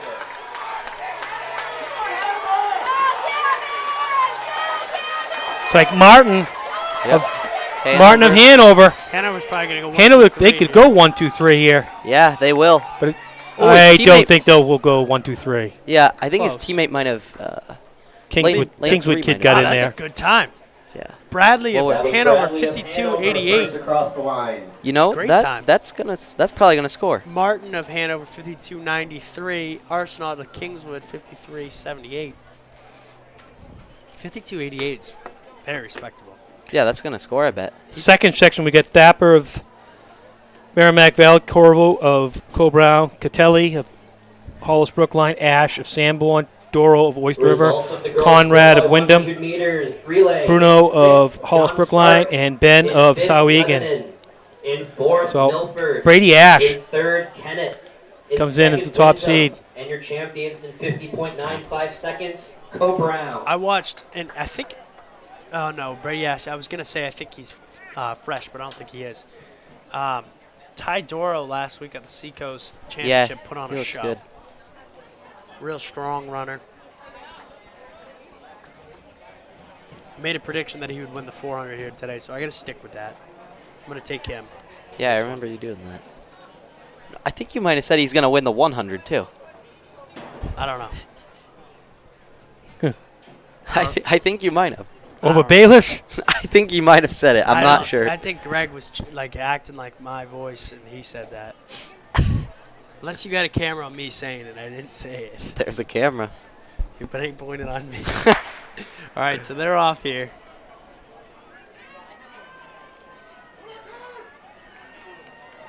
Wait a second. Final results for the boys 4x100 meter relay. In 6th place, Sanborn. In 5th place, Bow. In 4th place, I Cole don't Brown. actually see Doro in there. In Looks like 3rd, Brady Ash Michael. taking the lead. In 2nd, Sauhegan, and your champions in 43.96 Brady Ash should seconds, take this Milford. going away. Yeah, he's running away with it. Wow. Doro must not be in there, huh? I don't know. Got to come to play. It's like Brady Ash. Brady Ash. It's gonna be Brady Ash is leaving him in the ashes. Let's see if he can break the barrier. He's going to be close. 46, 47. I think he's going to do it. Oh! Did he get it? It's going to be so close. 49.92 on the unofficial. I think it's- 49.98. He does it. There we go. Congratulations, Brady Ash. That Not was only are you Brady Division Asher 2 Sanborn champion, breaking 50 you just seconds. broke 50. 49.98 seconds in that heat of the 49.98. 400. That's sweet. That's great. So then Catelli of Hollis Brookline was second, 51.06. Conrad of Wyndham is 51.98. Remember growing up, Catelli? Yeah, he was a pretty good distance runner. I think he spanked Aiden Cox once. Really? Didn't he? Wasn't he one of the kids that beat him when he was younger? Yeah, he might have beat him. He was definitely, he ran for National Pal and he was a great runner. Yeah, he was really good.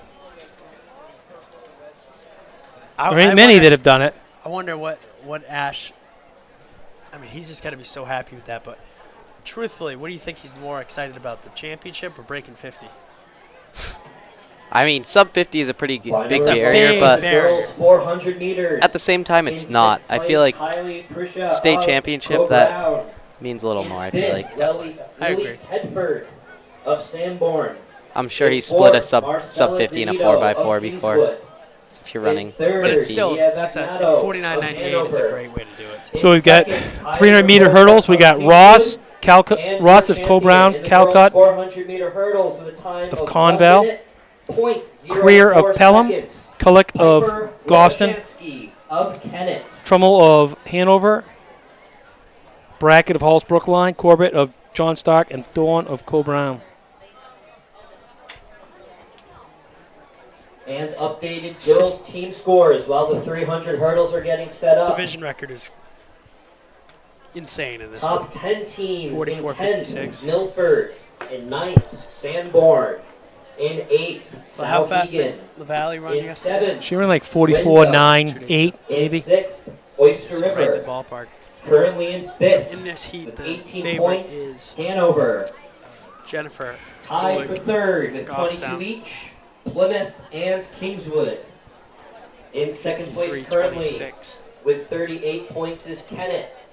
And your leaders through 8 events I scored. see Aiden limping with Defending ice on his knee champions right with now. 51 Yeah, points, I think it's been his, Cole like, Brown. his knee and calf. I mean, He's growing too I much. think he's had Osgood slaughters a lot. I mean, He's going to be 7-2 next year. yeah. The rate he's going. So after 8 events, on the girls' side, we got Cole Brown leading with 51, Kennett with 38, Plymouth and Kingswood coming in third with 22 and 22, Hanover fifth with 18, Oyster River 17, Wyndham comes in with 16. On the boys' side, oh, that's it. We got just the girls. It's crazy to me that anybody is still in it. Because Cole Brown, it just seems like they've been dominating. But Kennett's still hanging around. Big reason is. Yeah, well, we thought that the other night in Division 1. And then when you started adding up points from the 800-meter weight throws and all Please that check stuff, in at this time. field events, a Girls lot of and things boys, changed. 800-meter runners. Please check in. It was at pretty the obvious that first Portsmouth had won on the 10 boys' side, but on the infield. girls' side, a lot of people walked out of there thinking National North won. In fact, Exeter and Concord were both ahead of them. Really? And they separated by only half a point. Luke, did you ever do the 300-meter hurdles? Never did. No? But what did you do at... You did some relay, I feel like. I remember seeing a picture of you Yeah, over Clipper hurdles. relays, we used to do like the steeplechase, but it was a relay, so I'd do the 1,200 leg in that. Do you remember Yeah. what you But Lee, Yeah. look, let's get something really thin. That's not a real steeple. No, So it's my not. advice to you is you need to try the steeple at Yeah, some point. 'Cause I think yeah. you'd be a stud steepler. I know. I didn't do it in high school, so I didn't really we didn't talk about trying it out this year. But I think next year that would be something I would. You I'd just look got that killer attitude, forward to. and I think you'd be very good at it. You also Yeah. didn't do the steeple because we don't have the steeple. Yeah, It's not no. like you're from New York where No. they have the steeple. They do. So they're over the hurdles. Out on the track now, girls 300-meter hurdles. 2 sections. It looks like lane 1. That's what it looks like to me. It is lane Yeah, 1. it definitely is. Definitely. By a lot, looks like. We'll see how she finishes up in the last 100 here. She looks good. She's got some fire. Look at lane 1 and 8. You don't see that very often. Same team, too. It's the Ooh. 2 Co Brown girls. Lane 8's It's like Thorne's got it right now. Ooh, they're coming back up. Thorne of Cole Brown. I think they went 1-2, but it's a Thorne, Co Brown, 52.71, and then Ross at Co Brown 53.03. Kulik, Golf Sound 53.10. That was Co Brown's Anissa Thorne crossing the line in 52.71 seconds, followed by teammate Shannon Ross. Next section, we got Berthel of Hanover, Sicard of Cole Brown, Kenny of John Stark, Cardi of Oyster River, McPhee of Kingswood, Ballou of Halls Brookline, Wall of Pembroke, Habit Jacques of Kennett. Top seed and the only one under 50 is Cardi of Oyster River.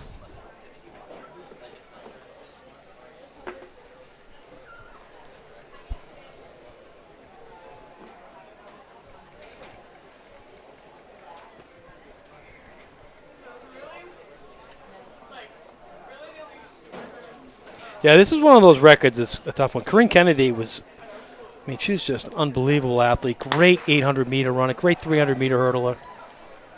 Yeah, Corinne Kennedy's one of those names that it's just like, Good gene. she's going to be there forever. Good gene pool, too. Father was New England champion. And that's the same Kennedy. I in never made cross that country connection. and 800. Oh, wow. But right now and today, it's all Erin Cardi. She's got a big lead. Yeah, she ate up the stagger quick. Kingswood is moving too on her outside. Picardi's got a big lead. I mean, she's just, Wood chopper special there. she's just got to get over these last 2 hurdles. Boom. She's got it. One more. She can roll it in at this point. She can do a cartwheel. And she's got it. Congratulations, Erin Cardi. She's going to be your champion. With a 47.2. Nice. She just It's a good PR'd time. by That was a Oyster River. lot. Wow. 2 seconds, 2.5 seconds almost. Everybody in that race just PR'd. 7.28 seconds. So Kenny in second, John Stark 48.61, McPhee of Kingswood 49.31. All 3 of them way under 50. Those are huge PRs. like we said, her seat time was 49.58, and she just ran 47.2. 2.3 seconds in a sprinting All hurdle event. 800-meter That's runners should be checked in at this That's time. equivalent to like a 12-second First PR in and the final mile. call, Girls, Just- 200 That's meters. nuts. First and Don't final usually call, do girls, that. And you got a 200 state meter title. dash. Please check in at the clerk's tent on the infield. All right, boys, 300-meter hurdles now. In this heat, we got Owen McLean of Co Brown, Cole Henderson of Souhegan, Curtis Smoker, Plymouth, Aiden Powell of Hanover, Tyler McCluskey of Kennett, Jack Carmody of Pelham, Marcus McCamick of Hollis Brookline, and Macaw Bissett of Oyster River. Macaw? I would probably call him Micah. Micah. Oh, yeah, that's true. All right, we're going to play that game. We'll play that game then. Macaw!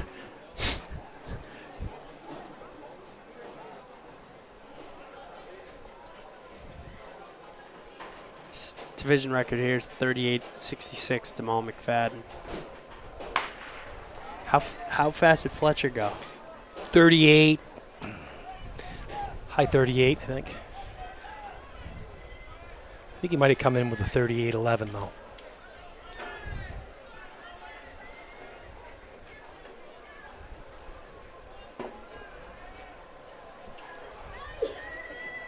Looks like Smoker's winning this. Smoker had that close. Great kick in the 4x1. Ooh, yeah, it's going to be close. Oh. Oh, no, come on, get up. Oh, buddy. That's too bad. That is too bad. He had it. Another one down. What? They're dropping like flies. That's too bad. Yeah. Because I think that kid was on the roll. He was. You know, we were watching the D1 state meet. There was like 4 races in a row where someone fell over after the race. Like, just fell across the line. I don't know what was happening. Well, I think a lot of it's happening is you get more adrenaline in the state meet, and you start coming up on hurdles faster than you normally do. Yeah. And not every kid is right-footed, left-footed. Yeah. For-year awards It can make the and adjustments. for champion interviews. So we got Cowan of Co-Brown, Holdowski of Milford, Lamontagne of Lebanon, and Toro of Wyndham, Labonte of Oyster River, Wallace of Merrimack Valley, Demore you do, the better you get, Demore of Pelham, Giordani of Oyster River. But I do believe that in the intermediate hurdles. Relay 4x4. I got teams need to Labonte check in as winning soon as this. possible, please. Again, all He is a relay second 4x4s underdog, need to check in as soon as but possible. I watched him last Thank week. you. He's a distance runner. I see him sometimes around Durham running, and I think he's going to win it. Where's he headed next year? I don't know. I think he might be going to SNHU. Yep. I've heard Carter talking about that. Yeah, and they're actually doing pretty good. The girls' side, the girls won the conference championship. The girls are very good. Carter's been telling me that they have a trip to nationals booked. Oh, yeah, in cross country. Yeah.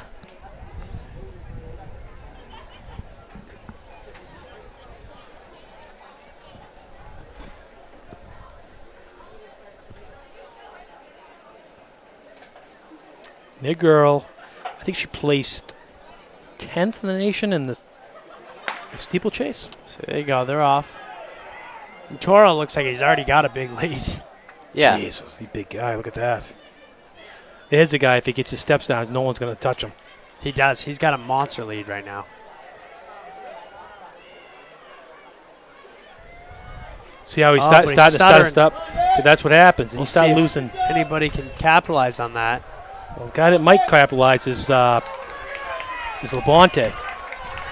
Toro was drilling the hurdles in the 110. He looks good here. Just one more hurdle to go. Boom. And He's got it. Oh, Bonte. Can't do that.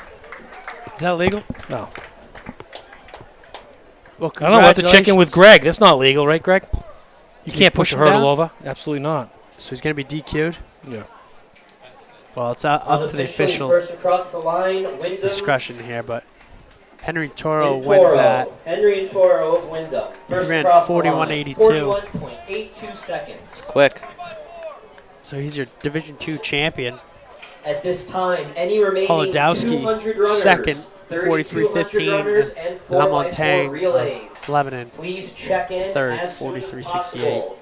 200 runners, 3,200 runners, See what they decide and 4x4 with the relays. officiating there. Please check That in guy's big though. If he as he soon if he as could get possible. his steps down, he'd be a tough one to beat. Yeah. Yeah, he's no doubt strong.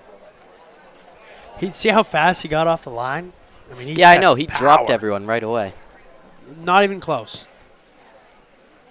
So now we're going to get the girls 800. We got 2 heats of this. We got Calcutt of Conval, Brown of Oyster River, Sutherland of Plymouth, Taylor of Co-Brown, Phillips of Conval, Blad of Co-Brown, Larson of Conval, Nadig of Oyster River.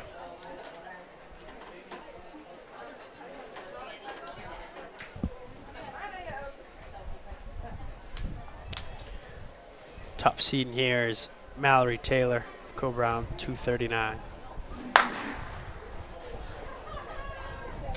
On the track, we have Two the laps. first of 2 heats of the girls' 800 meters.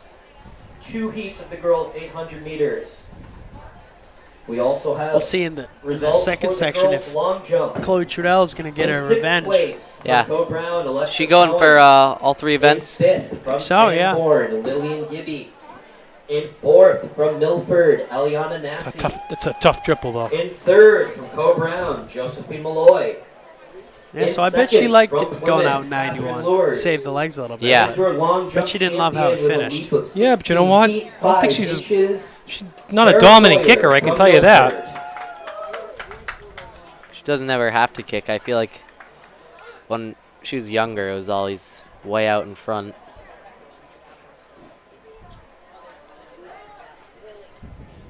I was surprised Sophia Reynolds wasn't in the 300 intermediate hurdles. Oh, you're right. She did it last year, and she did pretty well. Yeah, I that surprises me as well. All right, so we're pretty This is strung out here. Carval's Ella Phillips leading the way. It's Ella Phillips in To lap front. 1. Followed by Tessa Brown of She's Oyster coming through River. around 69. So a nice first lap.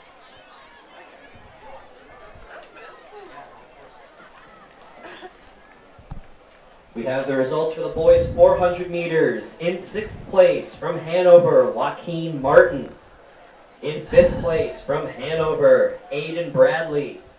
In 4th from Merrimack Valley, Xiao Thapa. Real strung out though. In Yeah, it is 3rd getting from strung out. Wyndham, Jack Conrad. In 2nd from Mallory Hollis Taylor Brookline, seems like John she's Catelli. just switched gears. And your She's 400 third. meter champion from Sanborn in 49. Yeah, I'd like to see her getting a. She had a little injury bout Brady there. And Ash she's from definitely got it in Sanborn. her. Good cross country runner, isn't she? Great cross country runner in middle Yeah. school. She's got it in her to do well again. She just got to fight through what she's been battling. It's not like flipping a switch. No, it's gradual. Well, you got a whole summer build up. But right now it's Ella Phillips. Phillips in a big way. She's got quick cadence. How about that? Turning it over well.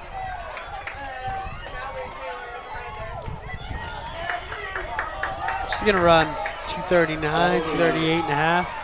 Conval's Ella Phillips taking that Be first heat, her first time under 240. followed by Kendall Larson and Mallory Taylor of Co Brown. 1-2 for Conval in that first heat. So the next heat we got Tagupa of Hanover, Banafato of Oyster River, Catalina of Hollis Brookline, Trudell of Sauhegan, Kavanaugh, Oyster River, Burris of St. Thomas, Halloran of Milford, Burton of Kennett. Catalina wine mixer. Yeah, did you ever go to that? Catalina wine mixer? Prestige worldwide. Never been. Never been. Don't know what You know that what, is. you know what we're talking about? Nope, Step not at all. Brothers. Oh, I've seen that, but Yeah. No, you haven't. I have. Everyone's seen that. You probably watched the G version. Your mom probably went and took out all the bad parts. No bad words.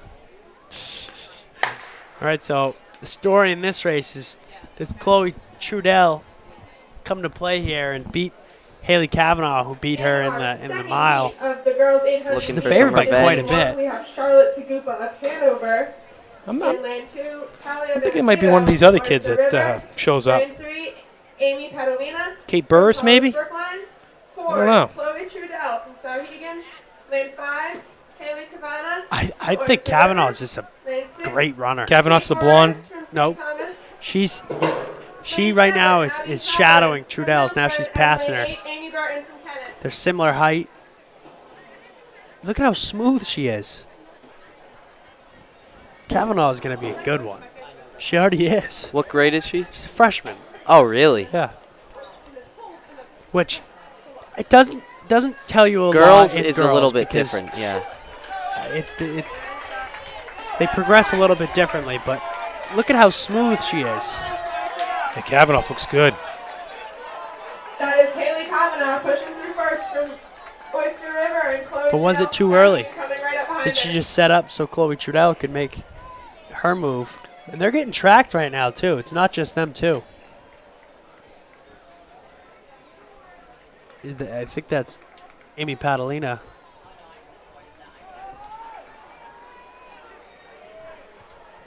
Here comes Chloe Trudell's move. She's going to go 250. That Padalina in third. I believe so. She looks pretty good. Yeah. Looks like Kavanaugh's there's a gap for gapping a little bit.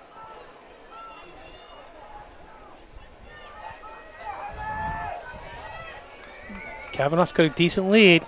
Let's see what Trudell's got in the Trudell's last trying 100. to change gears, but it isn't. Who's got to watch that last 100 burst? That is Padalina. But here's Kavanaugh. Kavanaugh's going to take it. She's going to get her first Division II state title. And I'm going to go ahead and say first of many.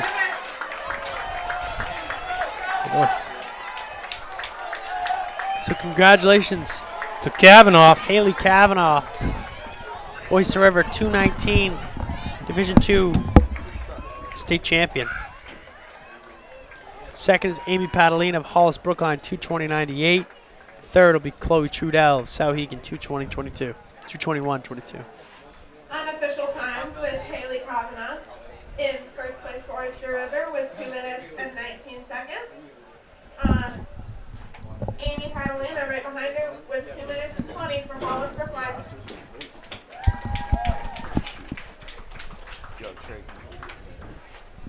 Here. Now on the mic here, we'll have Owen Fleischer. Yo, what's up, New Hampshire?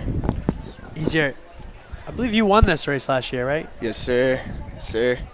Went out hard and had to. Took it to him. You know, I knew Pierce was dangerous. I knew that man was, on the come up. I had to crush it earlier. I knew he was gonna dog me, and I'm excited to see how far he's come because that was a crazy 1600. I'm really stoked to see what he puts down in this 8. Yeah. So in this 800, this first heats, Dalen, I'll just say the last name so my dad doesn't, get on me here, but that'll be Noorda, Souhegan, Cody of Goffstown, Lemire of John Stark, Khalil, Sanborn, Morneau of Kennett, Hall of Goffstown, Testerman of Pembroke, and Finnegan, Hollis Brookline. Top seed is Khalil, 203. Kylan Morneau in 5, Chase Hall in 6, David Testerman in 7. So Owen, what goes through your head in an 800? To be honest, I try and let the first 400 work itself out, not spend too much mental energy thinking about what I'm going to do. Looks like Sanborn's doing that right now, just hanging out there. And then come 500, try and flip a switch and, just pound it in. Yeah, Khalil's sat back a lot in that. I wonder how much he's feeling that 1600. Might be a little bit. That was a pretty crazy race. First place right now is Kylan Morneau. I wonder what he's going through. So Kennett is going through in 60 point. Oh man, might see a big negative split here. Yeah. Looks like he's pulling away. Yeah, he's really dropped the field. Khalil looks tired. He had a great one on the 1600, 420 for second. Yeah, I talked to him after. I saw him walking back up, and he was smiling. Oh. Yeah, they're always smiling. Maybe I spoke too soon. Oh man. Oh, he looks good now. Oh man, here he comes. I think he just dropped 2 gears. Paying out, get him in the picture. Yeah, he might. It's gonna be look close. at him, bro. Wow. Oh my God. I don't understand. Let's go. Wow, Dude, that's how you run an 800. It's those Khalil boys. They're just different. I guess so, huh? Yeah. Oh, yeah. He's bounding. Damn. That stride length just doubled. He's galloping. With daylight to spare. Oh man. 203. 203? That's the weirdest way He to prob- run an 800. I mean, he probably just ran 63.60. Yeah, I respect that. I gotta respect that a whole lot. Yeah. After running the 1600, the 800s. I thought he was dead in the water. Oh, he's tough to run. So the second section, we got All Ryan right, Berger, yeah. Baxter Gower Hall, Gavin Should be a good DeMoss, one. Pierce Sang, Mac Levy, Dylan Labonte, Keen Sways, and Chris Jernigan. Damn, I hope my Oyster River boys hope they do pretty well here. Yeah. Who do you got winning? Out of the Oyster River boys or No, the out whole of this race? race. Damn, You gonna bet against your guys? Yo, I can't. My blood runs blue, so I gotta go with my Oyster River boys. I know one of them. You gotta go Bonte. Gonna go drop something, but Pierce sign, like, He's I don't have to say it. He's a favorite by quite a bit. Yeah, like. Honestly, we could see if this Division II record might be. Yeah. In question. Dude, top returner. What's the D2 record? 155. 155.43 by Gubby of OR. Through 8 events scored.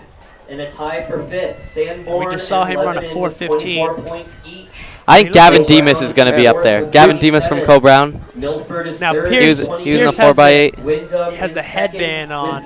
He's not going to repeat the shenanigans from last year and take it out. Yeah, dude. Rip it out in a 25. So he's just chilling right in there. No shenanigans today. That was awesome. Chris is looking good. He's come a long way. I've been running with him for a while, and, I'd keep an eye on him. So this is Baxter of Wyndham leading the way. Then Mac Levy in second. Now Pierce is making the big charge up. Yeah. Yeah, he's had enough. He looks good. He's going to just drop it right here. They're going through 59. So it's 158 pace. That's that. Oh, here comes Keen Swiss trying to get up with that top pack. Final results I think for the Hanover girls' might go 1-2 300 here. Hurdles in 6th place from Pembroke, Zoe Wall. See what Pierce in has 5th left. place from Hanover, Amelia Berthold. Boom. In 4th, Pierce just switched gears hard. Yeah, Pierce said nope. In 3rd from Kingswood, Laura McPhee. Wow. Good. Second, He's from good. John Oyster Stark, River guy Allison might get Penny, third. Andrew He could nab Shankman. second, too. 47. He goes for it. Seconds, Aaron Carty from Oyster River. He's got to finish this, though. He can't just coast it in. Oh, this is going to be a good finish right here between Oyster River and these Hanover boys. This played perfectly for him. Went out in a 59. That's like a walk in the park, but fast enough to tire other people out. He is strong. That kid is good. Man, race for second is really close. 156. Hanover goes 1-2. I wonder who called that. That's a good call. Yeah. What can you say? Pierce is just that guy. Yeah. Yeah, so Pierce, double win at Chicken Dinner. The unofficial He's your times champion. of Pierce signed from 156.92. Hanover and first with Levy, 156.92. second. Hanover, For 158. Mac Levy, 87. Mac Levy And of Berger. Hanover with 158.87. Hollis Brookline will be third, 159.07.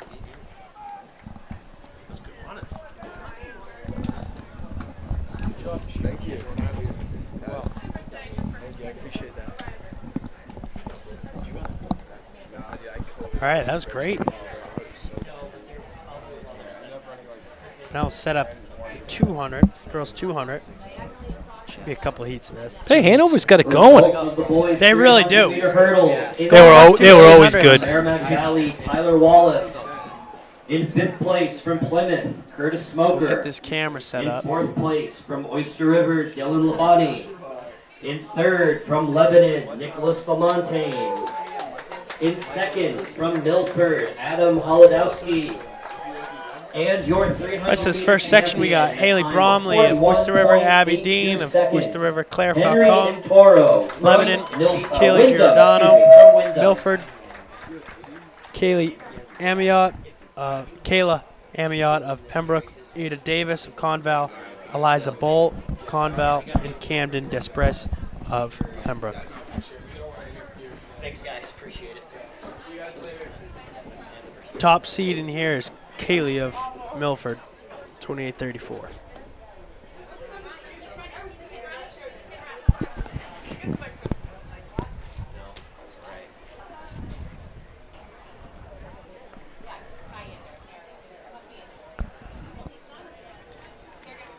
It's the oldest record in the books right here.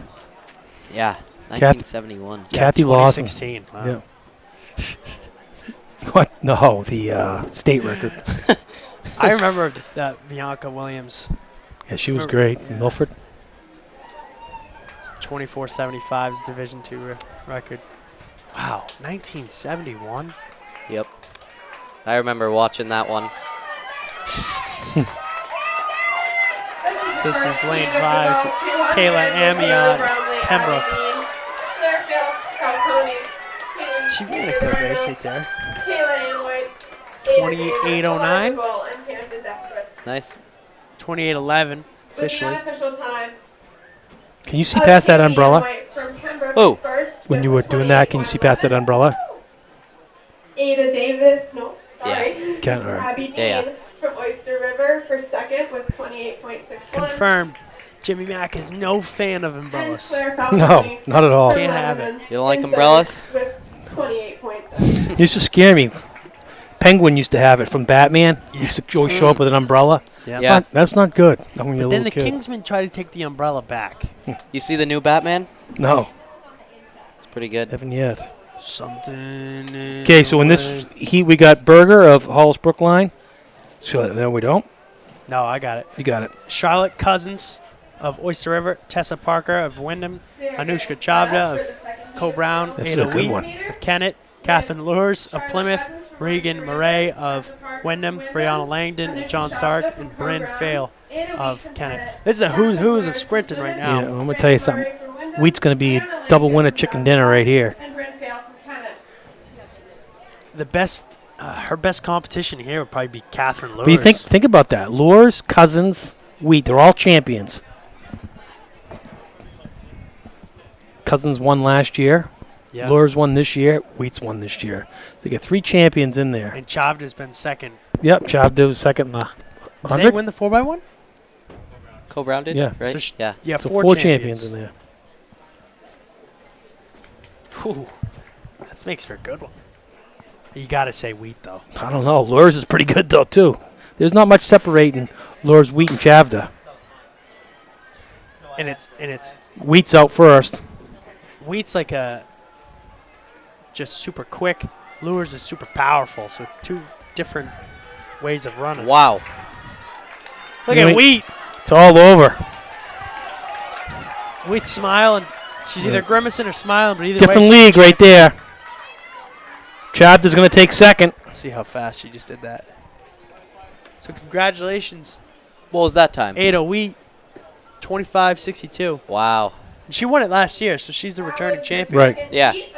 So she's already racked up some titles. Second place was Chavda, again, at Co Brown, 26.26. And third was Lures of Plymouth, Hey, 26.54. look, Kennett's having a good day today. They really are. Catherine Lures from Plymouth in third. I'd like to say Oyster River's running away with this, but Kennett's they're staying in there. What do you mean Oyster River running away with I this? think you mean Excuse me. Co Brown. Co Brown. Congratulations, everyone. Do we have any updated team scores? No, but you know what, though? Just Every time Ada Wheat scores 10, Chavda scores 8. Yeah, that's right. Results of the girls 800 meters. In 6th place from Hanover, Charlotte. So the boys Taguba. 200. In 5th place from St. Yep. Thomas. This should be a Kate good one, Burris. too. In This could be a 4th record place breaker from right here. Oyster River, Talia Bonifato.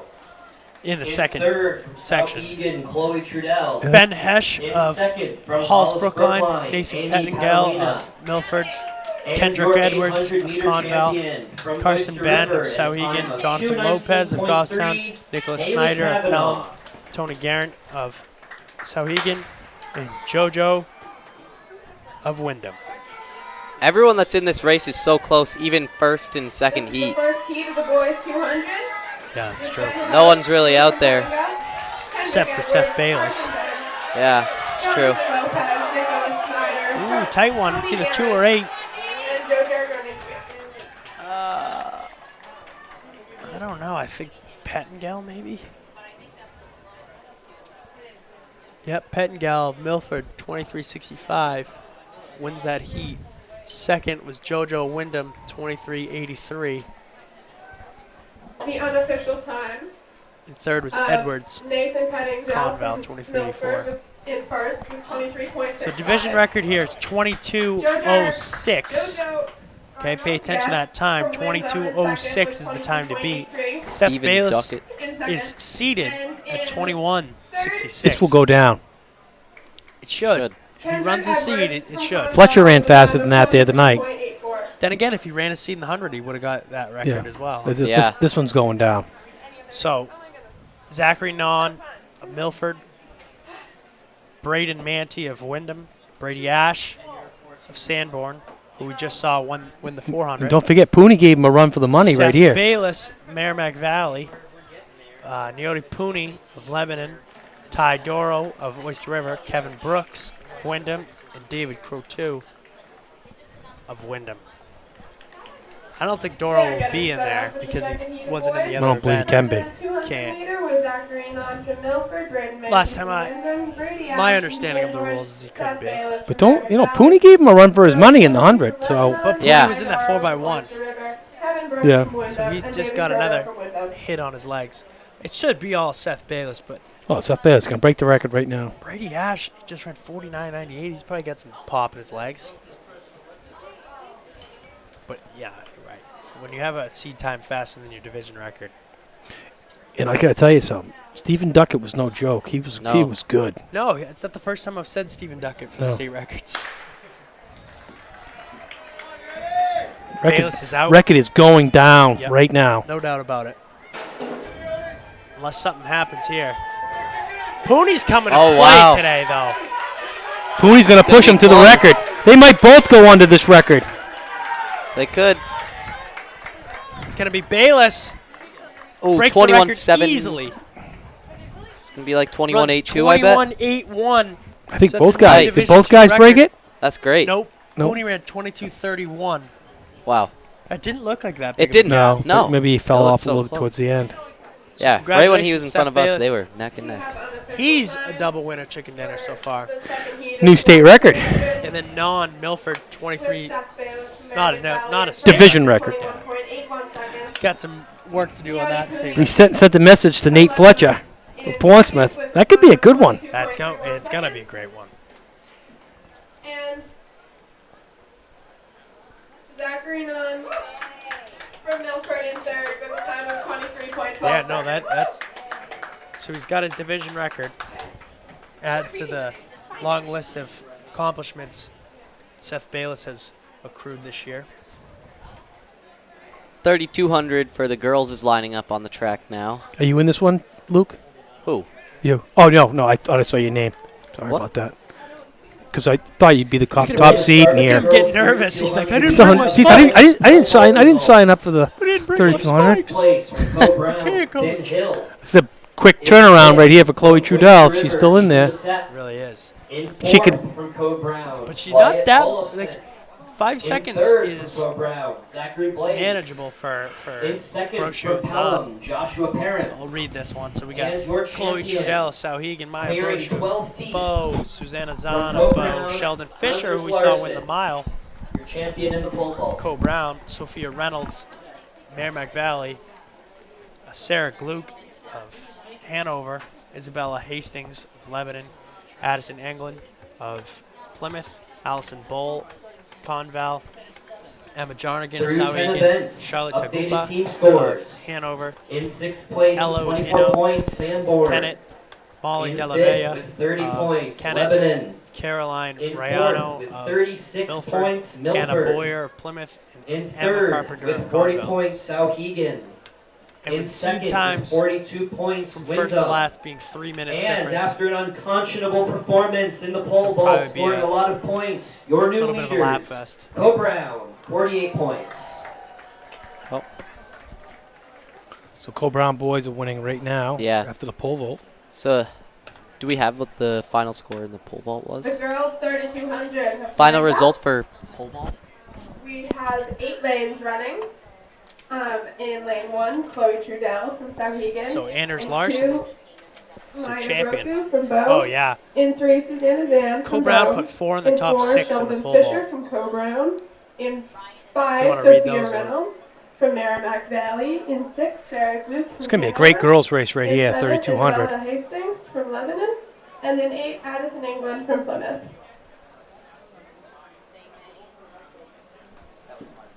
Any comments to us? No. No. I think Sheldon Fisher's going back to back. Back-to-back jacks. How about Sophia Reynolds? She's pretty fresh, but I do think Sheldon Fisher's probably the I'm most sorry, fresh. that was my mistake. They are also running everyone at the same time. So in there's That Gluck Allison family, I Bolt feel like from Conval, Emma They're great Jarrington cross-country from skiers. Sauhegan, Yeah, Sarah they're Gluck I've from Hanover, seen their Elo name Dino everywhere. from Kennett, Adam, Molly the Delabella from brother, Plymouth, Yep. Carolyn is one of the best in the Ramos country. from Milford, Anna Boyer Not from mistaken. Plymouth, and Emma Carpenter from Conval running as well. For Dartmouth, I want to say. All right, they're off. Let's see.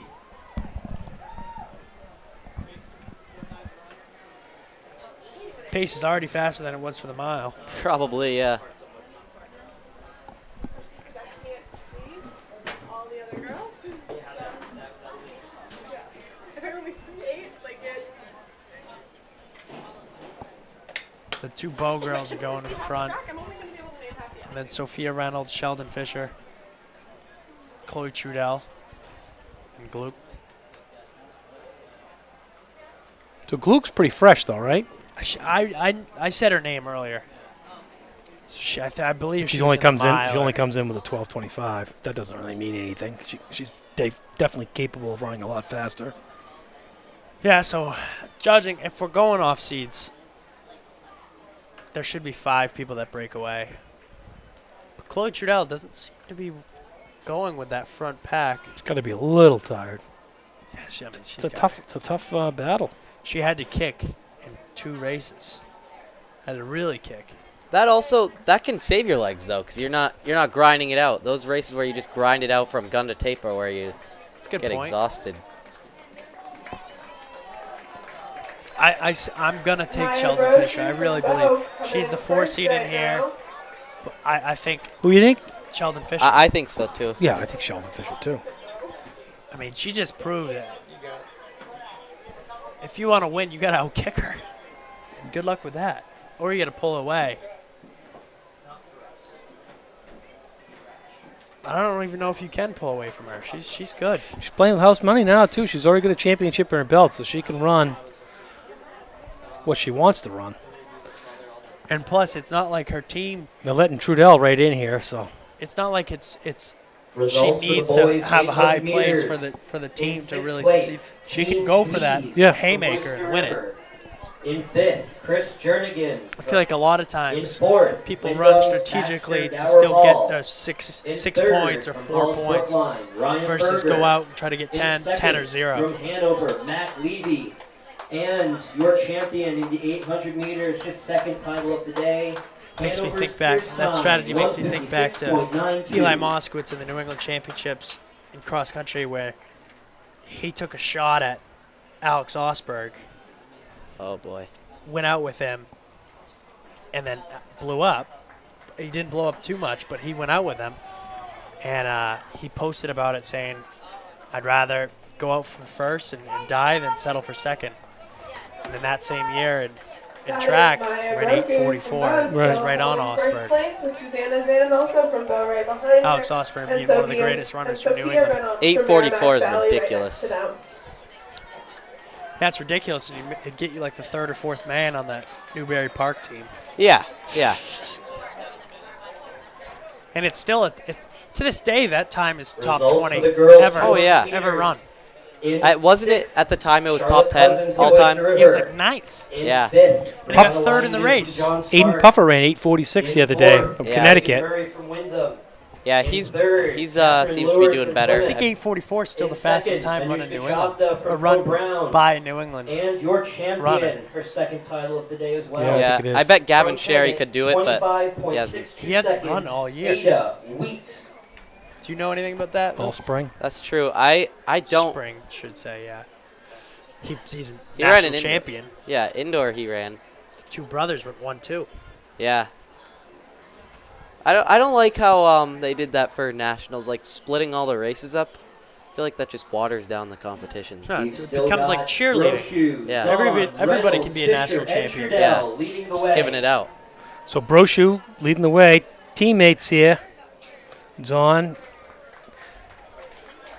Sophia Reynolds, Sheldon Fisher. Sheldon Fisher, and Chloe Trudell. Chloe Trudell needs to Yeah. just stay in Tighten that heat, stay in that hunt. I wonder if The she's results of the almost boys shadowing there. 200 Doesn't want them to meters. know In she's 6th there. place from Wyndham, Kevin Brooks. In 5th from Wyndham, David Croto. Sophia Reynolds In seems to be 4th falling off from now. Wyndham, Braden So let's see if Nancy. Trudell climbs the In ladder 3rd here. from Milford, Zachary Zahn. In 2nd from Lebanon, Naomi Cooney. And winning in a Division Bo II Bo and record Co time Brown. of 21.81 seconds, breaking the previous record of 22.06. Seth Bayless, Merrimack Valley. With that, your new top 3 team scores for the boys. In third, Milford with All 3 of those 42, girls look pretty Bo relaxed. Brown, second Yeah. with 48, and Winthrop And actually, Chloe leading Trudell looks through pretty good 12 right now. events with 53 points. Yeah, so right now, Wyndham and Co Brown are separated by 5 points. On the girls' side? On the men's side. On the men's side? You can read those off. We'll get those pretty soon. So after 12 events, we've got Wyndham with 53 points, Co-Brown 48 points, Milford 42 points, Sauhegan fourth with 40 points, Lebanon with 38 points, Everybody's Hanover in it. with 31 points, Merrimack Man. Valley That is 25 that is one of points. the tightest 12 event read 12 events, still got a few to go. Think about how much that can swing. So now that makes me curious. Is Aiden Cox getting ready? I'm thinking, I've been looking for him.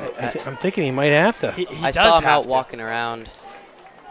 They've got And Tyler that's- and Lars in the 2 And mile. that's after the pole vault where they placed 4 in the top 6. Yeah. So they already got their money points. They got some good throwers too, though, right?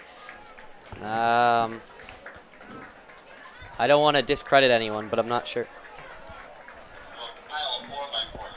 Yeah, so Co Brown's going to need to pull out all the stops if they want to win. Yeah. Because Wyndham's going to have, they're going to have good 4x4 and those types of teams. Was that boys and girls?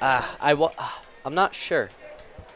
I really hope Aiden's racing, but then again, you also gotta Because what is gotta it? do So the there's mature 17 thing. events, so there's 5 to go. Wow, Luke, that's coming from you. That means something. What? Because I know one thing. You'd be taping it up and being out there no matter what. Oh, I'm sure I would. They'd have if I to. was in They'd the have spot.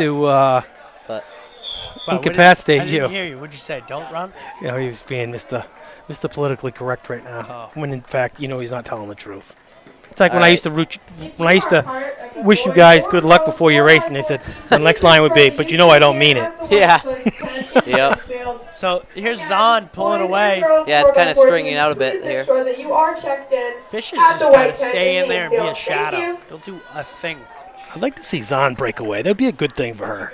Yeah, well, you know what? Zahn was the one that went to the front of that mile. She kind of sacrificed herself to make it a little bit of an honest race. So I think she paid her dues. She's a junior, so she's done her time. With Aiden for the 2 mile, I don't see him out on the track, but I feel like I could see him just doing a long warm up and no strides to try to keep the knee irritation down. He's done. He's not running. I don't know. He's tough. He is tough, but he's kind of in a league where it's smarter for him to think longevity-wise. Oh yeah. And he's a cross-country All-American, first team Well, All-American. I'm sure someone's down there doing the math too. He was 8 seconds off of the previous national record for the 5K. Right. He's one of the best. In my opinion, he's the best cross-country Look at this runner we've lead had. that she's opened up now. Zahn is really opening it up. Oh, out of New Hampshire, definitely. Well, it's not definite. Oyster He hasn't won a River national girls championship 4x4, yet. you Matt need to Downing check is in still at the the best. white All right, tent on that's the true. infield, But please. Oyster River girls Did he 4x4. run against Newbury Park though? Who's has their top No, guy he in the ran Bowerman against Mile yesterday? John Mortimer every week that got second. Yeah. It's tough to say through eras. Just and the thing is, shoes yeah, and running's gotten so much horses. better. But he's in the conversation, and that alone Oh, of tells course, yeah. Look at that lead, how it opened up. Zahn is really ripping it. Zahn's got a nice stride. She's in the right event. I think this 2 mile one is built perfectly for her. She's tall, smooth. She's got this one.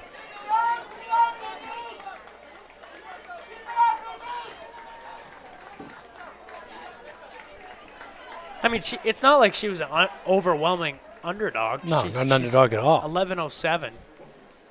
I mean, looks like Sheldon and Chloe Trudell are feeling the fatigue of other races right now. She was in it too, but she didn't kick with them. in the end. Oh, Zahn. right. Yeah. Sheldon came down and kicked like it was Yeah. the end of the world, but Zahn had a respectable finish of that. She's going to get a championship here, pending a disaster. I mean, should be 2 to go, 1 to go. 1 to go. Yeah, 13-second lead. She's not giving that up. So bell lap. And it looks like there could be a little bit of a fight for second with Sheldon and is that Bo? Yeah. Bo right Maya now is going Brochu. 1-2. Maya Brochure. Yeah, Bo could go 1-2. It looks like it right now. You got to give it to Trudell. I mean, putting yourself in 3 events. Mike Clark is scoring going. Mike Clark, the longtime Pinkerton coach out there who coaches Bo in the spring. He's happy. He's still got the fire in his eyes. Look at him. He's like, we can take this 1-2. See him over there? I don't. Right there. Oh, yeah. Oh, yeah, I see him. That guy's got to be one of the greatest coaches Oh, in New Hampshire history. Still enthusiastic. He's still enthusiastic at the ripe old age of probably 80 or so. Nicest guy you've ever meet. No, he's a great guy. He is definitely. Let's start calling him Midas. Everything he touches. Here we go. Zahn's going to be the champion, 2022, 3,200-meter champion. She ran her own race. Look at how smooth she is. Zahn is coming up on the finish line. What do we got for a time on her? Like 11:20s. Nothing wrong with that. 11:22. And here's second, Susanna another Zahn. Bo. Maya Brochu going to take second. Great day for Bo in the 3,200. Maya Brochu, also from Bow, coming up in second behind her. I'm going to run to the bathroom real quick. Okay.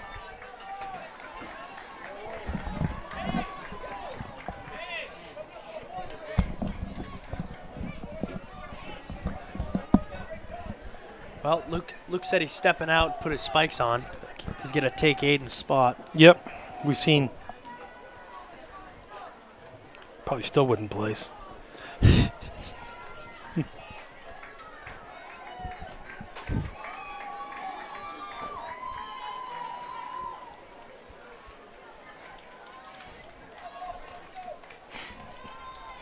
Haven't received any official results yet. See that clock running. That means that we don't have them yet. Once that pauses, we should be able to see what they had on the picture.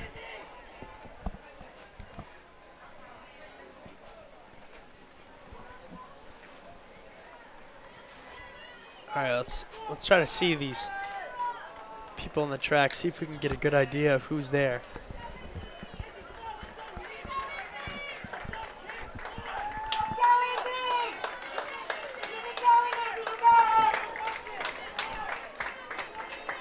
Well, I see Tyler. I see Lars.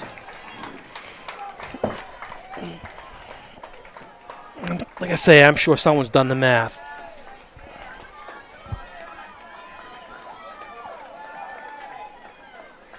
Co-Brown just overtook Wyndham. 62-55 right now. Milford 42. So they have a 7-point lead. Yeah, but Killian's in there. Killian's going to get some points. Killian's ranked third, but he looked a lot better than Harriman did. I think Killian could win that. So if he wins, Lars and Tyler, the way they're seated right now, well, Harriman's great. Harriman, he is, he's but a great he didn't look so great in the mile. Looks like Co-Brown's having a little bit of a huddle on the infield right now, trying to figure some stuff out. A discussment. They definitely are. It looks more like the body posture of Coach Kasich might be trying to fire up the athletes a little bit. Sorry, just let the screen switch back here. Aiden's definitely not running this one. No. And he's your Division II state record holder. In first with a time of 11 minutes, 22.82 seconds.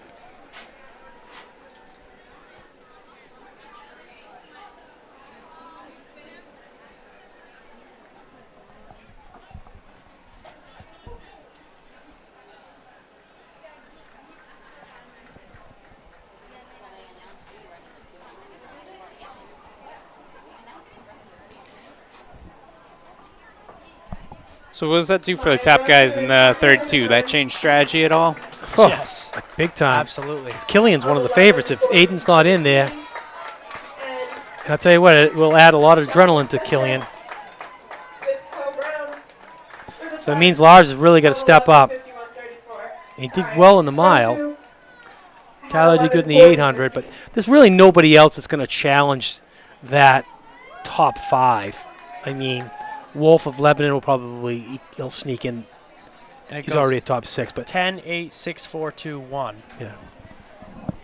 So I'm not really worried. It's not going to really. It's just going to displace one another. It's not really going to change a whole heck of a lot of things. So in here we got Aiden Cox. Doesn't look like it's running. Harriman of Lebanon, Killian of Wyndham, Hogney of Co-Brown, Kazik of Co-Brown, Wolf of Lebanon, Chavder of Co-Brown, Norder of Sauegan, Gleiser of Hanover, Carroll of Wyndham, Post of Conval, Mullen of Co-Brown, Ferris, Hanover, Jones, Lebanon, Gagnon, Goffstown, Thomas, Sanborn. Ryan Ferris of Hanover, Carson Jocelyn at the start. Alexander So, Gagnon of Goffstown, and Jacob Thomas of Sanborn. I'm sure there was a long talk to Nikhil Chavda to get up there and get a top 6 place. Oh, yeah. Which he's ranked 7th, so he should be able to get 6th if Aiden's not in there. So let's say Killian wins this. He'll get 10, and then just shuffle it in. Hogney will be 3rd, so that'd be 6 points. Kazik will be 4. Yeah, so Killian can win. This is a reminder for all athletes to place I think Harriman will end up winning. Oh, I do too. I think Harriman feels way more comfortable in a 2-mile than he does in a mile. Oh, yeah. He's so smooth. He is smooth. And I'll tell you what, he's going to be something to deal with next year in the in cross country. Because I see more upside to him than any other runner in the state as far as being smooth. I mean, he looks like a runner. Him and Aiden are the 2 smoothest runners I've seen. Well, Aiden right now is going through the knee stuff, and once he gets that under control, of course he's the best in the state. This kid isn't going to. I don't think he's going to grow much more, and I think he's already set himself. He'll be a good one. College Looks like he is smooth. Harriman and Lars are putting a little bit of a gap on Killian, but he's putting it in. Tyler getting a little gap too. All 4 of those guys can pack it up, work together. I feel like those 4 spots are pretty set for them. So I'd like to see Lars drop down into the 920s today. I would too. I think he can do it. Should be able to. All the training he does. And he ran a 15:11 5K. Yeah, so 15:11 equals a 920 any day of the week. Yeah. So he should be able to do that. For sure. Harriman's looking at his watch. Yeah, watch doesn't matter. Not a big fan of that. I don't know. I've been trying to tell all of them. They're all like, "Oh, I wear my watch. I check it first 200 meters of the race." Yeah, why? You don't need to wear For it. Strava? And especially in the championship race. This is a race. No one cares about the time. You care about one thing, winning. I think at this point it's probably just a psychological thing. You know what? He's done it all year. I think Lars might be able to take this. He's completely fresh right now. You got to think about that. I think he's getting gapped right as you say. Why, that. Lars right as I said that. Lars ran the mile, didn't he? No, he didn't. Oh, I thought he was in the mile. Was he? You know what? He might have been. I thought he got like a 5th. Yeah, you're right. I don't know why that crossed my I don't know mind if that he we've wasn't. announced who's in this race. If you want to announce I already it. did that. Did.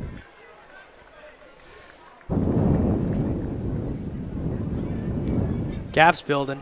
Yeah. This is a really early gap. But look at how spread is. out this race is. 2.5 laps in, it's already strung out pretty well. Now what we're looking at is the points. Yeah, if it stays just like this, then it's okay. But we don't know what kind of points are out there, too, with the field events. Yep. I'm sure Co-Brown is But Wyndham's got pretty good. Pretty good field, too, don't they? Yeah, they're not bad. Man, I could watch Harriman all day. No, he's perfect. Perfect looking running, perfect form. He may have the best form out of all the distance runners in the state. Him and Kindop, I would say. He's just gliding. Doesn't even look like he's working.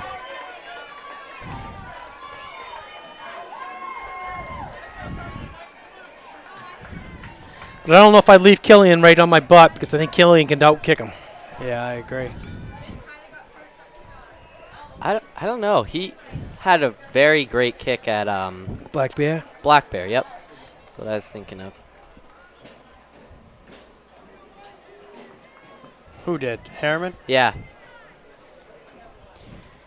Depends what they run for pace But throughout. running like this takes that kick right out of you. Yeah. It's discouraging to have somebody come up on you after you've led the whole way. In It is. fifth from Wyndham, Cheyenne Biswas. In fourth from Pelham, Braden Chung. In third from Co Brown, Anders Larson. In second from Co Brown, Jacob Cohen.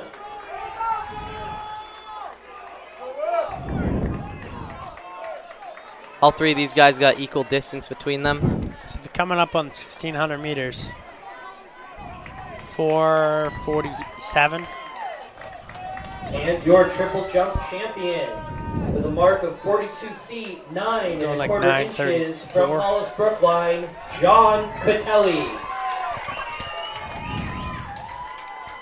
What did Catelli win? For Hanu Harriman of Lebanon, triple jump? Michael Killian from Wyndham, and Lars Hogney from Co Brown in the top three halfway through the boys 3,200.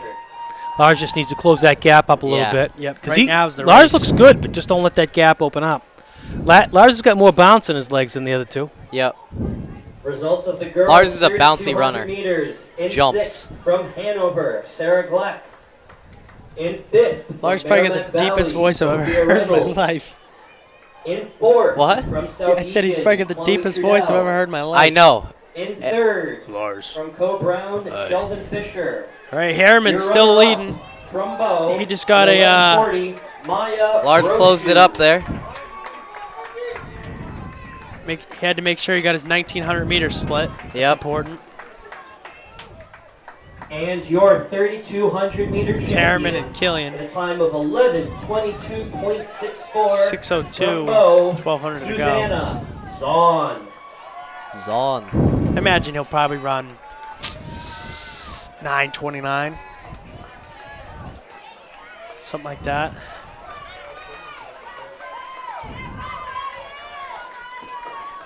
I'm Killian. I'm just sitting there. Just sit and wait. Honestly, even give him a little bit. Yep. Just hang in there. Make it seem like you're not even there. If you're Harriman, you just go.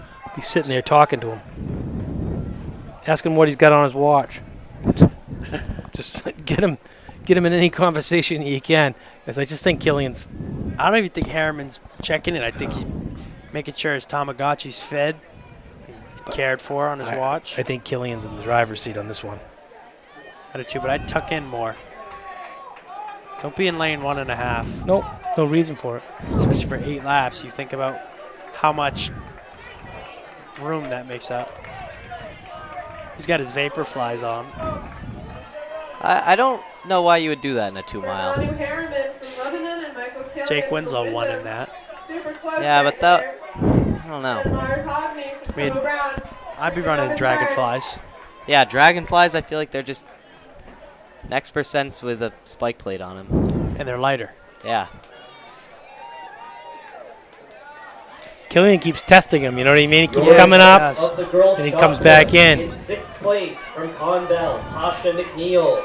In 5th, He really doesn't need to do that. He doesn't, but he's definitely making it uncomfortable. In 4th from Sanborn, Jillian Evans. In 3rd from Bow, Sierra Mason. In 2nd from Co Brown, I think Killian's Natalie gonna win. Riley. And your champion with a toss. I of do too, unless 34 feet, half an Harriman inch has to make a from move Melbourne, somewhere along here. Kylie I think Allen. Harriman can do it still. I think he's got to make a move. With If he doesn't, I think Killian's going to event score take on him. the girls' side. But Co Killian's Brown probably still running leads in 84, 3,300 at this point. Pennant in 2nd with 48. Oyster River He's in gonna make a 3rd move, with or is he- 42. What's happening here? I wouldn't stay out in that second No, lane. come on. Right before a bend, you got to go. I think he's going to try to do that. Don't Harriman's be on that smart. lane He too. holds him off there. Keep him out in lane 2. Wow. Yeah, That's good a racing by Harriman. That's a good move, yeah. Harriman's just got to shadow him right here. Keeping him on the outside lane. Harriman's running actually pretty good. That's a smart. Killian needed to make a move. You got to make a move. You got to really make it. in the team battle, we have Lars Hogney in third, and then Tyler is in fifth, but he's getting near the other Lebanon kid. All right, So. let's see the last 200 magic here. Yeah. I Here we love go. that It's Harriman going to come didn't down give to that this. up. That was beautiful. I think Harriman's got it. I don't. I think Killian's got it. Yeah. I think it's going to come right on this corner. But I feel like Harriman hasn't even tapped into the next gear at all. Yeah, he hasn't. He's about to bail the lead. All right, you got to use this. If you're Killian, you go right now. That's your pick right there. Nope. There he didn't do goes. it. Yep. Gone. That's what I thought. Switch There he gears. goes. There he goes. Harriman. Yeah, Harriman. he looks good. There you go. There you go. Should have done that a little earlier. Good for him. Division 2 state champion, Baranu Harriman. What's the time for him? 9:36. 9:36. Killian is 9:37. There we go. Oh, Tyler, look at that. Tyler took fourth. There we go. So Brown's going to win this event in terms of points. With Hogney coming in third, Kasich fourth. Does this guy, does Nikhil score? No, I think he's seventh. Yeah. It's good for Harriman. I wonder if he thought he was going to be the champion of this before this. Probably race not. started. I mean, but he's in Cox's league. Yeah. It's not like he's not. He's top. Yeah. He was like 7th in New England and cross. Yeah. Top 10. I Maybe. follow him on Strava, and I think he's been battling through a bit of an injury himself. I think a back good for injury, him. I feel like. Oh, it's a great win. He ran a great race. Yeah. Who won the 2 mile in D1? In G1? Some guy from Dover, right? Cheaty. Beaker. Some Dover kid. Yeah, he ran a great race. Oh. That'll be a good one. Harriman's in Sheedy's league. And the great Gandini. Gandini's good. Hiltz is good. And Hills from Keene. Keene is no joke. Do not cross the track in front of a running athlete. Please do not cross the track in front of a running athlete. Thank you. That was exciting. They just go across. The third place kid. All right, so now we got the 4x4. Any updates on team scores? No. We got the 4x4 up. So the girls 4x400. 2 sections. We got Pembroke, Hanover, Co-Brown, John Stark, Merrimack Valley, Sanborn, Plymouth, and St. Thomas Aquinas. Pembroke, Hanover, Co-Brown, John Stark, Merrimack Valley, Sanborn, Plymouth, and St. Thomas. Again, this is Heat 1 of the girls 4x4.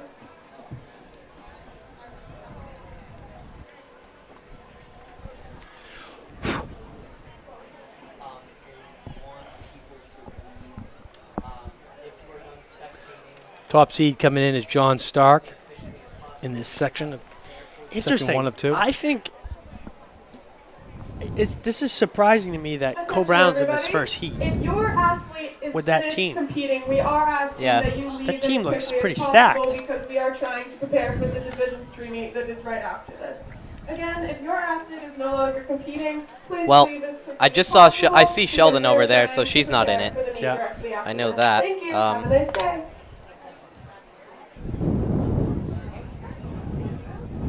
Well, again, Wyndham's stacked though, big time. Yeah. On the girls' side, I pretty much think Co-Brown's got it wrapped up. Given or? Yeah, at this point. The boys' side's a little different. That's what it's about, though. It's way better when it's like this. You got to do the math. You pull out the calculators. Yeah. Same way the races went last year. Girls kind of had a big gap. Guys were close. We won it my freshman year. We beat Pinkerton. He was about a 45-point favorite. Really? Yep. And it came down to the 4x4. All they needed to do, we needed to win, and all they needed to do was get third. And they were top seed. And they got like 6th or 7th. Feels good to win that, though. Yep. You know what even feels better is when you beat a team and they have a cake on their bus and it says congratulations. So that they won it. You know, I thought this story over because you told me this story before. Yeah. Why did you go on their bus? So last meet that we were I don't know. I remember talking to him. We were all friendly with each other and stuff like that up until that moment, I think. Because I remember telling that story, and they're like, "Why did he go on the bus?" I don't remember. I was thinking, why did he go on the bus? Rub it in, maybe? I would have had a cake thrown at your face. The starting runners are Kayla Amway. All right, so they're off here. Mia Bagneda from Hanover, Anushka Shafta from Looks like Brown, maybe Sanborn's Katie lead. Patterson from John Stark, Bailey Burdick from Merrimack Valley, Lily Tedford from Sanborn, Rory Sutherland from Plymouth, Who's your athlete of the meet thus far? Caroline Salvatore from St. Thomas, Bayless? and Emma Herrera. Bayless and Wheat, probably. Yeah, that makes sense.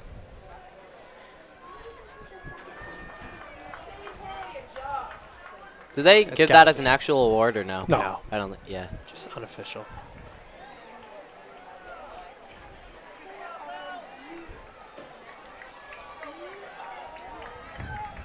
So Sanborn, the early lead, followed by St. Thomas, Merrimack Valley.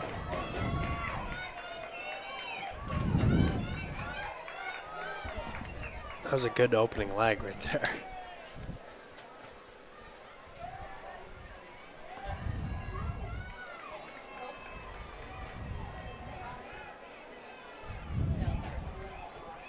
We have results of the boys' discus. In 6th place from Milford, Keegan Hatch. In 5th place from Co-Brown, Zachary Bastani. In 4th place from Lebanon, Oh, wow. Tanner Ames. Oh, wow. In Girl just 3rd took the from lead with South Egan, authority. Will Jakes. In 2nd from Milford, Hayden Zelensky. And your champion with a throw of 160 feet, 1 inch. Oh, that's Peyton good. Strickland from Goffstown, your discus champion. It's a good throw, 160. 160's good.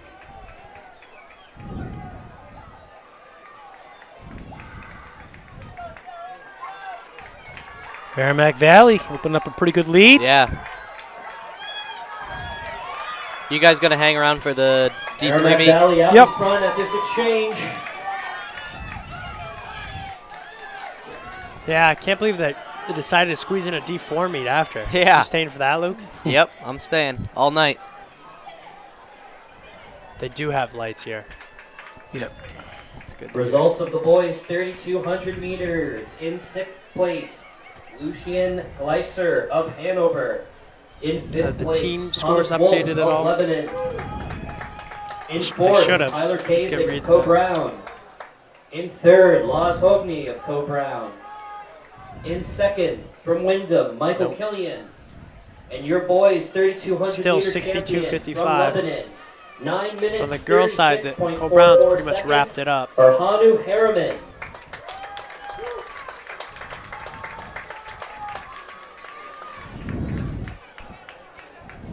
So we still got Merrimack Valley with the lead, but she looks like she might get caught here. By Pembroke.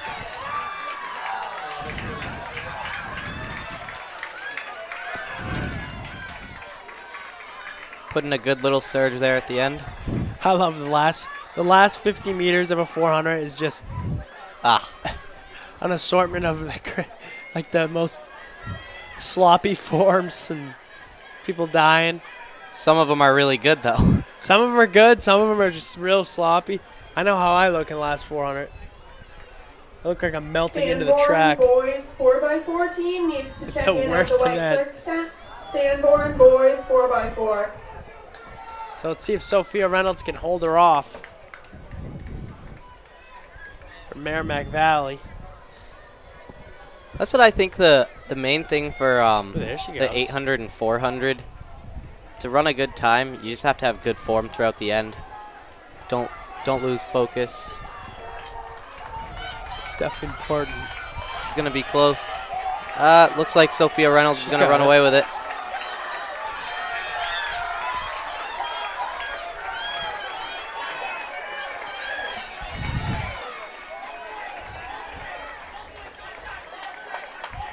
Don't. We hear Valley of cheers St. of Thomas "Don't very die." close towards Don't the die. end there. I'll try my hardest. So that's Merrimack Valley winning Heat 1, 431. And St. Thomas was second, 4:33. Valley in first with a time of 4 minutes 31.33 seconds. The third place St. was John Thomas in Stark, second with a time of 4 minutes 4:35. 33.56 seconds. And John So in the Stark second in third section, with a time of 4 Wyndham's minutes pretty much 35.09 seconds. a monster favorite. So we got Souhegan, Hollis Brookline, Oyster River, Wyndham, Kingswood, Kennett, Goffstown, Milford.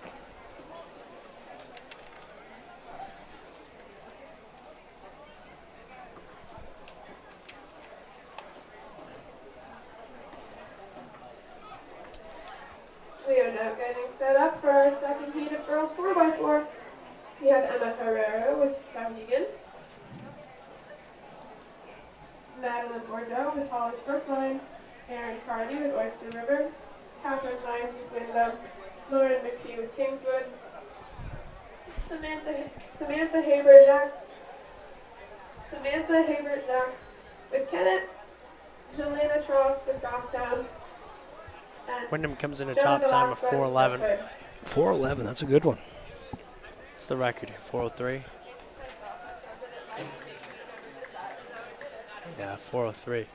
State record, 3:53. That's a what? That's a ripping time. 3:53 for state record. Wow.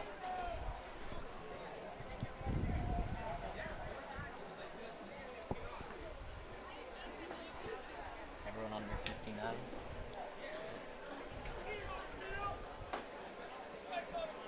All right. Now they're going to start getting them settled in.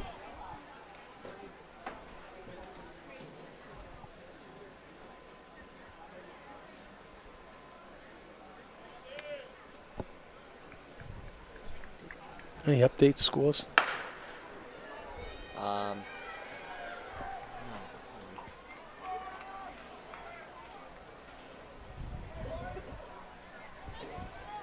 Sheedy said, I never check my watch like those fools from Co-Brown. Like those fools from Go Brown? Yeah. I like how he dishes it out. He rolls with it.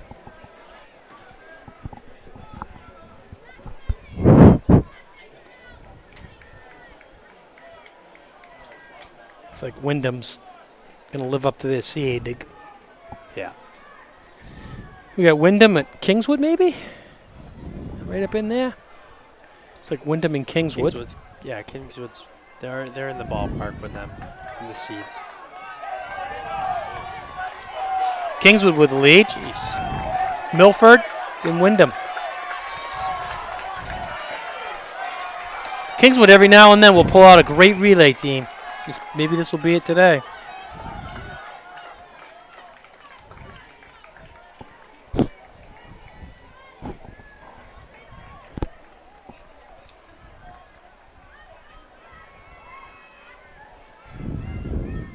Man, if I had $1 for every time I saw the Oyster River coach with shoes on, yeah, you'd be broke. I'd have enough to buy maybe a Snickers bar.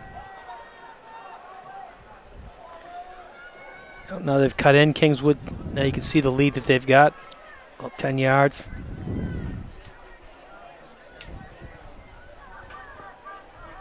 He's a Ninja Turtle, what can you say?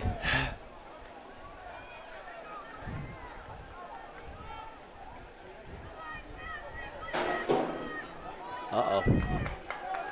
Kingswood with a really hard last 100. Kingswood, Wyndham, Oyster River. Wyndham. Let's see. This handoff's going to be important right here. You got to be moving. See, a better handoff from Wyndham, and they just closed that gap. Handoffs are just so important. Yeah. Wyndham looks that's, like they're That's rolling. no effort, and Wyndham closed that gap. And now they're extending it. And the only difference was a better handoff. The Kingswood girl looks fast, too. I mean, it's no... She does. Smooth. I wonder if she can come back on her. I don't think so. I think this Wyndham girl's strong. Until she hits the corner. It's true. Kingswood keeping her form really well. Wyndham's not Here keeping she goes. her Now form, but Wyndham's she's pretty strong. Now she's kicking it in. Yeah, but here comes Kingswood. Kingswood is Kingswood's not coming right giving back. up. Wow. What? Where was Whoa. that? There's another gear. All right, let's see the handoffs. The girl in another gear, didn't she? That was a huge last 75 Oh, meters. big move. All right, we got ourselves a Oh, ball this game. is going to be great. All three of the girls for Kingswood have gone and basically jogged the first 300 and ripped the last 100. Maybe that was their plan. Oh. What is she? The Wyndham girl looks like she just hit a hezzy. Yeah, Kingswood's going to come back on this one too, I think.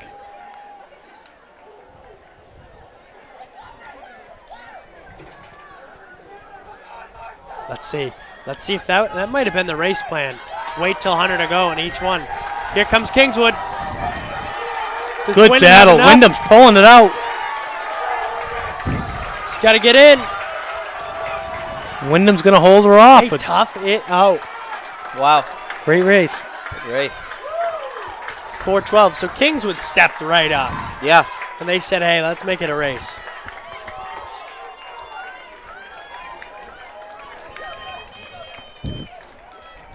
Unofficial times, Wyndham in first with a time of 4 minutes and 12.13 seconds, and Kingswood in second with a time of 4 minutes and 13.35 seconds. About a second in between. It was super close. Oyster River in third with a time of 4 minutes and 22.34 seconds. All right. So what I learned the other night? 2 fingers. What? Moves it up and down. See it? Look at that. For the I learned that from Greg the other night. Greg, thank you. If I learned one thing this weekend, I learned that. I could have gone my whole life without knowing that. Now for I a know. laptop? Yeah. So, do you still call it the World Wide Web, or do you call it the internet? We have Alex Internet. Bravo, Internet, okay. Thomas, Yeah. Just saying. Tyler Closely, You call it the Mullahs The Mullahs. The Mullahs. or Yeah. Hannaford's? Well, they're 2 different places. Or is it Market Basket? Which Market Basket. The Market Mullahs. Yep. All right, so we got the boys 4x4. We got St. Thomas, Kennett, Souhegan, Bow, Kingswood, Milford, Pembroke, Lebanon. 341 is the fastest coming out of here with Bow.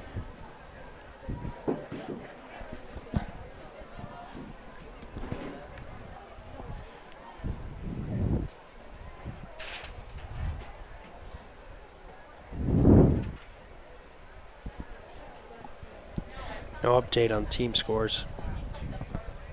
All we know is females. Cole Brown's pretty much wrapped it up. And males is very close. Yep. Pretty close, but I think Cole Brown's got it. From some scores I've kind of looked through.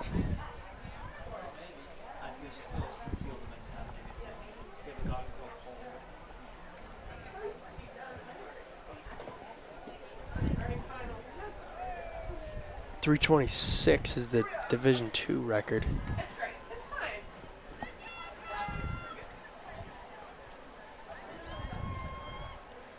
.323. That Pinkerton team's got some studs. Yep. I remember that.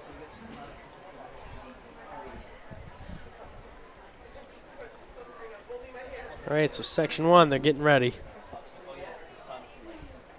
Good day, though, huh? It was a good call moving the meet. Yep. Yeah. There's no doubt about that one. Yeah. Yesterday it was great for most of the day, and then the D3 meet would have been. Yeah. I had like 5 different times it just downpoured. Yeah. Yep. And it's no fun when everybody's wet. You got to go back out there. When you get wet, you get cold. Right. When you get cold, you get angry.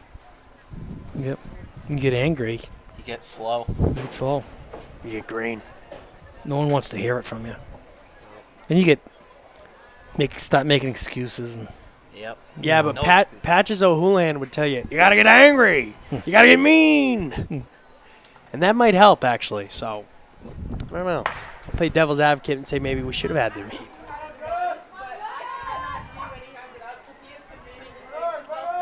If you can dodge traffic, you can run a meet. Kingswood. Looks like they're out in front a little bit here. Is that Merrimack Valley on the outside? Well, they're not in this heat, so hard guess to- not. It's hard to tell right now. Milford and Valley got some pretty. I mean, there's like 3 schools that have very similar jerseys. It's really tough to make a judgment call. Yeah, Milford's got a monster lead. Milford's way out there.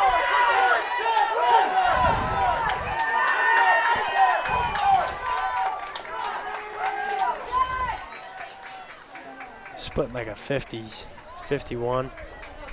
Nice.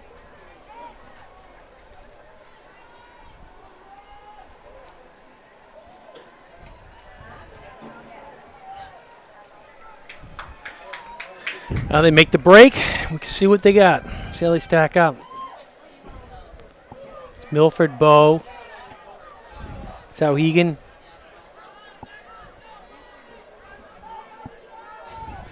That kid had a great opener. Bow starting to close it up now. Bow looks a lot better.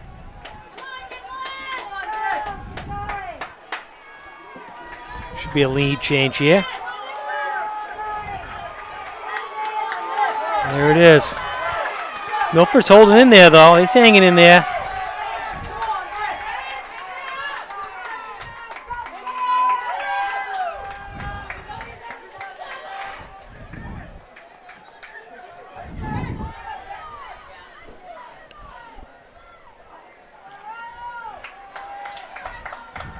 Bo's extended the lead, it looks like.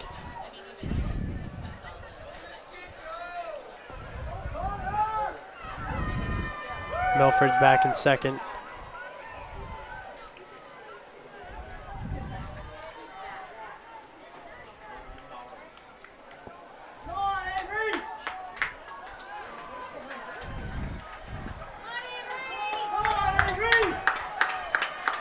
Good.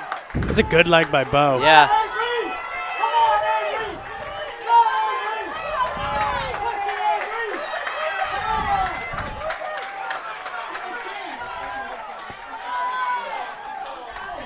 Ah, wow. Little road rash. Bo guy gave it all. Gave it his all. Bo's got a huge lead Yeah, now. That kid is good. Bo should have been in the second heat. Well, they have a 341, so he pretty much could have been in that heat. Yeah. 341. What are they, 6 seconds better than everybody else? Yeah. They'll definitely score out of this heat.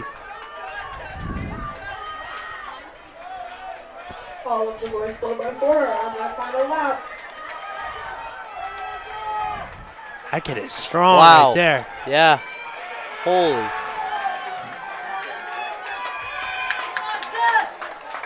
Got a lot of speed built up. That's going to score. Of course, it's going to Come score. on. 336. 336. Pretty good.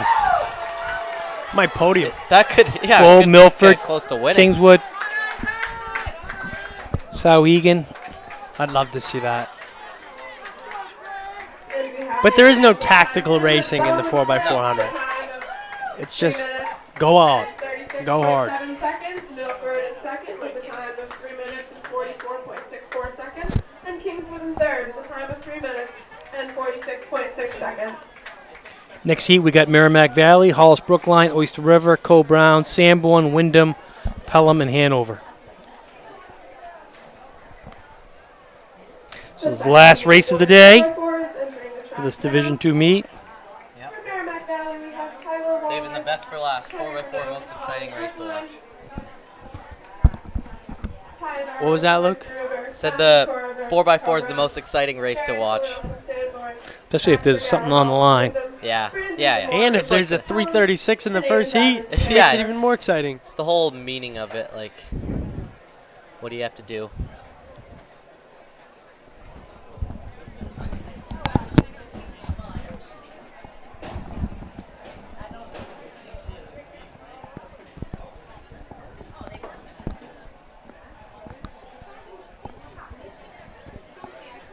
Hey, somebody wake up Greg. Greg, time for school. Huh? What? Greg's back with us. Meet start yet? back with us, like I actually left. The I booth. know. I haven't Greg is gotten the up. Greg is the brains behind all of this. Puts everything together.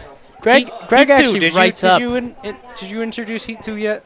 Yes, I did. Yeah. Okay. I already did it. All right. Greg actually writes up everything we say. So if you have any controversy that we say, Greg Hall at cobrown.org Yeah, we're reading this. or I don't- .edu, whatever I it don't is. think I actually write a whole lot for the site. Tim Cox does all that, so anything written is Tim Cox. So Everybody's putting throw it him each under the other. bus. He's over. He's on the infield somewhere, stressing. So Cole Brown comes in with the top seed, 332.87. So like I say, 336 puts a lot of pressure. It really does. I mean, last score I saw, Cole Brown was up a little bit on Wyndham. Is that right? Yep. Yeah, they got 7 points on him. But I mean, a lot could have changed since then. Field events coming in. Right. Looks like for the most part, field events are done as our last gun of the day. Clean start.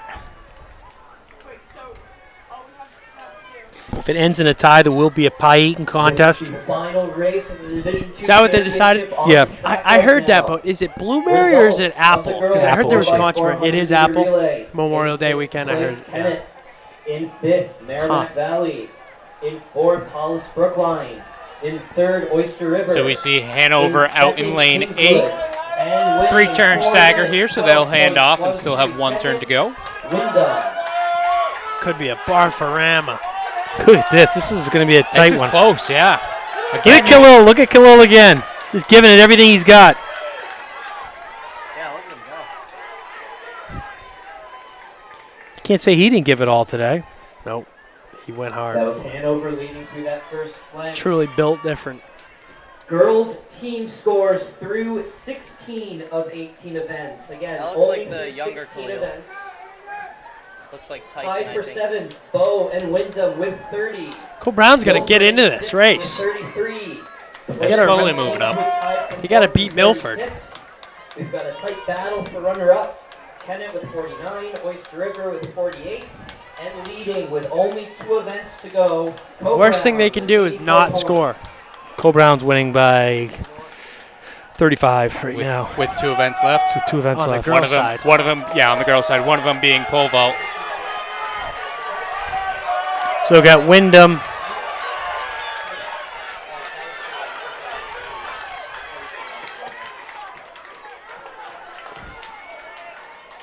And I say that for girls. One of the 2 events left. Pole vault. Cole Brown does have some pretty good vaulters in there. There's Cole Brown. The meet will be wrapping up quickly. The boys 4x4. That was a great and girls opening football 100 right there for the Cole only Brown. 2 events that are still running. See if they don't come back on him. Yeah, looks like that pack's not going away. It's just closing up. But in first currently, Wyndham. Yeah, Wyndham, Hanover, Oyster River, Cole Brown. yeah, it's What? tight. Sanborn. Just happened. What's up with the last 100? Is that a thing? Did I miss that? They all get so violent on the last 100. Last 100 jitters. So is this Sane? Is he 4-second leader. finishing up for? Yes, it is Sane.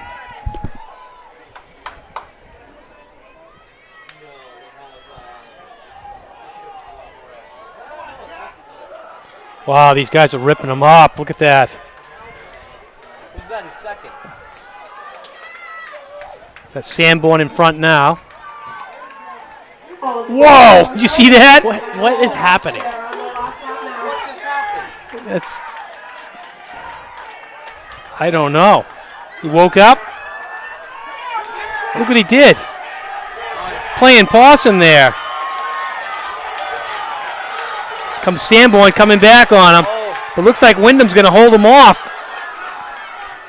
Maybe, maybe not. Ah. Come on, you my gotta get God. in. You gotta get in.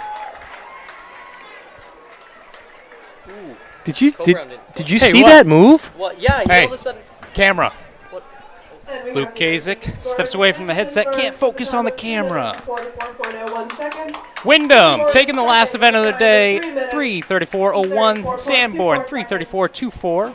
Halls Brookline 335.78. Hanover 336.26. I got Oyster fifth. River in fifth 338.63. Co-Brown 6th 341.19. Did you see that move by Wyndham though? I don't understand. He was the like moves. jogging for the. I think he was doing that on Well, he heard No, you. he 'cause was, he was running around the corner. Did you see him? He was looking for four-leaf clovers. yeah, and then he found it. He hits the 200 and then just rips. Oh, they won. I guess it works. And I think that was Brady Ash chasing him from Sanborn. Was it?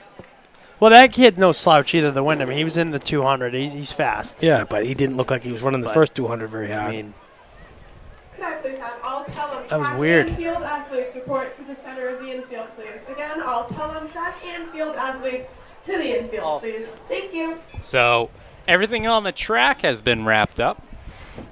Everything we can see just looks like a girls' pole vault left.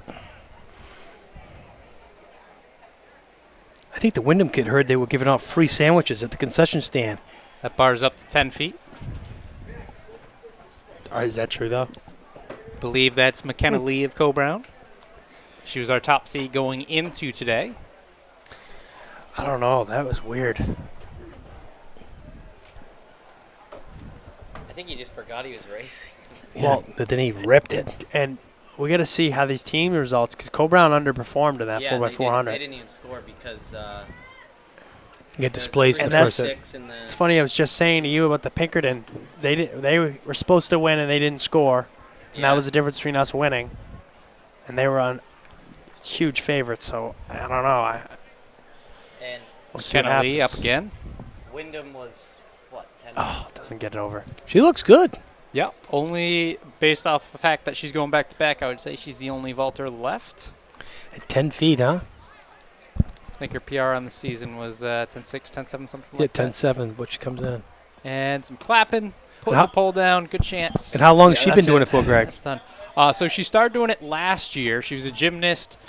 Really, had a breakout meet towards the end of the season last year. Yep. She didn't really like it up to that point, and then she's like, oh, okay. She kind of figured it out. Again, another one who went down Patriot pole vault for a while. And as soon as possible, please. Perfect sport, though, for a gymnast to switch over. Sure. Crossover sport. That's the ones I know are gymnasts. Gymnastics and wrestling. Those are the ones that switch over. Notice that? Yep. It's like that fearless. You just gotta be an animal. And strong. Well, we are waiting the official results of the meet. Might still be a minute or two with that pole vault wrapping up. But that was for girls, and we feel pretty confident about what we had going for girls.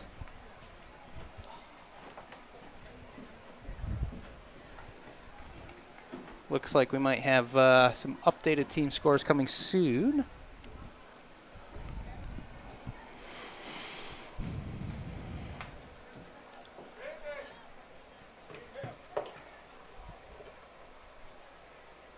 Some good performances. What would we have? Just one state record, though, today?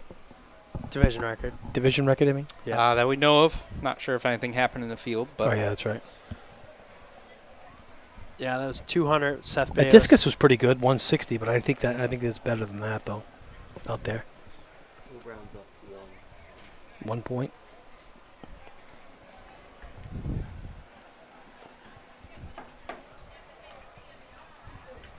Barn burner, huh? On the guy's side. So it's gonna come down to Co-Brown and Wyndham. see if Jim McKenzie can't sneak a peek real quick. Wow. After 17 events, Co-Brown has 74, Wyndham 73, Sauhegan 57, Lebanon 54, Milford 51, Hanover 46, Sanborn 32, Halls After Brookline 17, 30. how many events are there? 17. Is that it? That's what I thought. 18? Oh, 18. 18. No, that's not a boys' event, though. Oh, I guess I got to count them because I always thought it was 17. I'll let you count.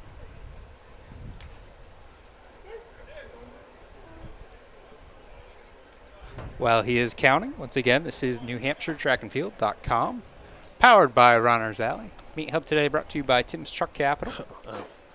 It's 20. I thought is it indoor No, you're- 17 or something? No, you counted wrong if you got 20. I'm pretty sure it's 18. The boys' high jump scores I always thought it was 18, but not sure. Yeah, if I'm saying 18, Jimmy's saying 18. But if you want to go ahead, check results for yourself, tired of listening to us, you can go to lancertiming.com. They're doing all live results. That's where Forrest is counting from right now. I counted the 110. Like a Slim Jim. Oh, you got the trials and the Yeah, finals? yeah. So 18 events. So after 17, it was a 1-point race. We're just waiting on one more event. Ian Solberg from Hanover.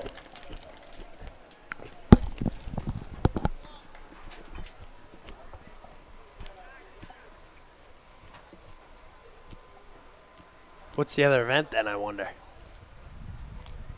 For the boys 4x4 relay. Yeah, because that was after the 4x4, right? It was just a field event? Yeah. In fifth, Bow. In fourth, Hanover. In third, Hollis Brookline. In second, Is San it javelin? And in first, with a time of 3 minutes and Take a look at the computer. 34.01 seconds, Anders is still jumping. was Wyndham. Jump, whatever it is, look at With Jack Rams, Kevin goes. Brooks, Boom, Baxter boom. Howard, Yeah, that's long and jump. Jack Conrad. So you are useful, Luke. Look at that. He's redeeming himself. From what? So Cole Brown's in good hands if they're ending with a triple jump. No, So, long jump. Long jump. Oh, long jump. Yeah. I wouldn't be congratulating just yet. See. Coach Cox enters the booth out of breath. Yeah. He claims he wins, but then the other night I left there thinking He that's should when win. North girls won. He's feeling good, but Not on the scores, but we're sitting there. so all that's left is Wyndham doesn't long have jump. anybody in the long jump. Anders won. Wyndham doesn't have anybody in it. All right, so there you go. I think Cole Brown. Wyndham Cole Brown was up by unofficial. 1 going into with 17 scored, which means the long jump yet to be scored, and Wyndham doesn't have anyone, and Cole Brown won it. Cole Brown sits LeBron and wins it. If he didn't run, though, that would have been another point swing because they would have got 2 more with Killian and Aiden. Obviously, no 6, so that would have been 8 points. How's he No doing? point swing. It's good. Everything's the same. We're just done. Yeah. He's just done. You guys are gonna stay on this till the Looks like pole vault's over. Larson is done with his long jump. Again, it sounded like he did have the best jump. So again, unofficially, Cole Brown The final taking scores are that currently for Hanover both in sides. sixth, Milford in fifth, Lebanon in fourth, Sahiga Again, in Cole third, Brown swept the titles back in 2021. This is, I believe, the third in a row for the boys, of course, excluding 2020, where we did not have competition. 2019, we were at UNH that year. I haven't missed a parade yet. I'll tell you what. Anders makes a case for athlete of the meet too. You know, I was thinking that earlier. You compare Bayless with the record. And you guys won the but championship. Anders, So. you know, he got the championship. Championship, You got, pole vault, long jump, triple jump. yeah, he won pole, one long, scored in triple, scored in 110. It's pretty good. So That's pretty good. And his But- team won. and his team won. So I'm gonna have to go with that. I would too. Bayless didn't do any of the what are they called? Relays. And you know, that's not necessarily It's- anything no, against it's him. not You- his you need fault. 4. So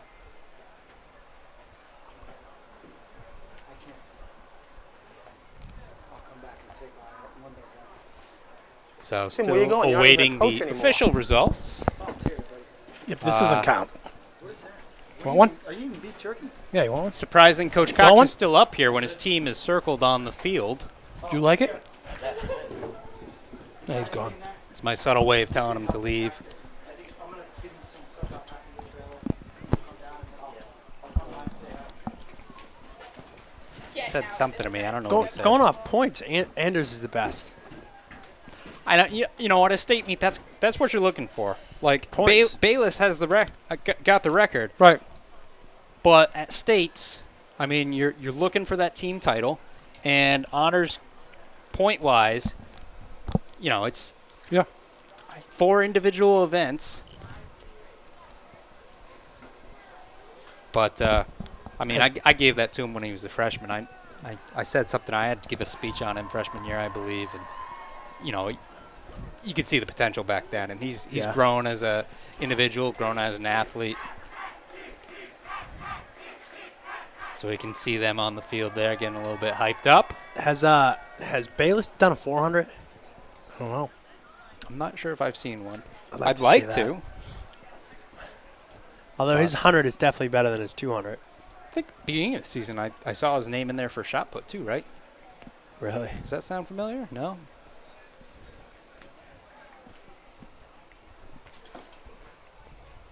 Again, just awaiting the official results. But unofficially on the girls' side, I think Co-Brown took this pretty early on into the meet. Yeah, that was pretty dominant.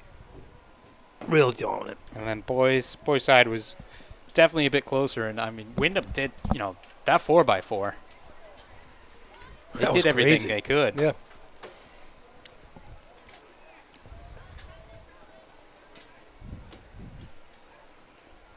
Well, Wyndham's got a good program. Yeah. There's no doubt.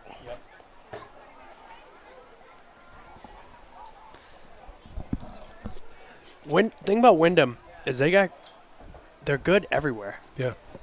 They're just solid everywhere. I mean, they got sprinters. I guess what they should have had is some jumpers. Didn't have any long jump. And that might have been the difference. A lot of times for track, that's what it comes down to. Indoor, you can get away with a little bit more, but outdoor, you need to have a full team scoring in a few different areas. Well, let's put it this way. If I was putting a draft in, and you said you could either take the best 100-meter runner in the world or the best miler in the world, I'm taking the best 100-meter runner in the world every single time. Because you could legitimately get 30 points easily with the best 100-meter. You could get the 100, 200. Yeah, difference in the size of those two guys. You are not paying attention at all. 100, 200, and long jump. But with the mile, it's pretty hard to do that. Jim McKenzie taking a look at Derek Peterson. I'm afraid he might eat him. Former thrower of Co-Brown with great success. Did really well at URI. Mike Barry.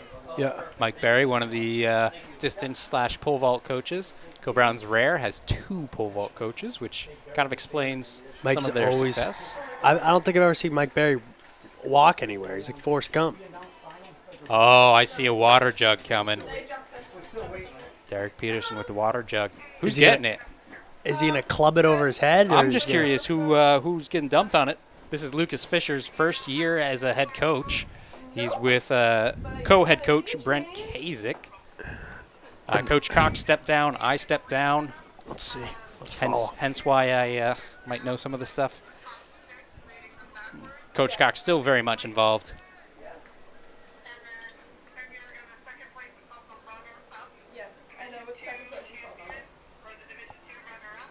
They're waving at us. It's like they know.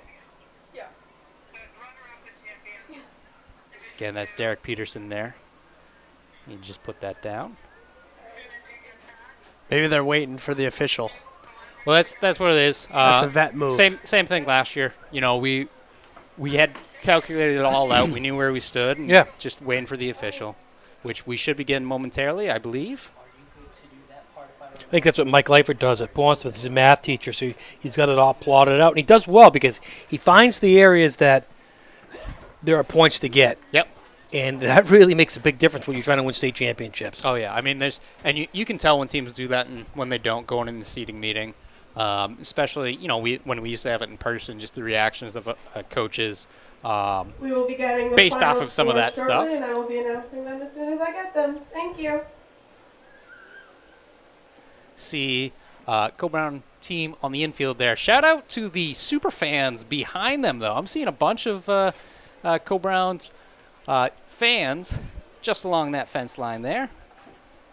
Shout out to them. I talked to a couple of them earlier. They were just pretty excited to be here. And some of them, I tell you, go to every single Co-Brown sporting event, especially championships. They make it to every one that they can. So they're showing the team scores on the links timing thing. No. I'm surprised by that.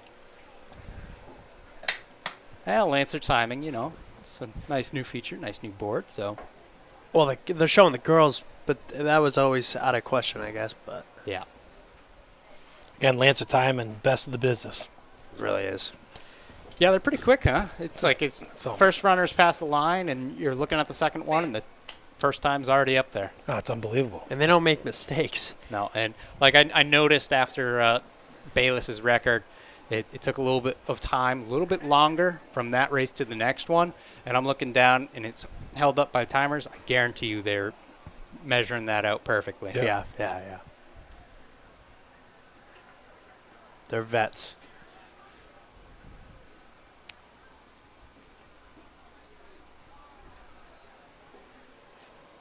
Once again, this is NewHampshireTrackandField.com, powered by Runners Alley Meat Hub today, brought to you by Tim's Track Capital. We find ourselves in Pelham for Division II State Championship. We await the final official results. At this point, we have it calculated with Co-Brown girls. Pretty strong day from them. And then the Co-Brown boys also with the win. That one much closer contested.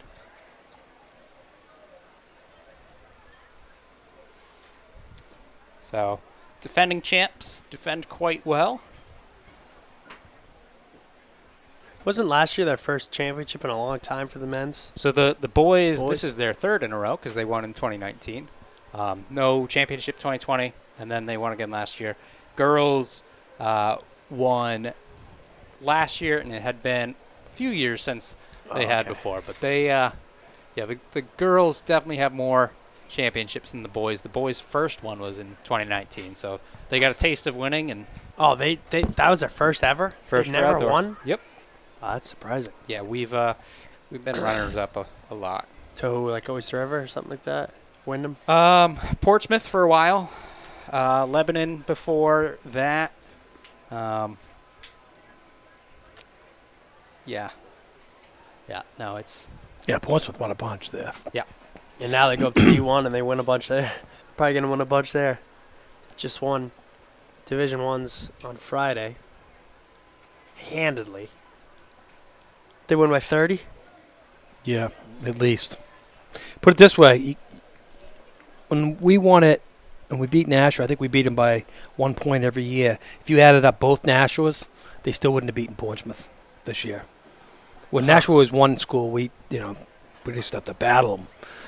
But I added up the other day, and South and North together wouldn't have beaten Portsmouth this year. Not to say you don't get them all in the same room and then... Yeah. Just a reminder, coming up later today, we have Division III State Championship. That gets underway with the field events at 4 o'clock. Track events start at 5. Finals of everything on the track starting at 6. Old guy wandering on the track. Hey, leave those turtles alone! Yeah, that's the hurdle bandit. Yeah. Yeah, that should do. That's going to be... Get him back to the group home. That'll be $14.95 on Craigslist. This right here. If I can replace it, does it go up? Oh, it does. That might be $16.95 actually. I will bring these back to my cinder track over in Messinic, New Ipswich. Yes, those of you wondering, that is Mike Smith of Messinic. He's thinking, man, I could get a deal on these too. I could do 4 for $100. Always likes to help out at meets whenever he can. He writes more articles probably than anybody. Yeah, I should definitely take those hurdles. One of our staff members, anyone wearing that hat. Anybody buying those hurdles? Has worked for us. Oh, there he goes. Rest him now. Yeah. That's him. Get him. Oh, he's hoarding for the winter. Mike's one of those guys who likes to put the hurdles up backwards in the events. He's been known to do that. Knock down competition.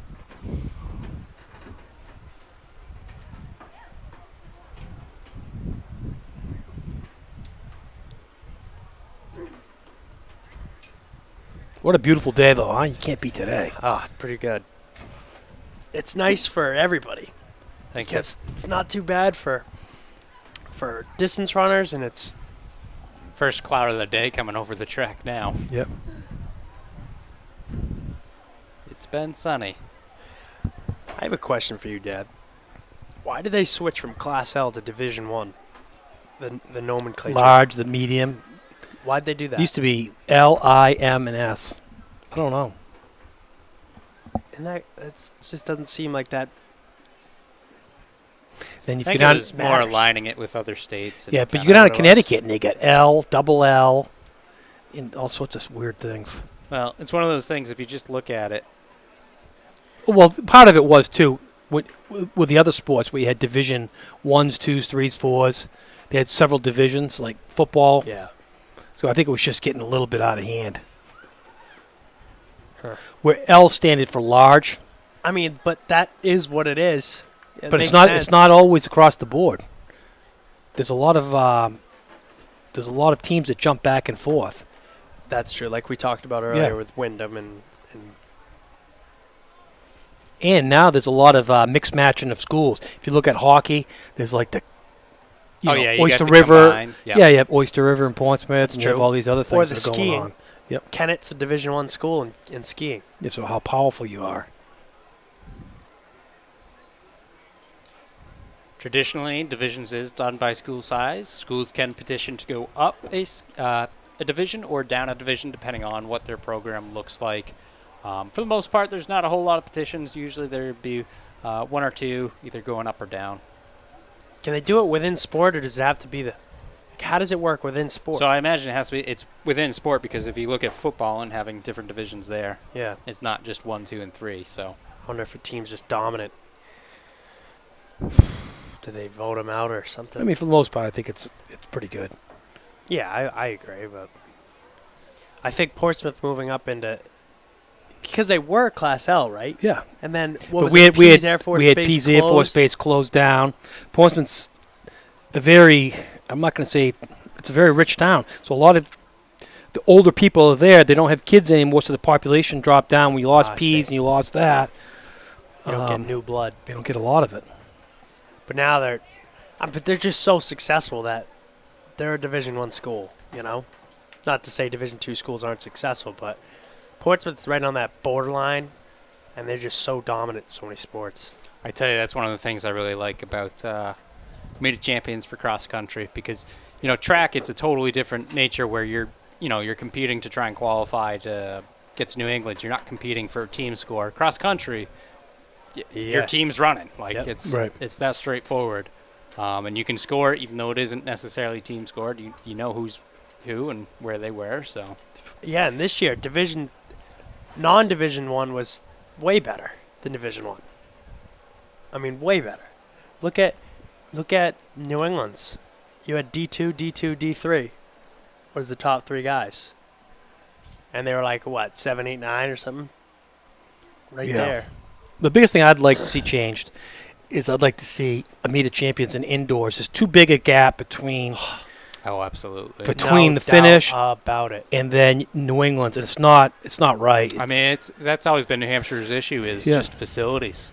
We don't have a dedicated facility for high school, and it's tough. We had MOCs because some races get they're strategic, and so yeah, you don't get into that. You don't get in, and then you find a lot of kids not going to New England's because you got 3 weeks in between. Oh, New England's my experience with New England's is I felt just dead. I didn't have any pop in there.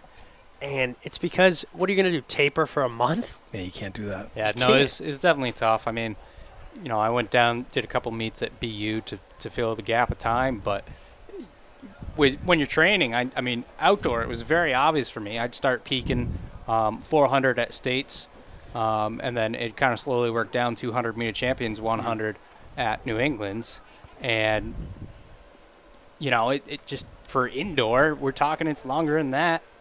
Yep. So what are you training for? Are you training for New England's? You're training for nationals because some guys that's what their training is set up for, or are you training for divisions and trying to get a team title? Right. Cross country, it's set up absolutely perfect. Yeah. Divisionals, MLCs, New England's, and then you can do the NXR, and then you can do your national stuff. And then my gripe about cross country is no Massachusetts. Yeah. What, New England's? Yeah. You add them in, then it's a big. Massachusetts No, that's one change I would absolutely love to see from Massachusetts. Just start the season 1 week earlier. Right. It's and because you can't tell me that that's the only excuse because there's so many division races. Yeah. No, I think eventually that change will probably happen. I mean, come on. Just think about it, and it's not like the kids don't want to do it. Why wouldn't you want to? Oh my goodness. I should have been filming Man, that. come on. Can we get a camera over there? I didn't even think that was going to happen. That's McKenna Lee walking right there. Just did a nice little gymnastics routine. Again, former gymnast. Dad, go show him up. Pole vault Yep. champion, I believe. somersault. Also champion was the anchor leg of the 4x1. Max LeMay, that might be the fastest I've ever seen him run.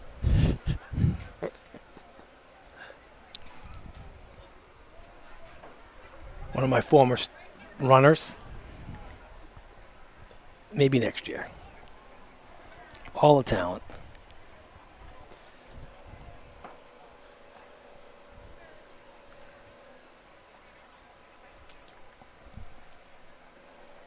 Tangway's going back over the pole vault. Yeah, it looks like they're going to close up there.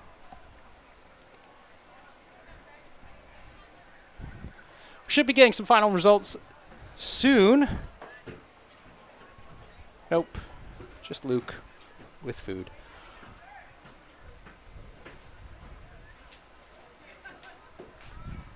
So how you do, Luke, is eat and not share. I know. Jeez. Basically. You are a Kasich. Yeah, normally we'd be off by now, but got another meet coming up anyway, so.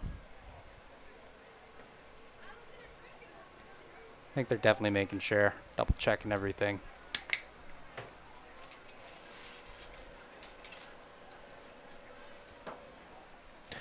So Luke, you going out to Oregon by yourself or with your My roommate? roommate's coming with me. Yeah. He's in it for steeple. He's Oh, good. Is he there to hold your hand? Or So is if you're curious what Luke is saying, because he doesn't have a mic on.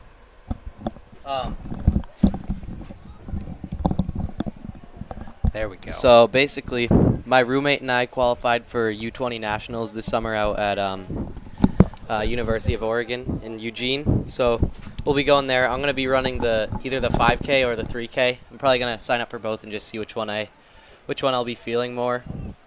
At the time, my roommate's running the 3K steeple. He did the outdoor nationals there last year in high school. Looks like they're He was third gathering. place. Oh yeah, they're gathering. Maybe we'll get something. Who's your roommate? What's his name? Jackson Kayward. He's from Connecticut. Yeah. Yeah. He was. I think he was third last year Oh, at good. nationals.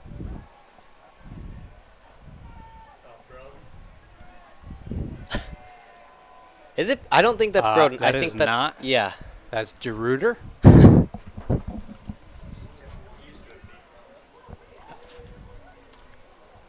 Broden, the youngest Cox, not quite in high school yet. You know, that's something I always thought was pretty cool. Cox and Kasich have had pretty good success as coaches, cross country and track. But cross country, I just remember, seeing some little kid named Luke Kasich up on a stage before he was in high school, and I think they've done that with all their kids, and I think that's a pretty unique thing. And I can't talk to it as much as Luke can, but Yeah, I mean, there's like pictures from all the years that we were state champions at the shed at our track, and you can see pictures of me when I was like probably 4 years old with my nose painted red at one of the state meets. Might have been even younger than 4, honestly. But Well, yeah, it's a good experience to grow up in. definitely. Yeah, I remember that always being a big deal, getting to go up on the stage there at Dairy Field.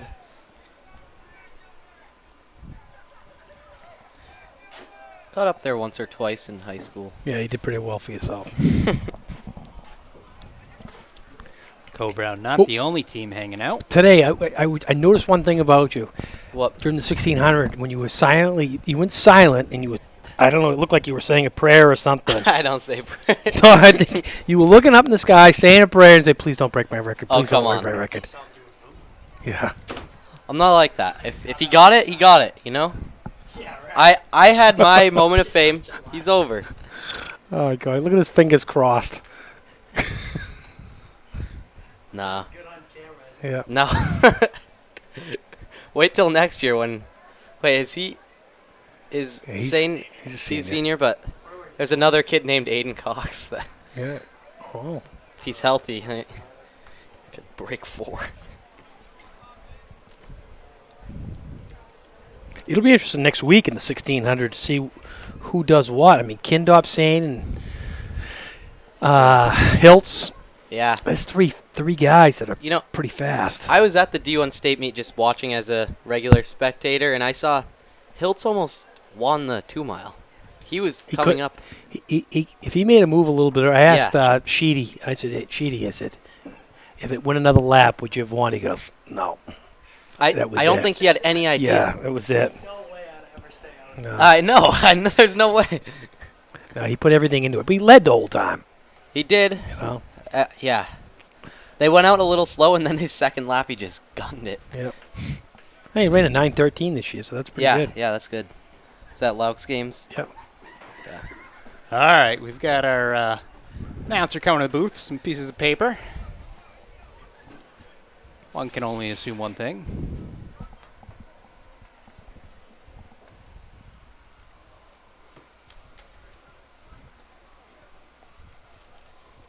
This is for shot put, triple jump, and jab.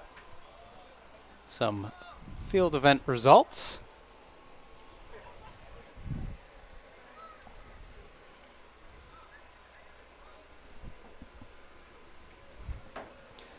Looks like Wyndham taking the opportunity to get a nice photo. Don't know. I have the results for Think the it's- girls' javelin. In 6th place, Victoria Leak with Merrimack.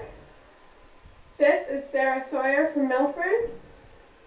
4th, Riley Drapeau from Oyster River. 3rd, Annika Gunderson from Co-Brown. 2nd, Tasha McNeil from Conval. And in 1st place, with a mark of 111'1", Kelly Wright from Wyndham.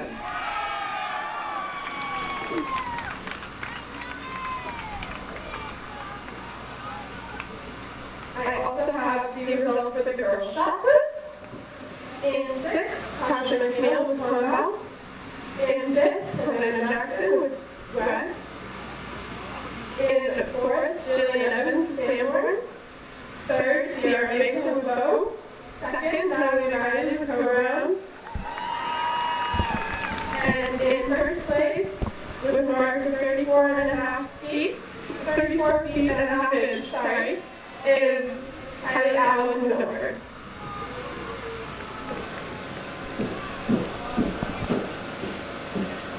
And for girls triple jump, in 6th is Jennifer Quillen with Goffstown. In 5th is Josephine Mallory with Co-Brown. In 4th is Natalie Sicard with Co-Brown. In 3rd is Cindy Valentini with Plymouth. In 2nd is Sarah Sawyer with Milford. And in 1st place, with a mark of 32 feet and 8 1/4 inches, is Lydia Moranowski with Plymouth.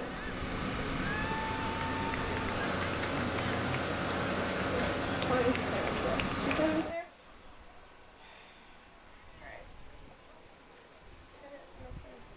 Alright.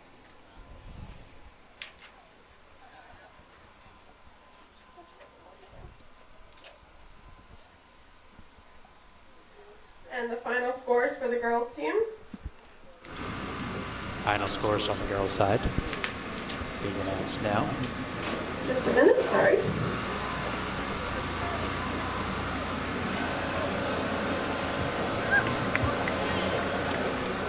There's Heigl and I Fran. only have 6 report.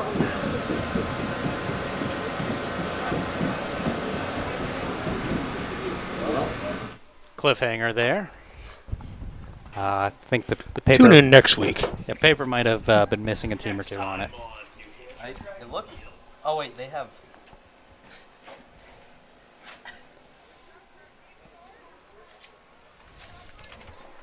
What's that?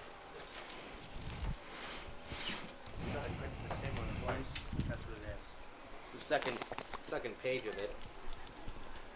Looks like we might have page 2 of those CM scores. Looking for page 1.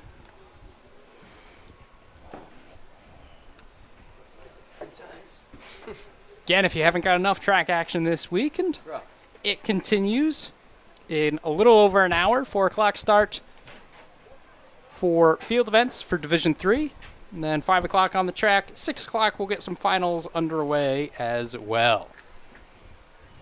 If you want to take a look at that whole schedule, you can go to lancertiming.com.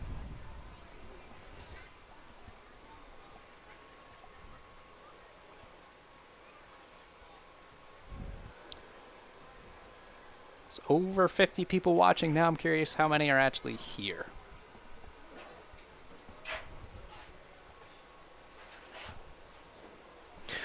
Luke, did you get your run in today? Not yet. Gotta go. Gump, did you get your run in today? Did I get my run? Yeah. So I got of a the 20-minute shakeout. of the 4 people in the booth, one of them has not run. You ran too? I got my Greg got a run in. 6. No, it was more like 6/7 of a mile. Jesus.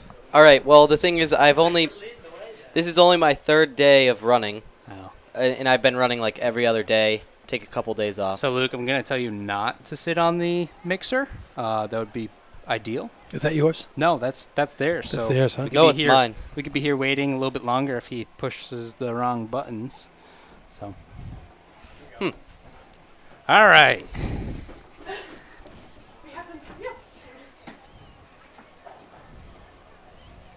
Now we get some results.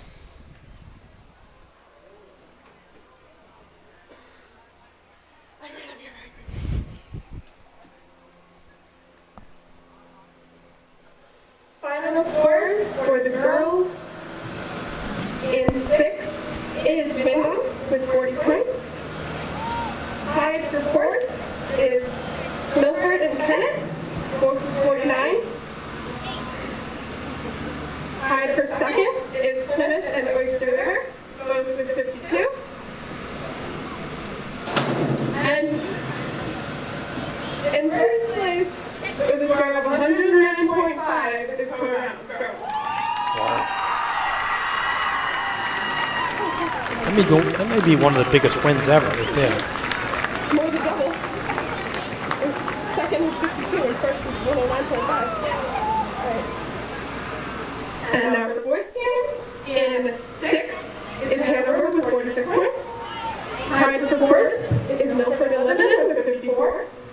3rd place is Sahegan with 57 points. 2nd place is Wyndham with 73. And in 1st place with 84 points is the Coram boys.